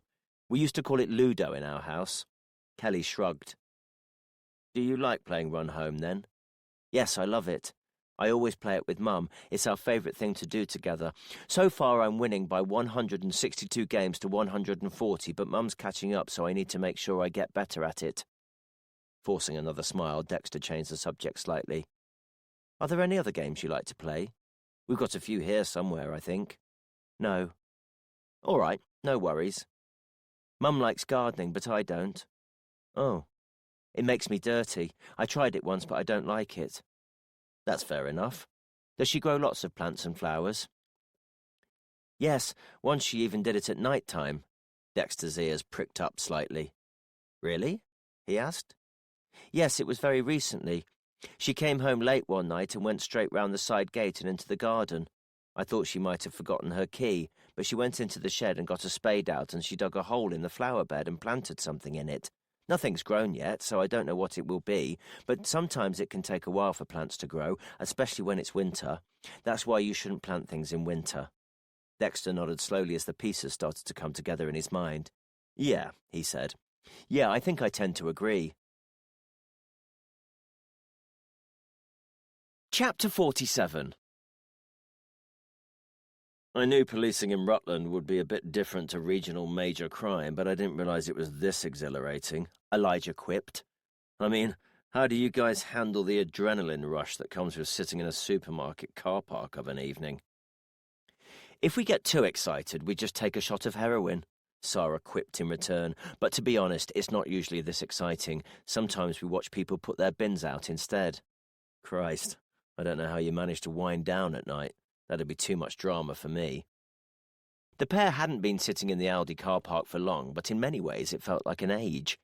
For Sarah, though, any time spent with Elijah seemed to fly by. She'd never felt as comfortable in someone else's company as she did with him, and she smiled inwardly to herself as she enjoyed the light-hearted back and forth between them. She glanced over at Tony Scott's car, one row over and about 6 cars down from them. It was just far enough away that they could keep an eye on her and her movements without being spotted, but they were also perfectly positioned to block off the entrance to the car park should they need to. So, tell me an interesting fact about yourself, something completely random, Elijah said, breaking the brief silence. Completely random? You put me on the spot now, she replied. I've only ever lived in 2 houses. Does that count? Not really. Sarah laughed. All right. I once had 3 different animals defecate on me in one day. Does that count? Elijah raised an eyebrow. It certainly warrants elaboration, he said. I went out for lunch with a friend. This was a couple of years ago. She'd just had a new baby. Anyway, we're in Cafe Nero in town, and I'm sitting there cuddling her little one when it lets rip with what I thought was the most almighty fart of all time. We're sitting and chatting, and about a minute or so later I just see my friend's eyes slowly moving towards my arm, and then her jaw drops. So I look down, and the arm of my white jumper is now brown. Amazing. So there's no way I can wear this jumper anymore, and all I've got on underneath is this little strappy top, and it's February. So I take the jumper off and I shove it in an empty carrier bag, apologise to my friend, and I head off home. Anyway, I'm about 100 yards down the road when a bird craps on my back, in my hair, the whole lot. By this point, I swear I'm cursed. So I get home, I shower 3 times, I put my clothes on a 4-hour boil wash, and I climb into bed, thinking at least I'm safe there. Little while later, my cat comes in and curls up on my stomach. I'd say that lasted maybe 30 seconds. Then he just stands up, squats slightly, curls one out on my chest, and walks off as if nothing happened. Elijah had been trying to hold his laughter back, but it was no use. Oh, wow, he said. Yeah, okay. I wasn't expecting that answer. I like how that's the interesting fact about yourself that you think of first, though. To be fair, the first one I thought of was that I've only ever lived in 2 houses, so I'm not completely weird. Still, that's a story that's got to come out in the wedding speech, Elijah replied, chuckling and then immediately stopping in his tracks. Sorry, I didn't mean. It's fine, Sarah replied, looking out of the window at the side of the car. I just meant, it's okay, I know what you meant. It was just a throwaway comment, don't worry. Elijah reached across and took hold of her hand. I really do like you, Sarah, he said.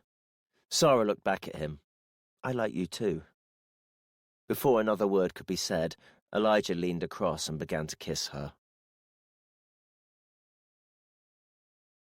Chapter 48. Back in Caroline's car, Dexter had barely said a word since leaving Tony Scott's house. Everything okay? Caroline asked, as casually as she could muster, finding his uncharacteristic silence a little unnerving. I don't know. Dexter replied, his mind clearly elsewhere. I just feel awful lying to Kelly, that's all, especially after everything she's been through, and how she specifically wanted me there. You didn't lie. You told her we'd look after her mum. Yeah, but I think her idea of looking after someone is very different to ours. I don't think a prison breakfast was quite the idea of hospitality she had in mind. We don't know for sure she's done anything yet. It could all just be another big coincidence for all we know. Dexter started to shake his head. Nah, I think we both know what's happened. Tony got involved with Clive, who Kelly then recognised as the man who'd abused her when she was younger. She tells her mum, who reacts by killing him. But why? Caroline asked. Why not just report it to the police and let us deal with it? Committing premeditated murder is a pretty drastic response for someone with no history of a violent past whatsoever. Dexter shrugged. Because she knew nothing would come of it. We all know how difficult it is to prove historic sex offences.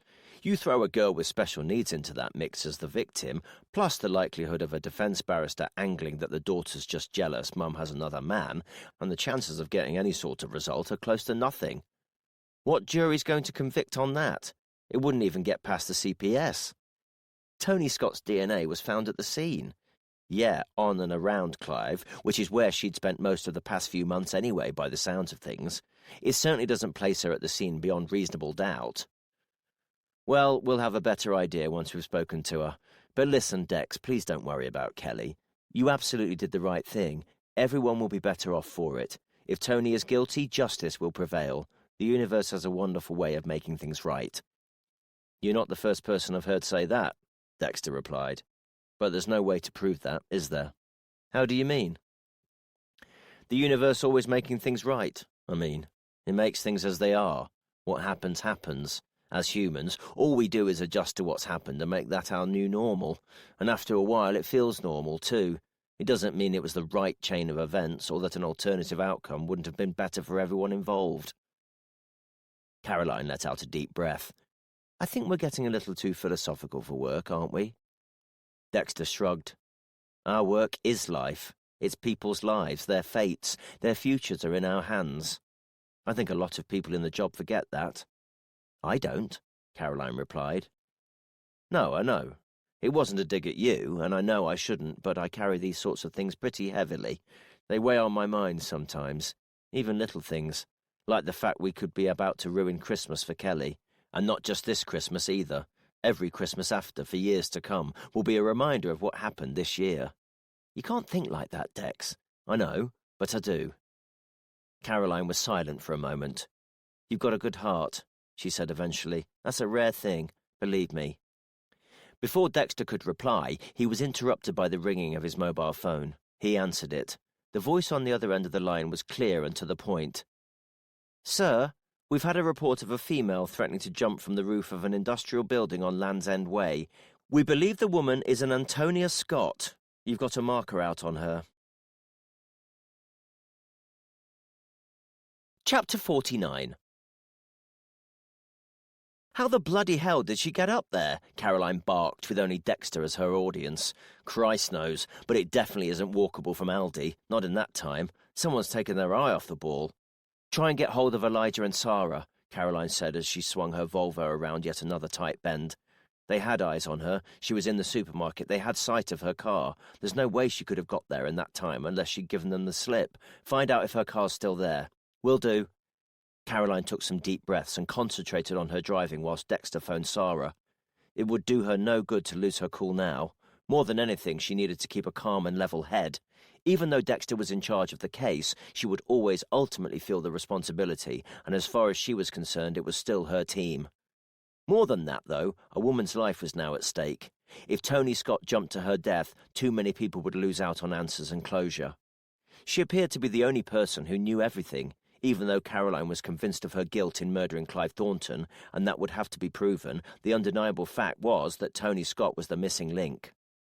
Although identifying and apprehending a killer was always of vital importance, a lot of people missed what that represented. It provided answers, it filled in gaps, it gave closure, and whichever way Caroline looked at it, Tony Scott was the person who held all those cards. They hadn't even noticed, Dexter said, having ended his call. What? Tony's car. They hadn't even noticed it had gone. How the hell can they not notice a car's just disappeared from right under their noses? They got distracted, apparently. A very similar car's now parked in the same space, and they didn't clock it at first. Caroline tensed her jaw and tried her hardest not to explode. They got distracted. All they had to do was sit in a supermarket car park, one of them watching the door to the supermarket and the other one watching the car. How on earth do you get distracted from that? Where are we getting these people? We all make mistakes, occasionally, Dexter replied, seeming to be trying to force himself to stay calm too. And you know that's not Sarah's style. She doesn't do cock-ups. Caroline couldn't argue with his summary, but she could also read the subtext. There you are. I told you Drummond would mess up eventually. Although she hadn't been overly keen on Elijah Drummond since he'd arrived, she didn't see any reason to let Dexter's personal vendetta get in the way of proper management. That doesn't mean she wasn't bound to make an error at some point, she said. At the very least, they're both responsible. They're sitting in that car right next to each other with the simplest of jobs. There's no excuse for losing sight of her. I mean, come on.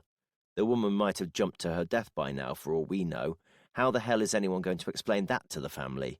Would you fancy standing up in court at the inquest and telling everyone a woman died and countless people went without justice and answers because you got distracted? I hear what you're saying about Sarah, Dex, but it just doesn't wash. Dexter nodded silently. He clearly still had a lot to learn about managing a team effectively. In any case, when Caroline was in a mood like this, he knew there was nothing to be gained by arguing back with her. Sometimes it was better to just let things lie. Yeah, he replied. True.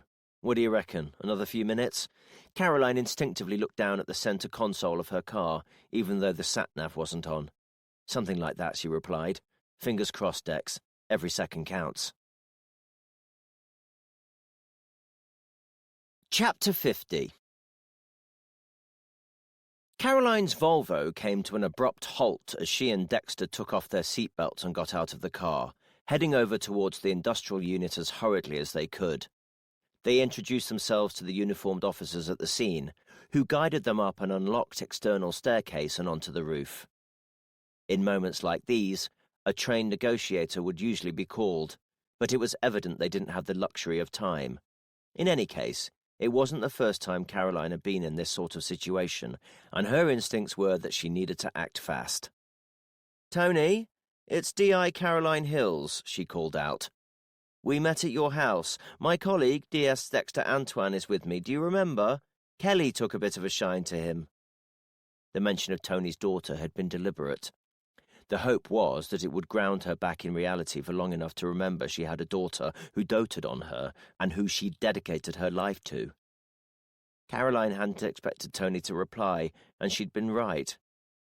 "Why don't you step away and come and sit with me?" Caroline called out. "You're not in any trouble. We just need to make sure everything's okay." "It isn't," Tony replied, just loud enough for Caroline to hear. "It never will be okay." "I know it feels like that now, but it will be. There is a better way through this." "All I wanted was justice," Tony called back. "If he did what he did to Kelly, then how many others were there?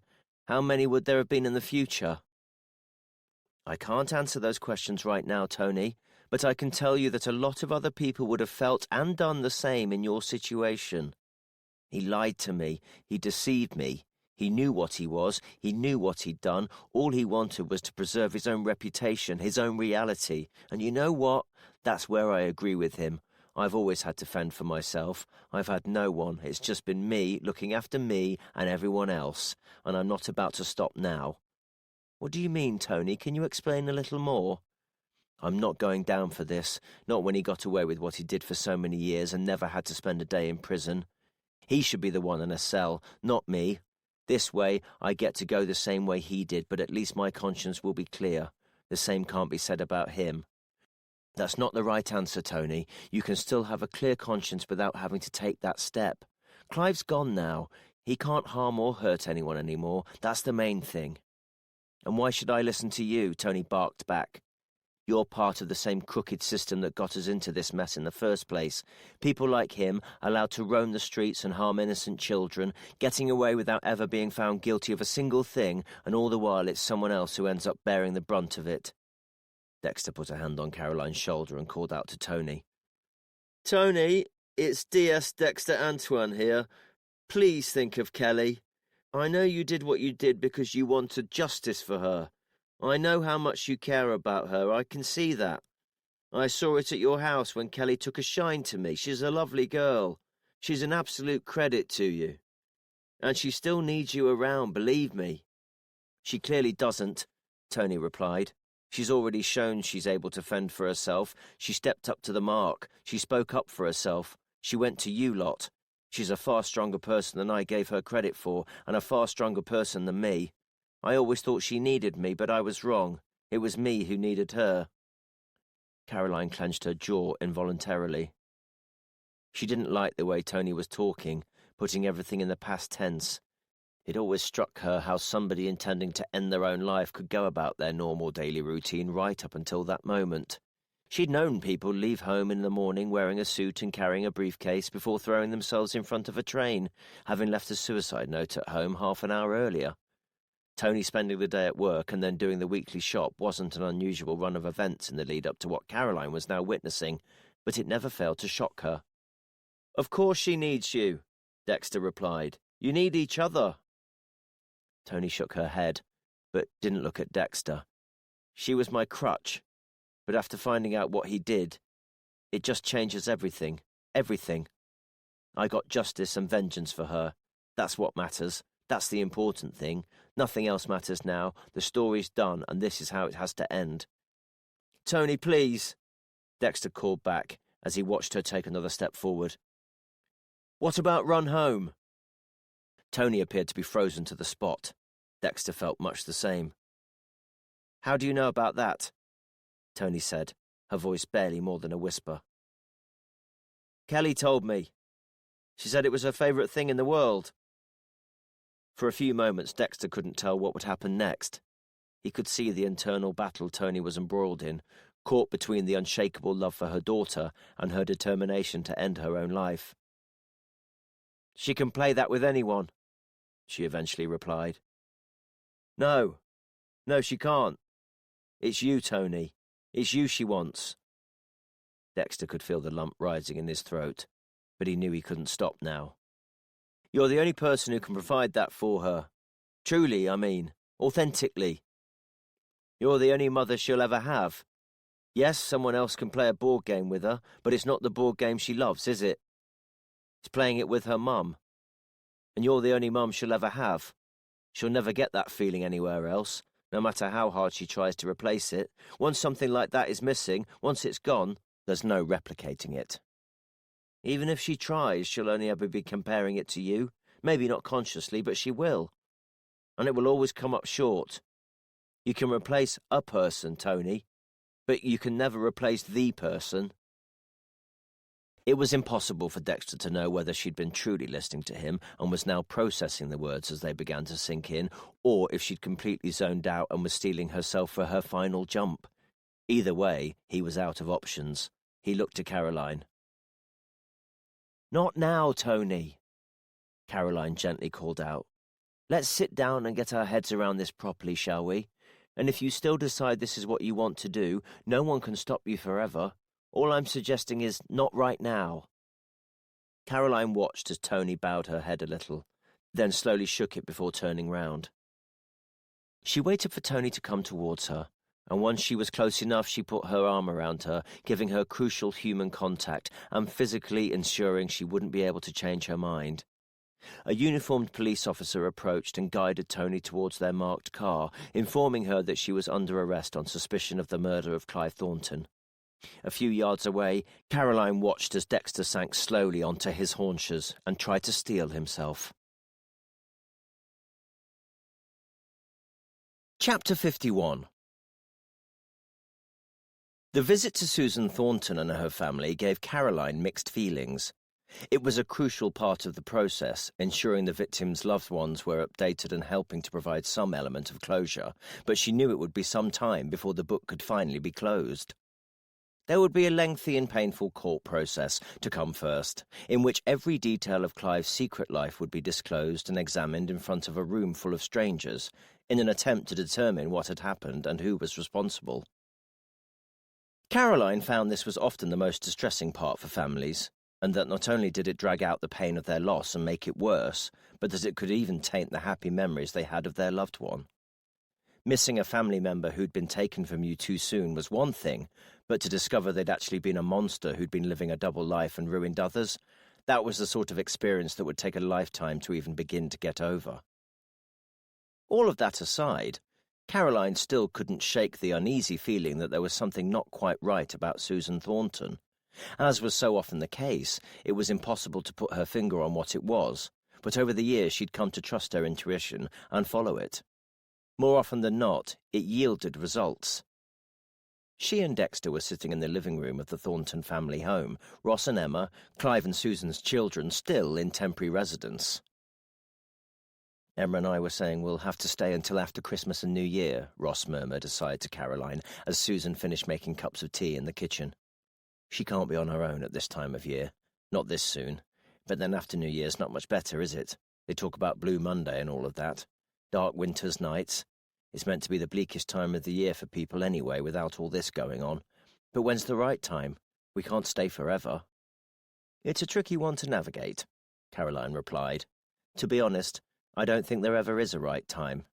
Grief's one of those situations where you can easily get it wrong, but there's no real way to get it right. Not one that anyone else can advise on anyway. Everyone deals with it in different ways. The best thing I could offer you is to suggest you talk about it. Talk about your dad. Talk about what happened. That way you can all process it in your own ways. Just speaking about it and putting it into words can really be therapeutic. It can take the sting out of it, certainly in the long run, even if it makes it more painful right now. Ross slowly nodded. Yeah, you're right. It's just so difficult to see when you're in the middle of it all. People say, it'll get easier, please talk to me, time is a great healer, and all of those things. And deep down you know it's true. They're exactly the things we all say to everyone when they're going through stuff. But it doesn't make a blind bit of difference when you're on the receiving end. You don't want it to heal. You don't want it to get easier. You just want things to go back to the way they were. Caroline gave a sympathetic smile. I know. But accepting that change has happened is key. That's what moves you out of denial and desperation and into acceptance. It's the only way through. Sorry, I'm aware I'm probably not helping. Like you said, it's the same trite stuff everyone else has been saying. It's okay, I appreciate the sentiment.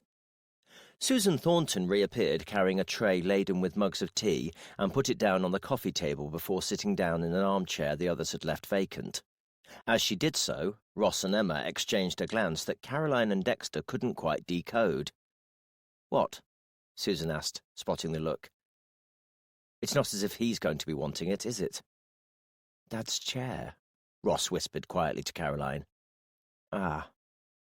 It's just a chair, Susan replied. It's not like I'm cleaning the toilet room with this toothbrush. Mum, Emma said, in a tone that required no further words. Caroline understood immediately. This was a clear indication that Susan had moved on from denial and desperation and was now firmly in the oft-visited sub-stage of anger. We wanted to come and visit you today to let you know we have someone in custody for Clive's murder, Caroline said, watching the reactions of each member of his family. Ross seemed professional and unperturbed, Emma shocked and anticipatory. Susan, on the other hand, was a rabbit caught in the headlights. Caroline continued. I'm afraid the circumstances of what happened and what led up to it might come as a shock. There are some aspects that'll take a while to sink in and which will likely be quite disturbing to hear. But please know we will support you fully through that process. We have a wonderful team of specially trained officers and support staff who are there to help you. We already know the details of what happened, Emma said. The horseshoe. We got quite a graphic description already. We don't need to hear it again. I wasn't talking about the physical act of murder itself, Caroline explained. It's more the reason why Clive was killed, and events that had led up to his death. Although it won't be easy to hear, it will at least provide an explanation and will help you start to make sense of it all, even if it causes more confusion in the short term, which I'm sure it will.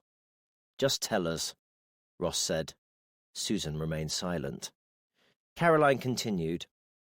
The person we've arrested is a woman by the name of Antonia Scott. She often goes by the name Tony. Are you aware of her? Emma shook her head. Susan swallowed and blinked. A woman? Ross asked. Sorry, I'm aware I'm the only man here, but you're telling me a woman caved my father's head in and killed him? Ross, Emma said, her voice a pained whisper. Caroline interjected. Yes. We believe it was premeditated, planned. Your father knew her and trusted her. Looking at Susan, Caroline could see she'd steeled herself for what was to come next. There was no doubt in her mind that Susan Thornton knew exactly who Tony Scott was. I realise this might come as a shock to you, but I'm sorry to say Clive was having an affair with Tony. What? Are you sure? Emma asked. I'm afraid so. I know it might not sound believable, and you'll likely have lots of questions and doubts, but I do need to assure you this is something we hear a lot in our job. These sorts of hidden secrets and aspects of a loved one's life their own families don't know about are remarkably common. So why would she want to kill him? Ross asked. Because he wouldn't leave Mum? We don't think that's the reason, no, Caroline replied, glancing again at Susan Thornton before she moved on to the next part of her reveal. I'm afraid an allegation has been made against your late father. Tony Scott's daughter has alleged that Clive sexually abused her when she was younger. Emma brought her hands to her mouth, as if suppressing whatever wanted to come out. Ross's face dropped. What? You must be joking. I'm afraid not, no. How much younger?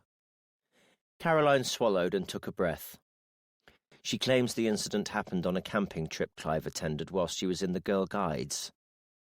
Before Caroline could offer any more information, Emma suddenly rose to her feet and darted out of the room. A couple of seconds later, she heard the sound of the downstairs toilet door being flung open, the plastic toilet seat bashing against the porcelain cistern, and Emma vomiting into the bowl. Caroline gestured to Ross. Do you want to... Yeah, of course, he said, standing up and leaving the room to check on his sister. Caroline looked over at Susan. She was staring at an arbitrary area of carpet on the floor, seemingly lost in another world.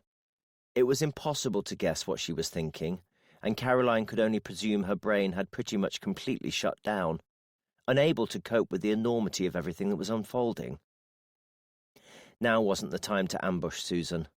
Although Caroline was left with no doubt that she'd been well aware of her husband's extramarital activities and had gathered from her lack of reaction that she also knew about the allegation against him, there was nothing to be gained by pressing the point right at this moment in time. If nothing else, it would cause enormous anguish to Ross and Emma. In any case, it was crucial they had strong, or at least circumstantial, evidence that Susan knew about the affair and the allegation before Clive's murder. Without evidence, it didn't matter how much the police thought they knew. She could simply deny it, and there was nothing else they could do. The only option was to keep a watchful eye on her, ready to bring her in the moment something else came to light. As Caroline considered this, her eyes were drawn to a selection of books on the bookcase in the corner of the room. She didn't know how she'd missed them the first time they'd visited, because they stood out like a sore thumb now. Princess Margaret, A Life Unravelled, 99 Glimpses of Princess Margaret, Princess Margaret, A Life of Contrasts. Who's the one with the interest in the royal family? Caroline asked Susan, who let out a small but noticeable sigh. That was Clive. Not the royal family as such, but Princess Margaret. He was fascinated by her. Before Caroline could ask anything else, Emma and Ross came back into the living room. Emma's face was pale, and Caroline noticed she was shaking slightly. Are you okay? She asked. Emma merely nodded in response. While you're all here, I think it would be helpful to run through the sequence of events that led up to Clive's death as we understand it. We tend to find this is something that can help provide some closure for families and loved ones, although of course I completely understand if you feel that might be too difficult at the moment. Caroline watched as Susan, Ross and Emma looked at one another and exchanged a series of vague shrugs, which she took to mean there was no strong opposition to her suggestion. As I was saying, it seems that shortly before his death, Clive was having an affair with Tony Scott. There's some evidence their relationship had been coming to an end recently, but we're yet to establish the full circumstances of that. We believe Tony's daughter, on seeing Clive dropping Tony back home one night, recognised him and suffered a series of traumatic memories. I won't go into the details today. Following that, she confided in her mum and told her what had happened to her all those years ago. It seems Tony ultimately believed her daughter, but that this happened gradually over a course of time. We don't know at which point Tony decided she had to take the law into her own hands, but we do know that she believed the police wouldn't take her daughter seriously and that the only way justice, as she saw it, could be obtained would be for her to dispense it herself. In my experience, for what it's worth, I can say it would have been extremely difficult to have compiled a case against Clive based purely on her testimony alone. But surely that's a good thing, Ross said. What if he didn't do it? He did it, Emma replied, without looking at him. There's no point trying to defend it now. Caroline continued, if only to head this debate off at the pass. It seems Tony's plans to end your father's life were premeditated. There would have been a fair amount of planning involved. Her method of entering Oakham Castle meant she wasn't picked up on CCTV, and we don't believe that's a coincidence. The castle and its grounds are pretty well covered by the cameras, but she managed to pick a route that took advantage of various blind spots. This also gave her the advantage of being able to cut the power to the building once she was inside, making sure she wouldn't be picked up on the internal cameras. Once she'd done that, it was fairly straightforward for her to approach Clive, who wouldn't have seen her as a threat at that point. Caroline stopped for a moment, realizing she was going to have to include an amount of rather awkward background at this point. Tony and your father's relationship was quite different and unconventional. Once Tony was inside the great hall of the castle, she persuaded Clive to sit in the judge's chair while she tied him to it, apparently as part of a game or sexual act. At that point, she took one of the horseshoes down from the wall and used it to kill him. Ross let out a long exhalation. Jesus Christ, he said, eventually. Caroline sympathized. I know it's a lot to take in, a lot to get your head around. It's difficult enough coming to terms with the death of a loved one as it is, without all of the other revelations on top of that. I can't even begin to imagine what you're going through. If I'm completely honest, I'm not sure I can either, Ross replied. It feels like you're talking about another person. It doesn't seem real. Things will sink in slowly over time. Don't worry about trying to make sense of it all now. It won't. That'll come gradually, Dexter added. For now, we just wanted to make sure you had all the information as we understand it, so you're not left wondering. You wouldn't want to be left with unanswered questions. That's the real killer. Caroline instinctively closed her eyes and sighed inwardly. Dexter, meanwhile, flapped. It's okay, we know what you mean, Emma said, a wry smile appearing at the corners of her mouth. If you can't find dark humour even in the worst situations, what's the point? Chapter 52. Back at the office later that day, Caroline was still ruminating over her concerns about Susan Thornton. How much did she know and when did she know it? And crucially, what did this mean for the case? Don't think too hard, Dexter said as he sauntered past. You might pop an eyeball. Caroline smiled with one corner of her mouth, not fully removed from her thoughts. He so often seemed able to read her mind. It would have been useful, she thought, if he was able to do the next bit and piece all of her thoughts together, so she could just be presented with the final summary, but, as was always the case, that was up to her. Seriously, he continued, it'll all come out in the wash. There's no point wasting your energy on it now. You got a family waiting at home for you. Caroline thought of Mark and the boys, and the journey they'd all been on over the past couple of years. Yeah, you're right, she said, as per usual. Dexter smiled at her, then walked back to his desk. Reaching over to shut down her computer, Caroline noticed an email pinging into her inbox. The subject line immediately caught her attention. She glanced at the clock. Surely she could spare a minute or two. She opened the email and read its contents carefully. It was a report from the team that had searched Tony Scott's house and removed anything that might have been of evidential interest. Nestled among the list of items was something that jumped out. Multi-pick quick key moulding and key duplication kit. In that moment, everything started to piece together in her mind. Chapter 53. Dexter allowed himself the briefest moment of joy as he remembered tomorrow would be his last day at work before his Christmas break. He didn't have any major plans for the festive season, and he knew he'd have to make sure his days were filled with plans. For him, keeping busy was often crucial. He'd popped into Oakham on his lunch break earlier that day and had found exactly what he was looking for. Now, as he made a small diversion to his route home and pulled up a few doors down from the address in Twyford, he was looking forward to spreading a little bit of his own Christmas cheer. He didn't know how Kelly Scott would be coping now she was living here with her aunt, rather than the familiar surroundings she knew from being at home with her mother. He'd wondered if he might be able to help her regain some familiarity at the same time as embracing new beginnings, and he smiled to himself as he reached over to the passenger seat and picked up the wrapped board game he'd bought earlier. Ludo, the same game Kelly knew as Run Home, familiar but still fresh. It was hard to predict how she might react, but Dexter was hopeful. In any case, he told himself he had something of an advantage. Kelly liked him and trusted him. He wasn't sure why, and had no idea what he'd done that no one else had. But even on a purely professional level, it was always a huge advantage when victims and witnesses felt they liked and trusted the police. No one ever gave helpful information to someone they didn't like or trust. He switched off his car engine, feeling the warm air rescinding as the heaters wound down and the icy December chill started to worm its way in almost immediately. He was about to reach for the door handle and step out when he saw movement at Kelly's aunt's house. He watched as Susan Thornton stepped out into the driveway, gave a wave towards the house, then got into her car, started the engine, and pulled away. Chapter 54. Eventually, Dexter realized he'd had two options.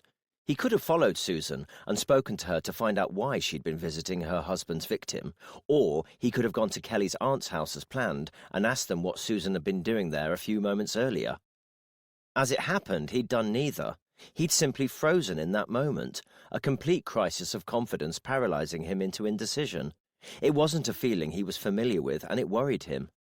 It was now too late to follow Susan Thornton, and he got himself into such a state he felt there was no way he could visit Kelly and put on the cheerful, jovial act he'd need to.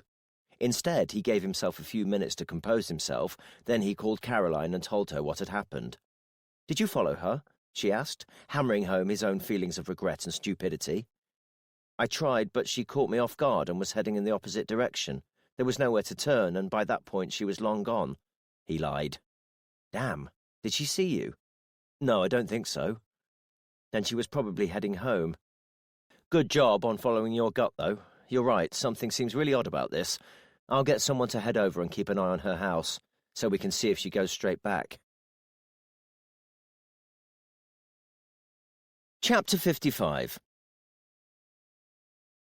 The next morning, Caroline and Dexter sat down in the interview room opposite Tony Scott and her solicitor.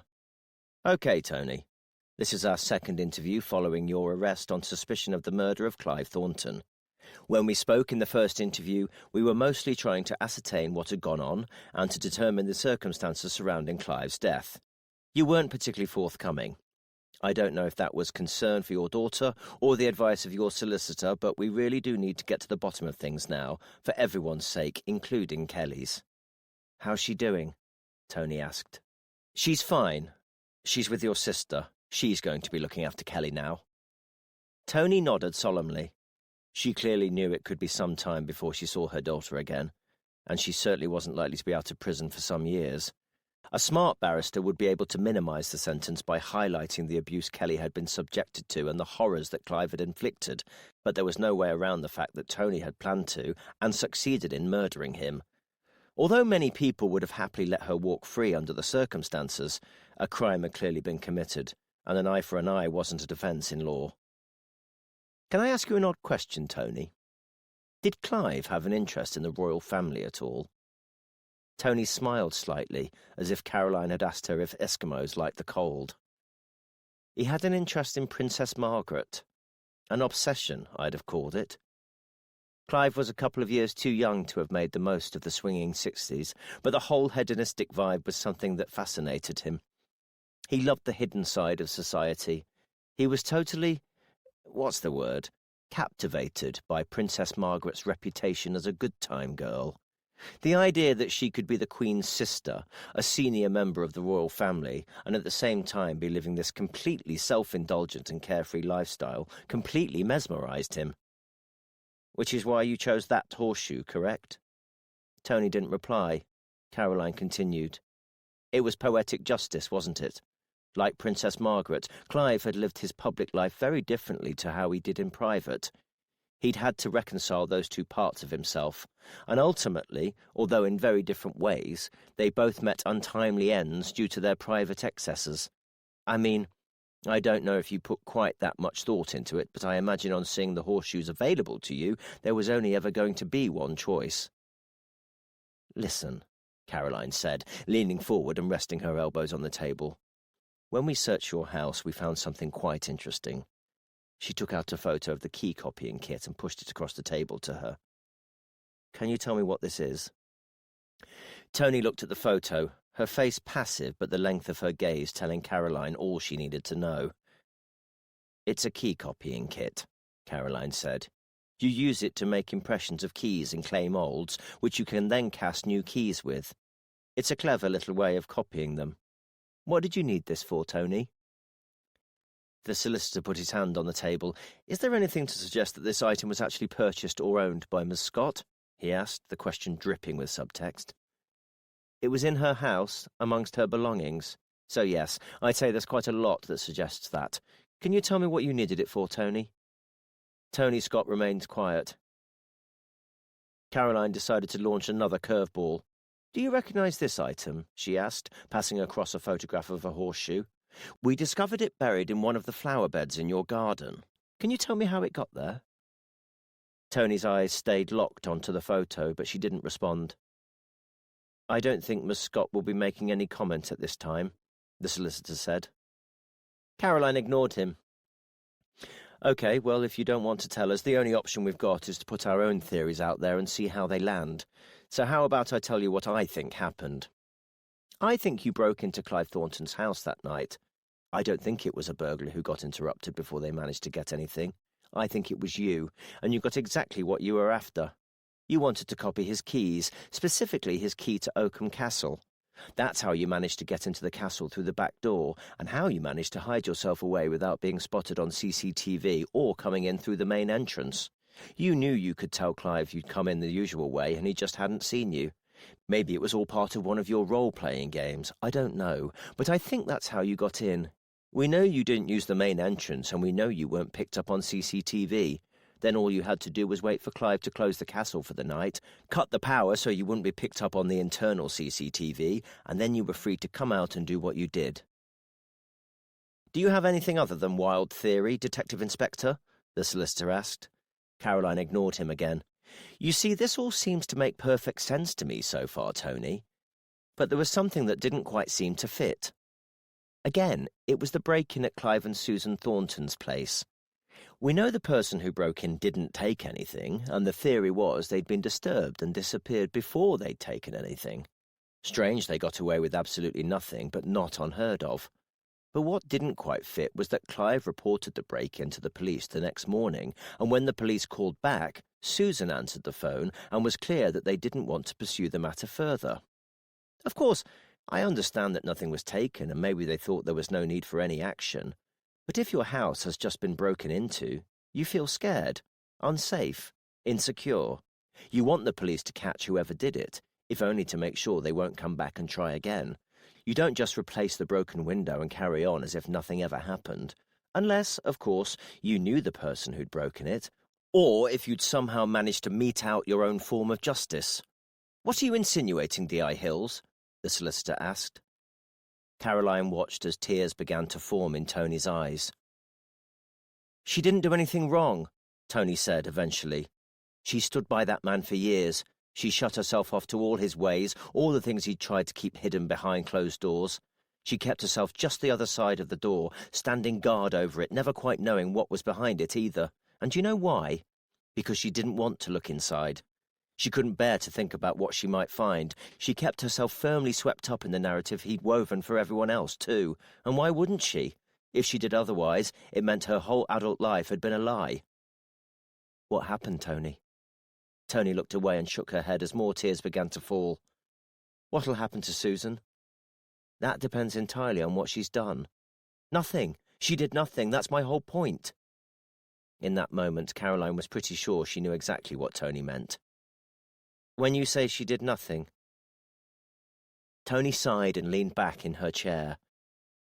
I mean, she did nothing. Did you know Susan went to visit Kelly at your sister's house? Caroline watched as Tony registered this, the reaction on her face unmissable. When? Last night. You might as well tell us what happened, Tony. What was Susan's involvement in this? Did she put you up to it? No, like I said, she did nothing. But she knew what you were going to do. Tony's silence told Caroline all she needed to know. Caroline leaned forward on her elbows again. Tony, I think everyone's had enough of lies and deceit for one lifetime, don't you? This whole sorry saga was all to do with the truth coming out once and for all. It's not going to do anyone any favours to hide things at this stage. I know. But I don't want to see another wronged woman going down and being punished for what that man did. This has nothing to do with what Clive Thornton did, Tony. It's to do with what Susan Thornton did, or didn't do. That's all we're interested in at this moment in time. When you broke into the house, did Susan apprehend you? Tony gave a slight, almost imperceptible nod. She had the fright of her life. She heard a noise and thought the cat had knocked something over. I think the only reason she didn't start screaming was because she could see I was as scared as she was. And did you talk? Tony nodded again. It all came out. It couldn't not. We sat and talked for over an hour. Clive was out cold. He's been on sleeping tablets for years. It all adds up now. Who on earth could fall asleep easily with all that on his conscience? So I told her everything. I told her about our affair. I told her what he'd done to Kelly, and I told her I'd broken in to make a copy of his keys so I could make sure he got what he deserved. Did you tell her you were planning to murder him? Tony shook her head. No, she didn't ask, and I didn't tell. Caroline registered the meaning of this. Without clear evidence, claiming conspiracy to murder would be difficult to say the least, but she had no doubt in her mind that Susan Thornton must have at least considered the possibility that this was what Tony had been insinuating. In any case, at the very least, she'd simply sat back and let events take their course. So what, she just said, sure, take the keys and do what you like? Caroline asked. Not quite, no. Nothing was really said. She just stood up and went to go back upstairs. And did she? She was about to, but then I asked her to do something for me. Go on. I asked her to keep an eye on Kelly. Check in on her. If I ended up going anywhere. I didn't say prison. I don't know if I was even thinking prison. In my mind, I was probably thinking of a wooden box. But I asked her to watch over her from time to time, if she could. And what did she say? She didn't say anything. Caroline watched as Tony looked down at her own hands. To her, this was a tale of two women, each remarkable in their own way, dealing with extreme trauma in two very different fashions, and it struck her that Susan Thornton, a woman who rarely said a word, could still so often say so much. Chapter 56. Caroline sat down in Chief Superintendent Derek Arnold's office, having been called in to see him at her earliest convenience. She had an idea as to how it might go. He'd congratulate her, point out the levels of funding and resources were clearly proven adequate, mention a couple of things she could have done better, then wish her all the best and send her on her way. The meeting started with Arnold steepling his hands in front of his face as he observed her, like she was some sort of exhibit in a zoo. Not the outcome any of us expected a few days ago, is it? He said. Well, no, Caroline replied. But, with all due respect, sir, if we'd known everything a few days ago, we wouldn't be sitting here now. I was referring more to the use of police resources in flying over to Norway to chase a dead-end lead. Caroline bit her tongue. It had been Arnold's suggestion to go to Norway, not hers, but she knew it wouldn't get her anywhere to point that out.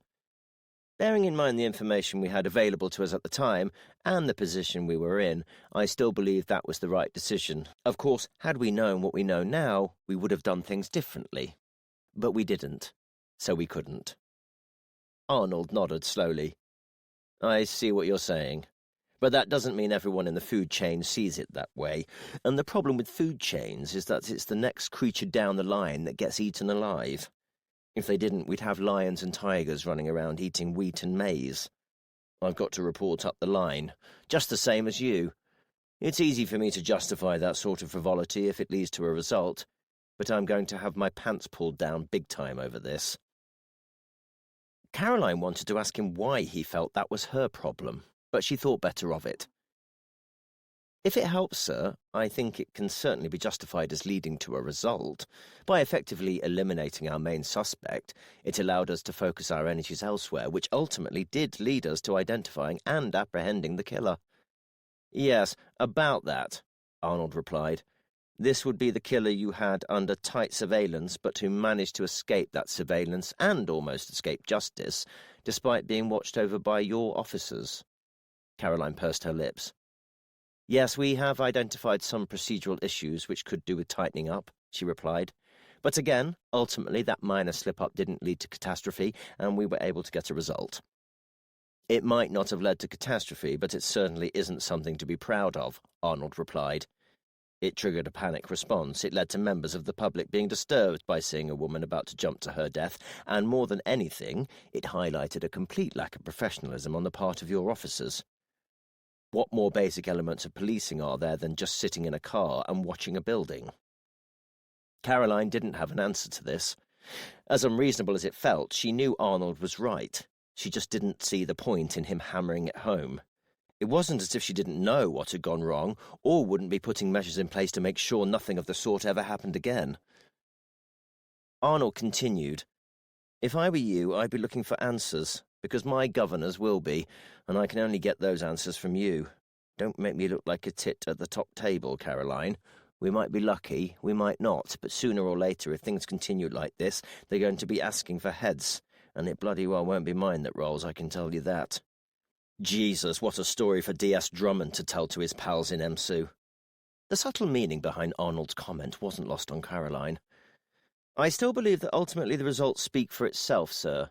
By hook or by crook, we identified the killer, apprehended her, and ensured no further damage was done to people or property. Yes, it may have been resource-heavy, and yes, we could have apprehended Tony Scott a few minutes earlier, but we didn't, and yet we still achieved the same result.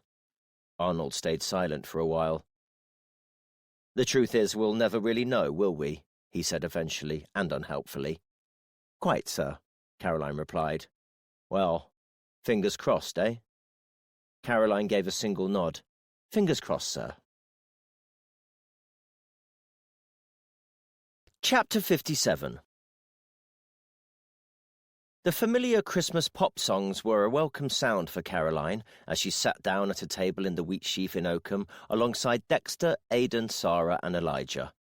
She wasn't usually keen on hearing the same dozen tracks every December, but this year she'd decided she was going to throw herself fully into the Christmas spirit.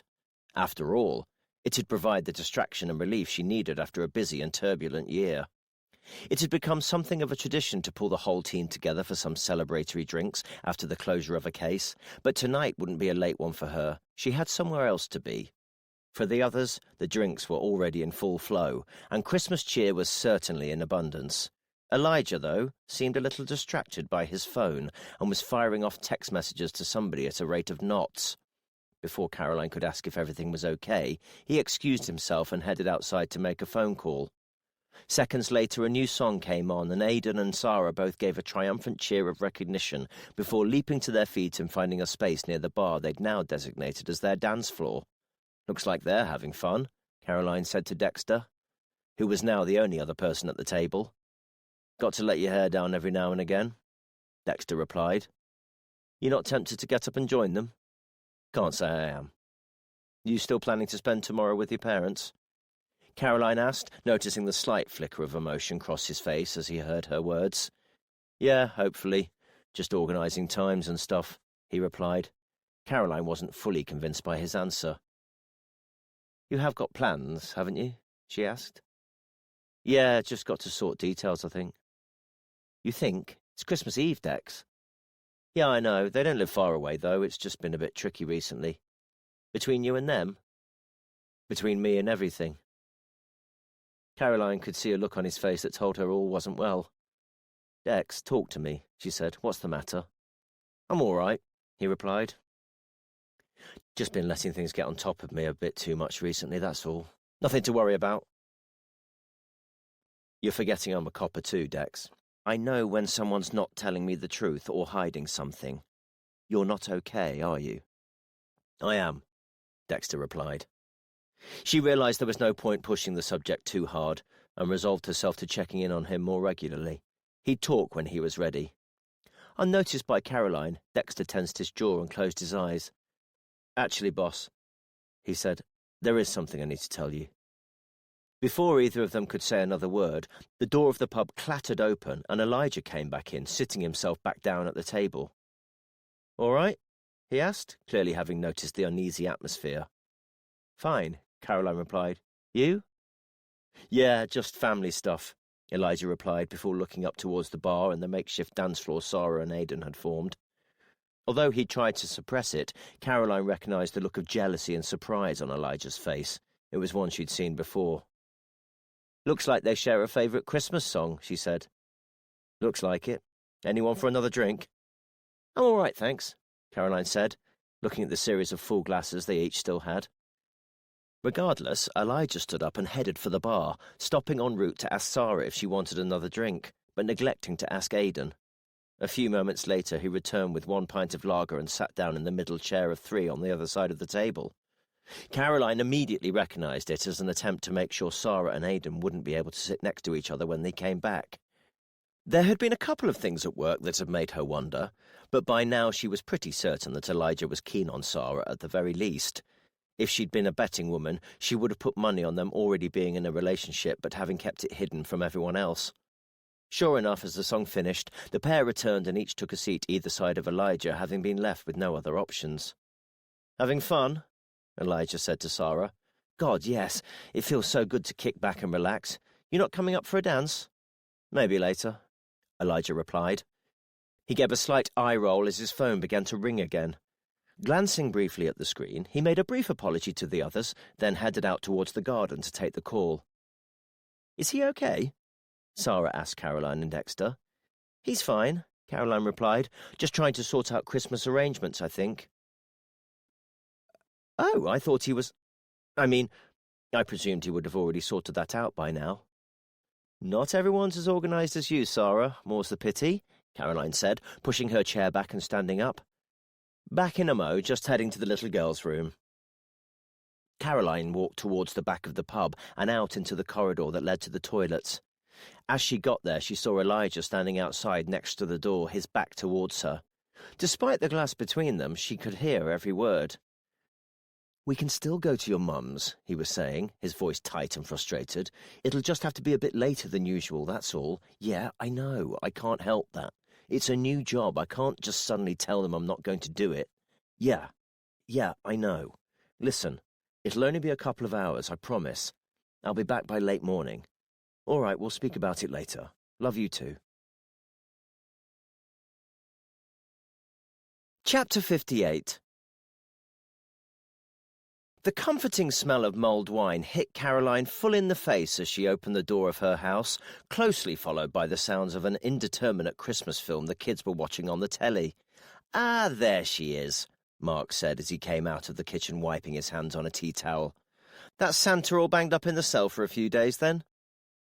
"Don't let them hear you say that," Caroline replied, smiling and gesturing towards the living room. "Are you making mulled wine?" "My own recipe," Mark said, beaming. "Well, Jamie Oliver's, but I tweaked it, so I'm calling it mine. Smells lovely.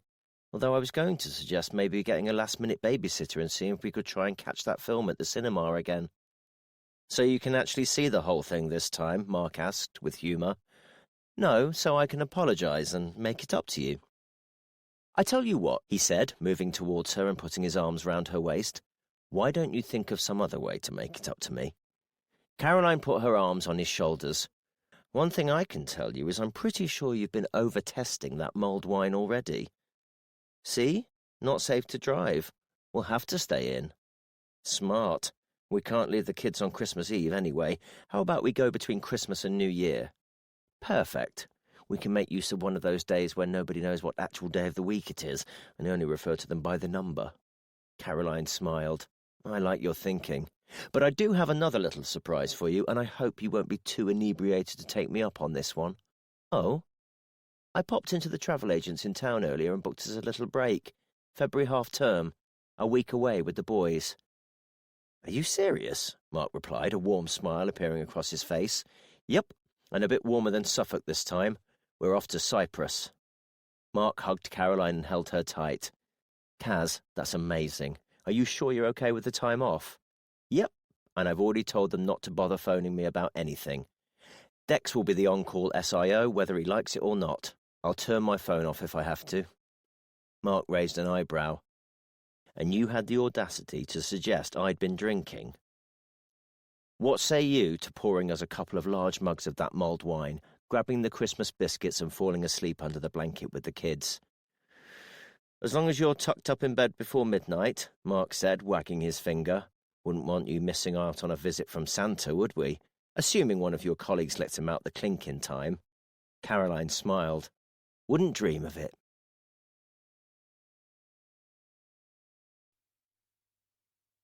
You've been listening to Moment of Truth by Adam Croft.